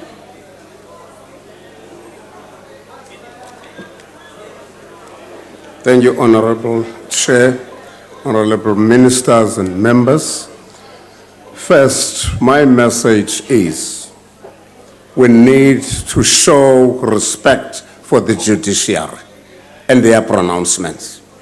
If we fail to do that as this institution, we are sending a clear message to all criminals out there and potential criminals to say you can do anything. Even we as MPs have got no respect for the utterances of the judiciary. Secondly, we've got to respect institutions that we have set up ourselves as Parliament. Let's show respect to the Public Protector's office so that that office can also do its job very, very objectively. It will help to stabilize our country, which already is teetering on something I don't want to mention at the moment, simply because there are so many people who do not as yet see that we are in trouble. Let us respect the fiscus. Members here are paid for every minute that they spend here. Now, we are debating a matter that should have long been closed. Had we applied our minds objectively, we are going to be paid for debating this matter today. So many hours have been spent already. That's fiscus going down the drain, and people out there are starving. Let us respect the fiscus. The next point is the country's reputation in every which way is under threat, and it is for this institution to protect it. We are the ultimate. We need to make sure that whatever we decide on as MPs reflect positively about our country. Where else will the South African public, as well as the investors that we need so much to come and invest in our country, where else will they go to if they feel that Parliament just sends matters to committees which are dominated by one party? Lastly, Chair, on this issue, in closing, I want to say the UDM sees no point at all in establishing a committee which we know from previous experience that is going to be dominated by a party which owes allegiance to the president that was elected by that same party. It's not going to serve any useful purpose. I thank you. Honorable Godi. Thank you, House Chair. I'm going to apply my mind and not my attitude to the issues. Firstly, I think, Honorable House Chair, there is a motion in front of us. And instead of talking to the motion, most of the people who were there in the podium spoke about the report by the Minister of Police. I'm here to talk to the amendment that the DA has proposed, to make my declaration on that motion, not the substance of the issues. That's something else. I'm standing to say no, I do not support the amendment made by the DA.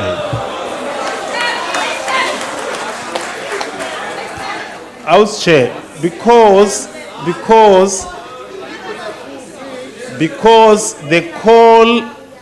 the demand that we should call the Minister of Police, Public Works, Public Protector, the President, actually takes us back to the work of the initial ad hoc committee. And yet, what we are supposed to be doing is to reflect on the report submitted by the Minister of Police. And I thought that report is supposed to answer a simple question: whether the remedial action called for by the Public Protector have been complied with, or how they must be complied with. That is the point. So if you're going to call the President the Public Protector, it becomes something completely different. And I thought in a meeting called by the Speaker with the leaders of political parties, we agreed that when that report is brought before Parliament, there should be an ad hoc committee to look at that report. And all I'm saying is that the amendment that is being made, especially in terms of calling other people, takes us away from focusing narrowly on that report and making a determination whether it is appropriate or not. Thank you. Thank you. Chief Whip of the Majority Party.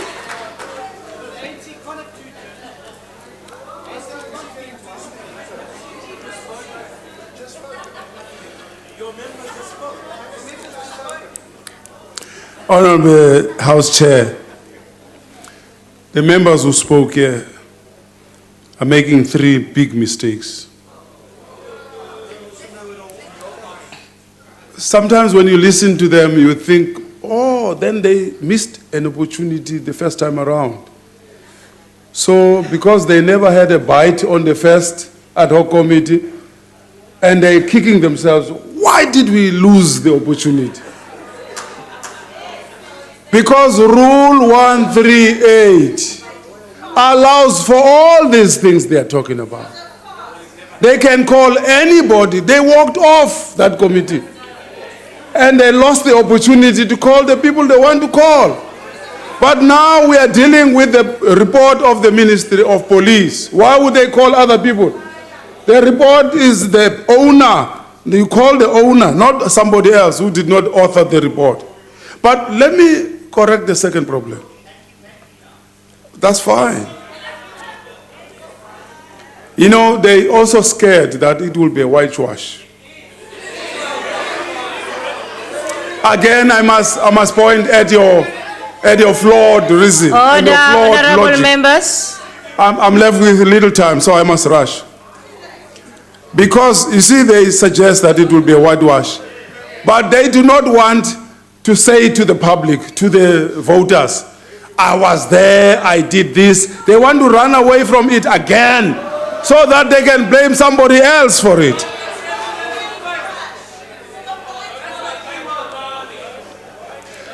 Now, all these parties that spoke here had agreed to this commission, to this ad hoc committee, all of them. That is why we are suggesting this in the motion, because they said, Namdi Afuna, I want to be part of it. Order, Chair. On a point of order. Honorable Chief Whip. Honorable. The Chief Whip of the ANC says that all of us agreed to the establishment of that committee. We never agreed to that nonsense. We never agreed to that thing. You must not paint all of us in the same brush. We never went to agree to establishment of a committee which is illegal in the first place to do illegal things. We're not part of that corruption. You made your point. Don't include us on that thing. You must include other people, not us. Honorable member, you have made your point. Thank you. In the NAPC, this was agreed. That's why it's on the order paper. It was agreed that we establish the committee. It will consist of all these people here, and it was agreed that we will debate it. And that is exactly what we are doing, complying with what the court has said, Honorable UDM. The court said NAPC decisions must be honored, cannot be changed by any particular individual. They must be rejected by the House, not by individuals. Now you're changing. What you say we must respect. The decision of the court, and we in the African National Congress brought it here because it was agreed to in NAPC. Thank you, Chief Whip. Order, honorable members. Honorable members, I would like to remind... Just on a point of order, Madam House Chair. Order. The point of order was first called from this side. Thank you. Madam House Chair, it is simply incorrect for the Chief Whip to say that this was agreed at the NAPC. The first time I saw the resolution was this morning on the order paper. It was not put before the NAPC in its current form, and that's why we've had to move an amendment. And I'm happy to pull the minutes of the NAPC to back that up. But I think it's wrong for the Chief Whip to mislead South Africa that we agreed to this resolution. Thank you, Honorable Esther Hazen. Your point is made. Honorable member. Thanks. wait. Honorable Junjwa. Thank you, Honorable House Chair. I was looking at Honorable Shibambo. Unfortunately, I don't know whom he was referring to. He said Futek. I was looking at him. And I would like you to rule on that. Thank you. Please let me address the honorable, the issue. Honorable Shibambu, please stand. Honorable Chair. Honorable members, let me address. Honorable Chair, because the member did not see her own member provoking on the chief whip of the EFF. If you allow me. Her own member has started provoking the chief whip.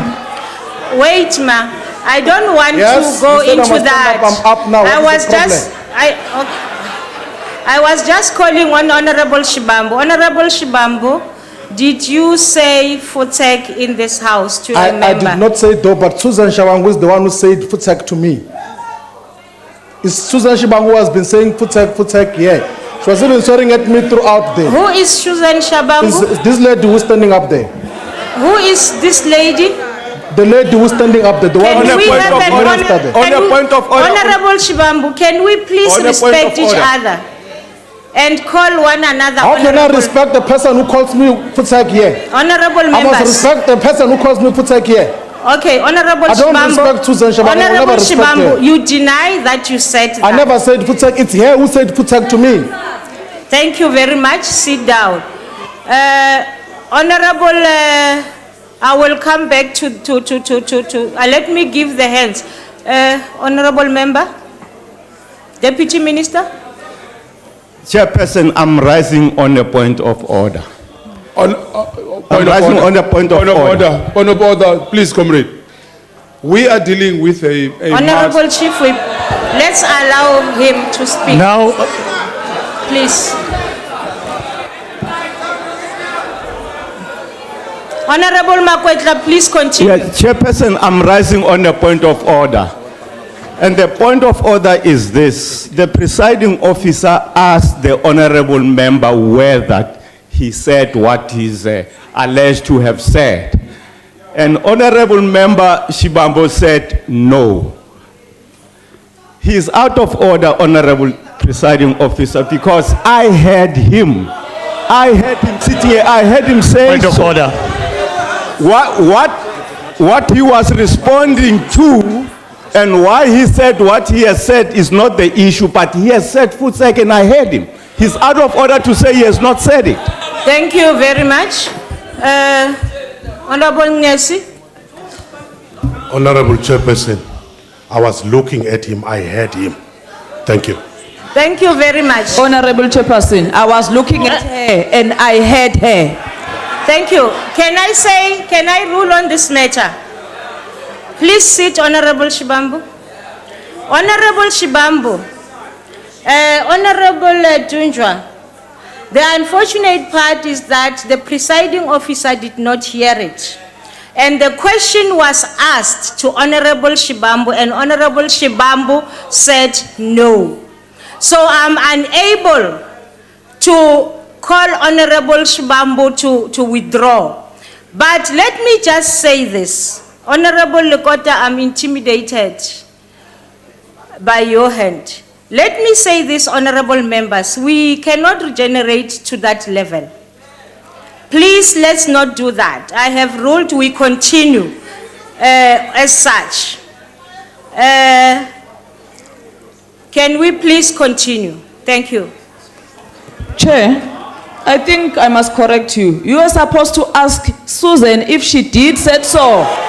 Yes. Honorable you must member. be consistent with your ruling, Chair. Honorable Earlier member. on, you failed to do what you are doing now. When Connie was there on the podium, you said you are Connie? waiting for your staff to advise you. Now we are changing. You must be consistent with your ruling, Chair, if you want us to respect you. Please sit down. Honorable Steinhazen, please sit down. I'm not going to take any further points of orders on this matter. Sorry, House Chair, it's a matter of procedure. The doors are supposed to be locked. And 80 members walked out the back there, and another one's just walked out that door there. The doors are supposed to be locked. This is a voting session. The doors are supposed to be locked. Your point of order is sustained. On a point of order. Honorable. On a point of order. No, Chair. Honorable Shibambu. Yes? Please. I think I have ruled. No, but there's a point of order. Susan Shabangu said Futsek to me. Honorable. It's a matter of fact. Honorable Shibambu, please sit down. Yeah, but you must check if she said that Honorable and she must Shibambu, withdraw. please sit down. But you must check with Susan first. Honorable Shibambu, please sit down. Honorable Shibambu, there was a member who stood up on a point of order, and that is the order I was addressing. Listen, no. You did not rise on a point of order. You were responding, and I have ruled on the point of order. And I said I cannot say you must withdraw because I didn't hear it, and there is that communication between the two of you. But I plead with you, let's not do that to this house, please. Chair, I'm rising under Rule 70. Yes. Point of order. Yes. Susan Shabangu said to Chief Whip of EFF Futsek, can you check with her if she did? Honorable member, I don't know of any Susan Shabangu, unfortunately. Oh, let me correct that. Honorable Minister Susan Shabangu. She said Futsek to the Commissar, Honorable Chief Whip Floyd Shivambu. Thank you very much. May I ask Honorable Minister to stand? Honorable Minister, did you say Futsek in the House to another member? Honorable Chairperson, I did not say that. Thank you very much. The same ruling will be in fact affected now. So which says we did not hear it, and now I cannot ask her to withdraw. Please allow us to continue. Thank you, Honorable House Chairperson. I just want to clarify what the Honorable Steenhuisen said. We were in an APC meeting when the speaker told us that she received the report. It was last week, Thursday. And she said in that meeting, today we are going to establish a committee.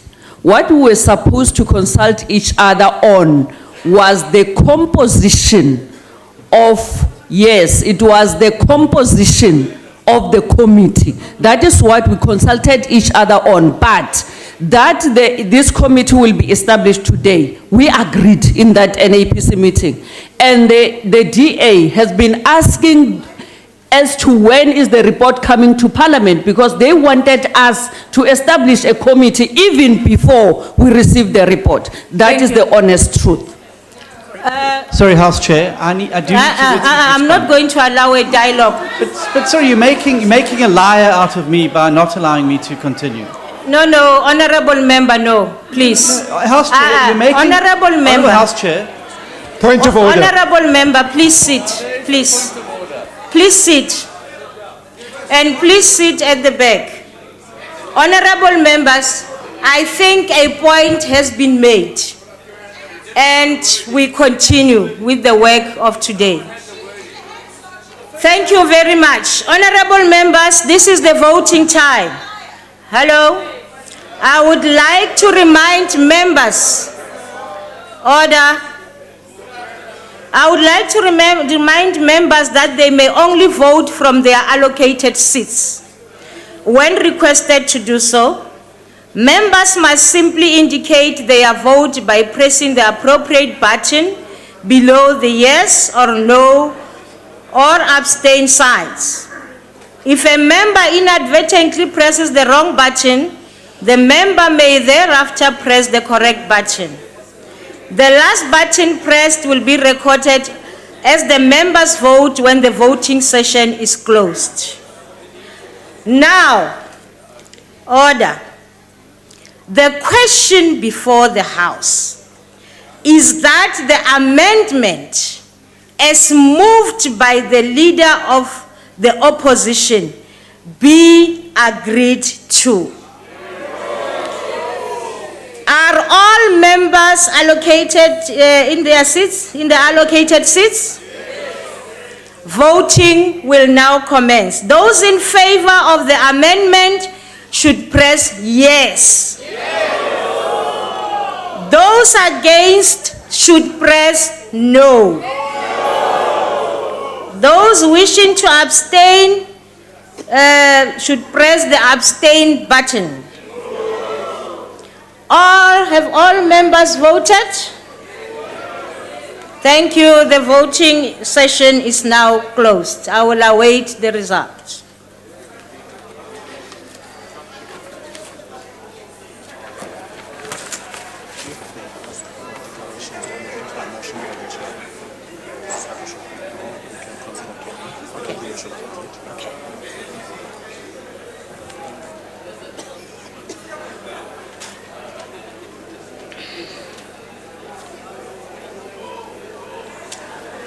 Thank you very much. I have the results here. Those who are saying yes to the amended motion, to the amendment actually, it's 104. Those who say no, 192. The amendment is therefore not agreed to.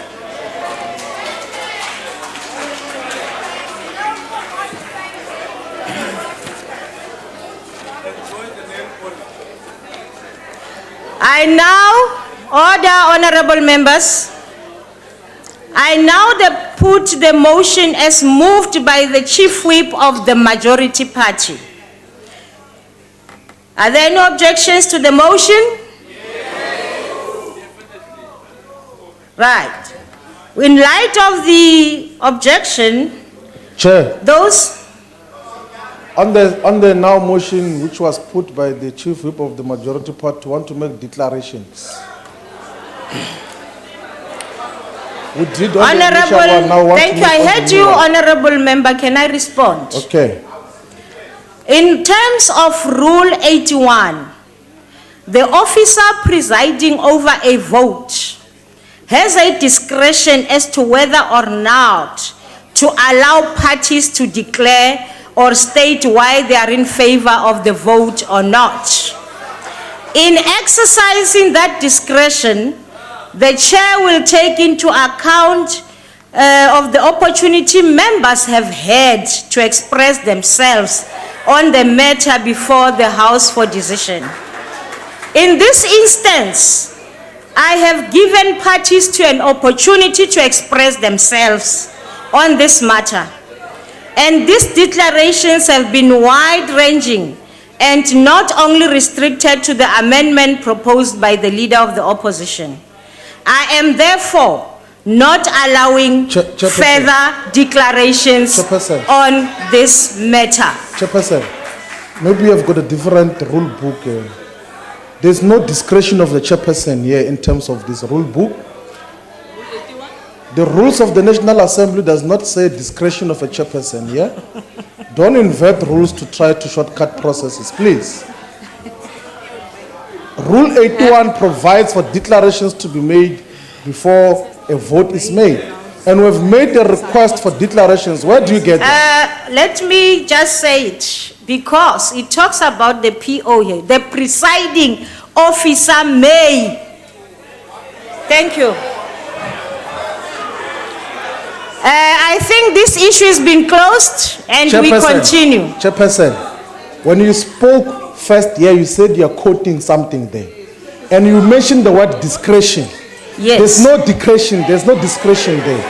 And in terms of how this thing has been operating, is that we are allowed to give declarations before a vote is taken. Can you please allow us to give declarations? Honorable Shibambu, I'm not going to allow that. We are not going to play semantics. Please sit down and we continue with the business of the day. You are steamrolling nonsense. I'm not going to sink that low. Honorable members, I was still on the question.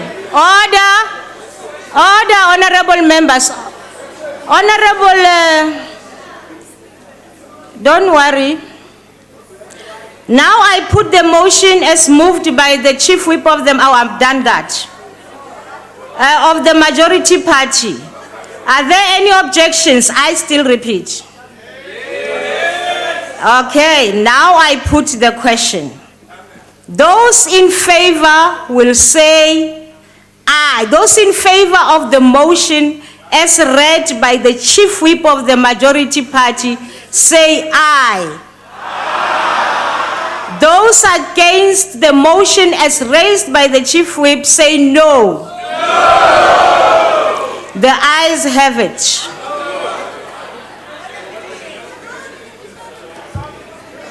Chair, No, it's Mr. Steenhuisen who stood first. Thank you. Okay, sure. DA would like to call for a division.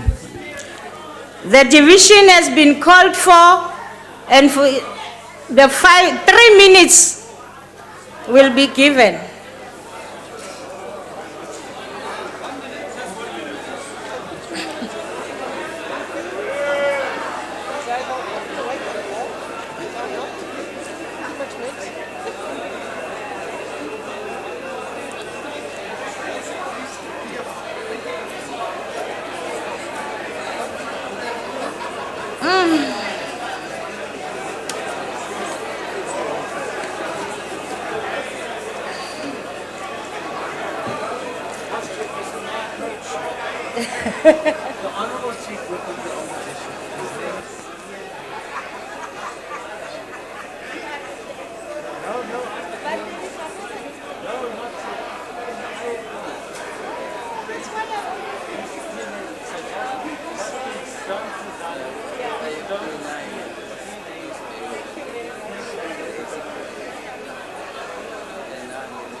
Order, honorable members. I would like to remind members, doors are closed. I would like to remind members that they may only vote from their allocated seats when requested to do so. Members must simply indicate their vote by pressing the appropriate button, the yes, the no, or abstain signs. If a member inadvertently presses the wrong button, the member may thereafter press the correct button. The last button pressed will be recorded as the member's vote when the voting session is closed by the chair. The question before the House is that the motion as moved by the Chief Whip of the majority party be agreed to. Are all members in their allocated seats? Voting may now commence. Those in favor, press the yes button. Those against should press the no button. Those wishing to abstain, press the abstain button. Have all members voted? Thank you. The voting session is now closed.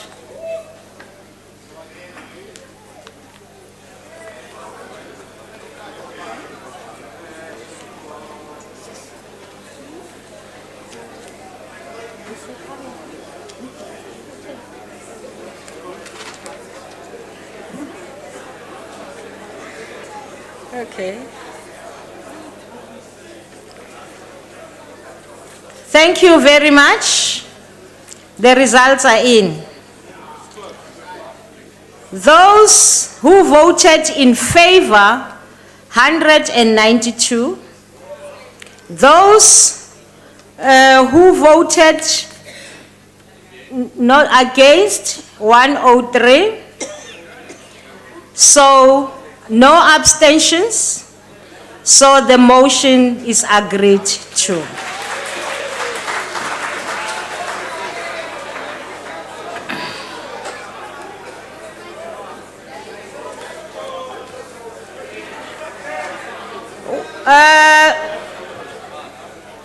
We now take orders number 2 to 40, and as they appear on the order paper, there are reports of portfolio committees on budget votes. I now recognize the Honorable, the Chief Whip of the majority party.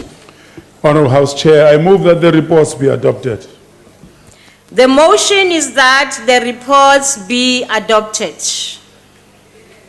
Are there any objections? Yes. In light of the objection, I now put the question. Those in favor of the reports being adopted. Sorry, Madam House Chair. Madam House Chair, we can't do it like that because we don't object to all of them. There are several of them that we object to. Perhaps an easier way to do it, if I may make a suggestion to you, is that each party stands and says which of the reports they're objecting to, and then we leave it at that, so we can get out of here.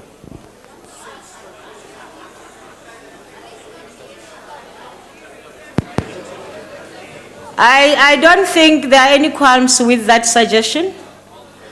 I will allow that. This is orders number 2 to 40. Chair, we'd like to note our objection to the following orders. Order 4, that's Budget 3, Department of Communication and Entities. Order number 9, which is Budget 19, Department of Defence and Military Veterans. Order 14, which is the Department of Trade and Industry. Well, do you want us to speak on it? No, thank you.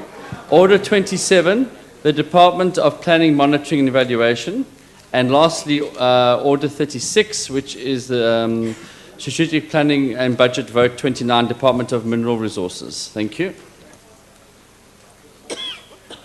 Thank you very much, Honorable Steenhuisen and Honorable Shibambo. Thank you very much. The EFF objects to all these reports except budget vote 22, which is the Office of the Chief Justice and Judicial Administration.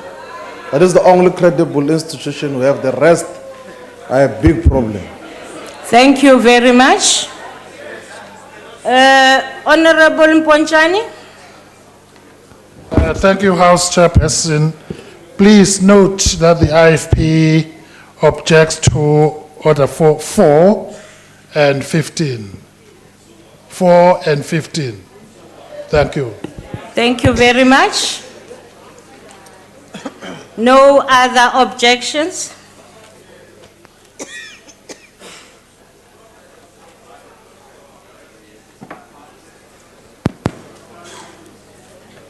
Having noted the objections by our parties, the reports have therefore been agreed to.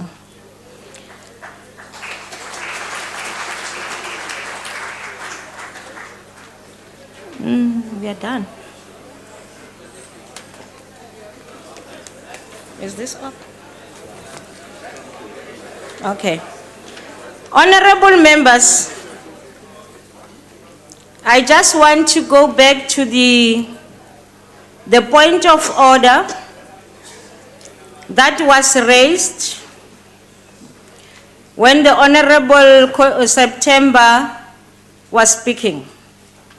Honorable members, the use of the phrase empty vessel in the context used by the Honorable September does not reflect on the character or integrity of the honorable member referred to.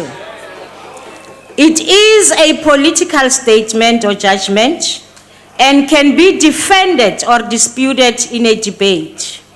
It is therefore not unparliamentary. That concludes the business of the day, and the House is adjourned.